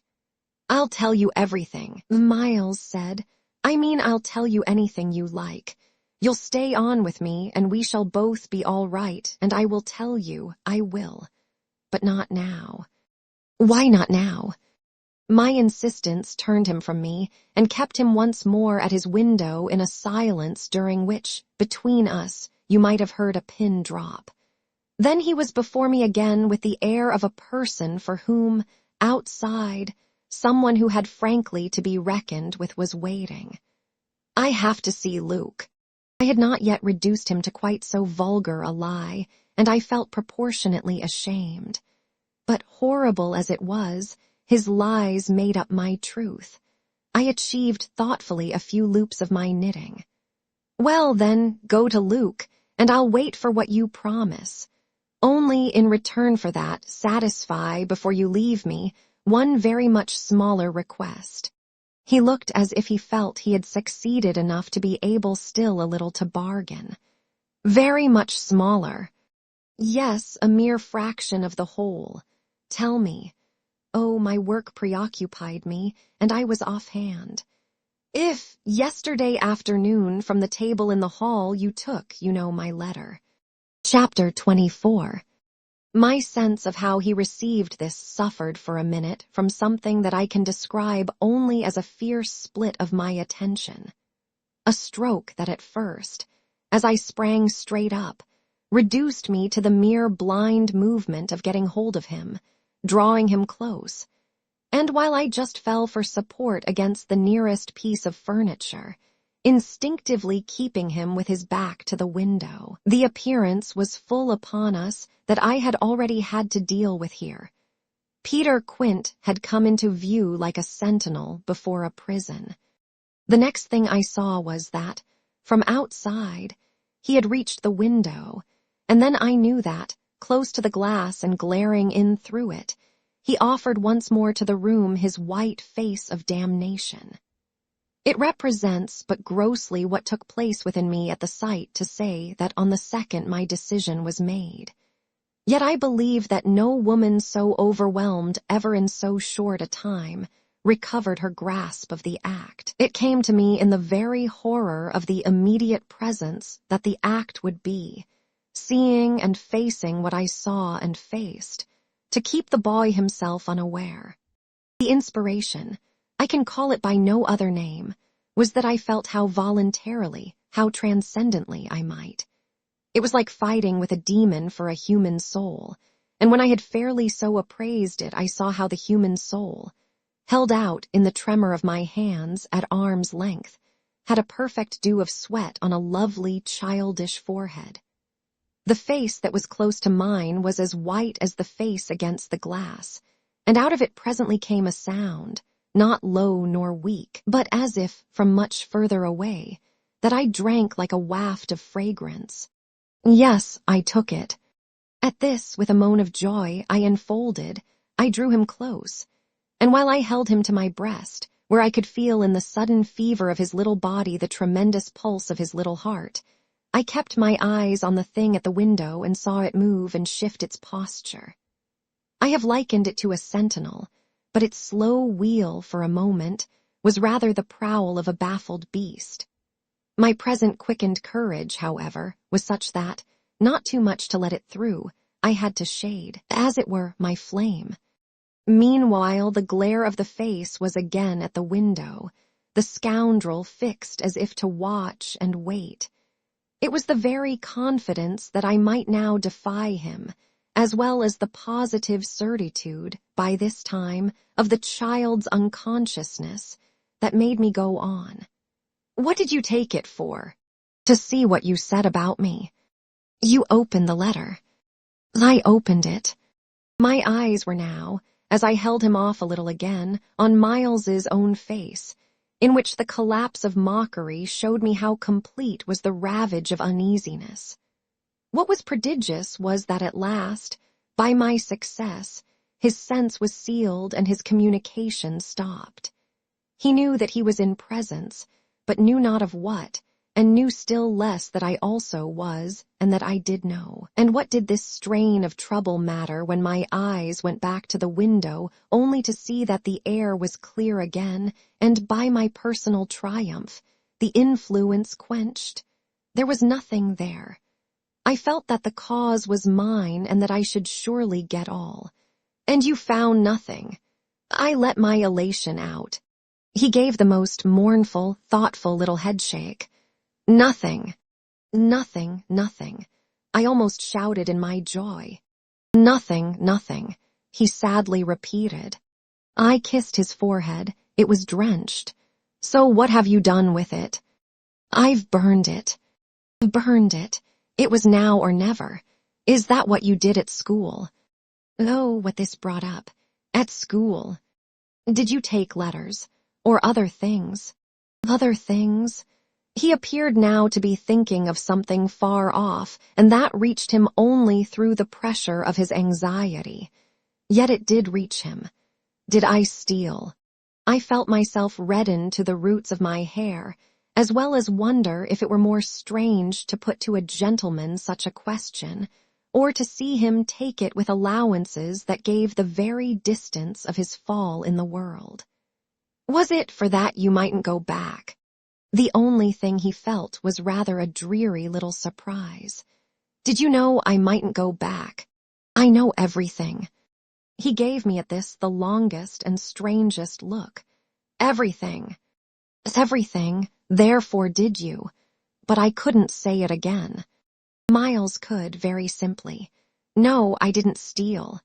My face must have shown him I believed him utterly, yet my hands, but it was for pure tenderness, shook him as if to ask him why, if it was all for nothing, he had condemned me to months of torment. What then did you do? He looked in vague pain all round the top of the room and drew his breath 2 or 3 times over, as if with difficulty. He might have been standing at the bottom of the sea and raising his eyes to some faint green twilight. Well, I said things. Only that. They thought it was enough.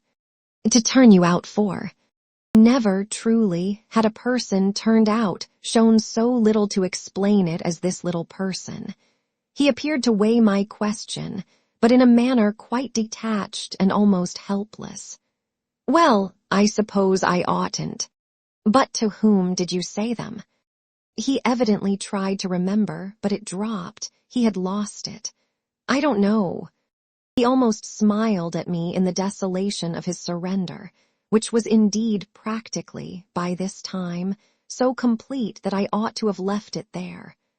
But I was infatuated.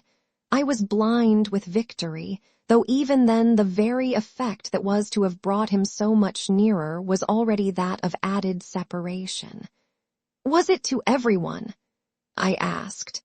No, it was only 2, but he gave a sick little headshake. I don't remember their names. Were they then so many? No, only a few, those I liked. Those he liked. I seemed to float not into clearness, but into a darker obscure, and within a minute there had come to me out of my very pity the appalling alarm of his being perhaps innocent. It was for the instant confounding and bottomless, for if he were innocent, what then on earth was I? Paralyzed, while it lasted, by the mere brush of the question, I let him go a little, so that, with a deep-drawn sigh, he turned away from me again, which, as he faced toward the clear window, I suffered, feeling that I had nothing now there to keep him from. And did they repeat what you said? I went on after a moment. He was soon at some distance from me, still breathing hard and again with the air, though now without anger for it, of being confined against his will. Once more, as he had done before, he looked up at the dim day as if, of what had hitherto sustained him, nothing was left but an unspeakable anxiety. Oh, yes, he nevertheless replied. They must have repeated them. To those they liked, he added. There was, somehow, less of it than I had expected, but I turned it over. And these things came round. To the masters, oh, yes, he answered very simply, but I didn't know they'd tell. The masters, they've never told, that's why I ask you. He turned to me again, his little beautiful fevered face. Yes, it was too bad. Too bad. What I suppose I sometimes said, to write home. I can't name the exquisite pathos of the contradiction given to such a speech by such a speaker. I only know that the next instant I heard myself throw off with homely force. Stuff and nonsense. But the next after that I must have sounded stern enough. What were these things? My sternness was all for his judge, his executioner. Yet it made him avert himself again, and that movement made me, with a single bound and an irrepressible cry, spring straight upon him. For there again, against the glass, as if to blight his confession and stay his answer, was the hideous author of our woe, the white face of damnation. I felt a sick swim at the drop of my victory and all the return of my battle, so that the wildness of my veritable leap only served as a great betrayal. I saw him, from the midst of my act, meet it with a divination, and on the perception that even now he only guessed, and that the window was still to his own eyes free, I let the impulse flame up to convert the climax of his dismay into the very proof of his liberation. No more, no more, no more, I shrieked, as I tried to press him against me, to my visitant. "Is she here?" Miles panted as he caught with his sealed eyes the direction of my words. Then, as his strange "she" staggered me, and with a gasp I echoed it, "Miss Jessel, Miss Jessel." He with a sudden fury gave me back. I seized, stupefied, his supposition, some sequel to what we had done to Flora, but this made me only want to show him that it was better still than that. "It's not Miss Jessel, but it's at the window straight before us. It's there, the coward horror there for the last time."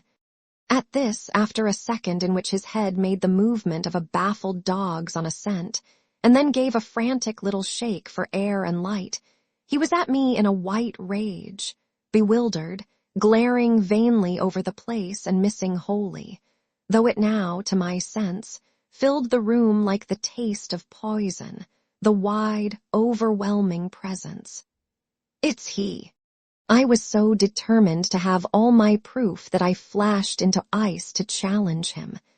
"Whom do you mean by he?" "Peter Quint, you devil." His face gave again, round the room, its convulsed supplication. "Where?" They are in my ears still, his supreme surrender of the name and his tribute to my devotion. What does he matter now, my own? What will he ever matter? I have you. I launched at the beast, but he has lost you forever. Then, for the demonstration of my work, there, I said to Miles.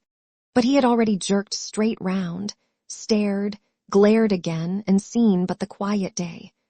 With the stroke of the loss I was so proud of he uttered the cry of a creature hurled over an abyss, and the grasp with which I recovered him might have been that of catching him in his fall. I caught him, yes, I held him. It may be imagined with what a passion. But at the end of a minute I began to feel what it truly was that I held. We were alone with the quiet day, and his little heart, dispossessed, had stopped,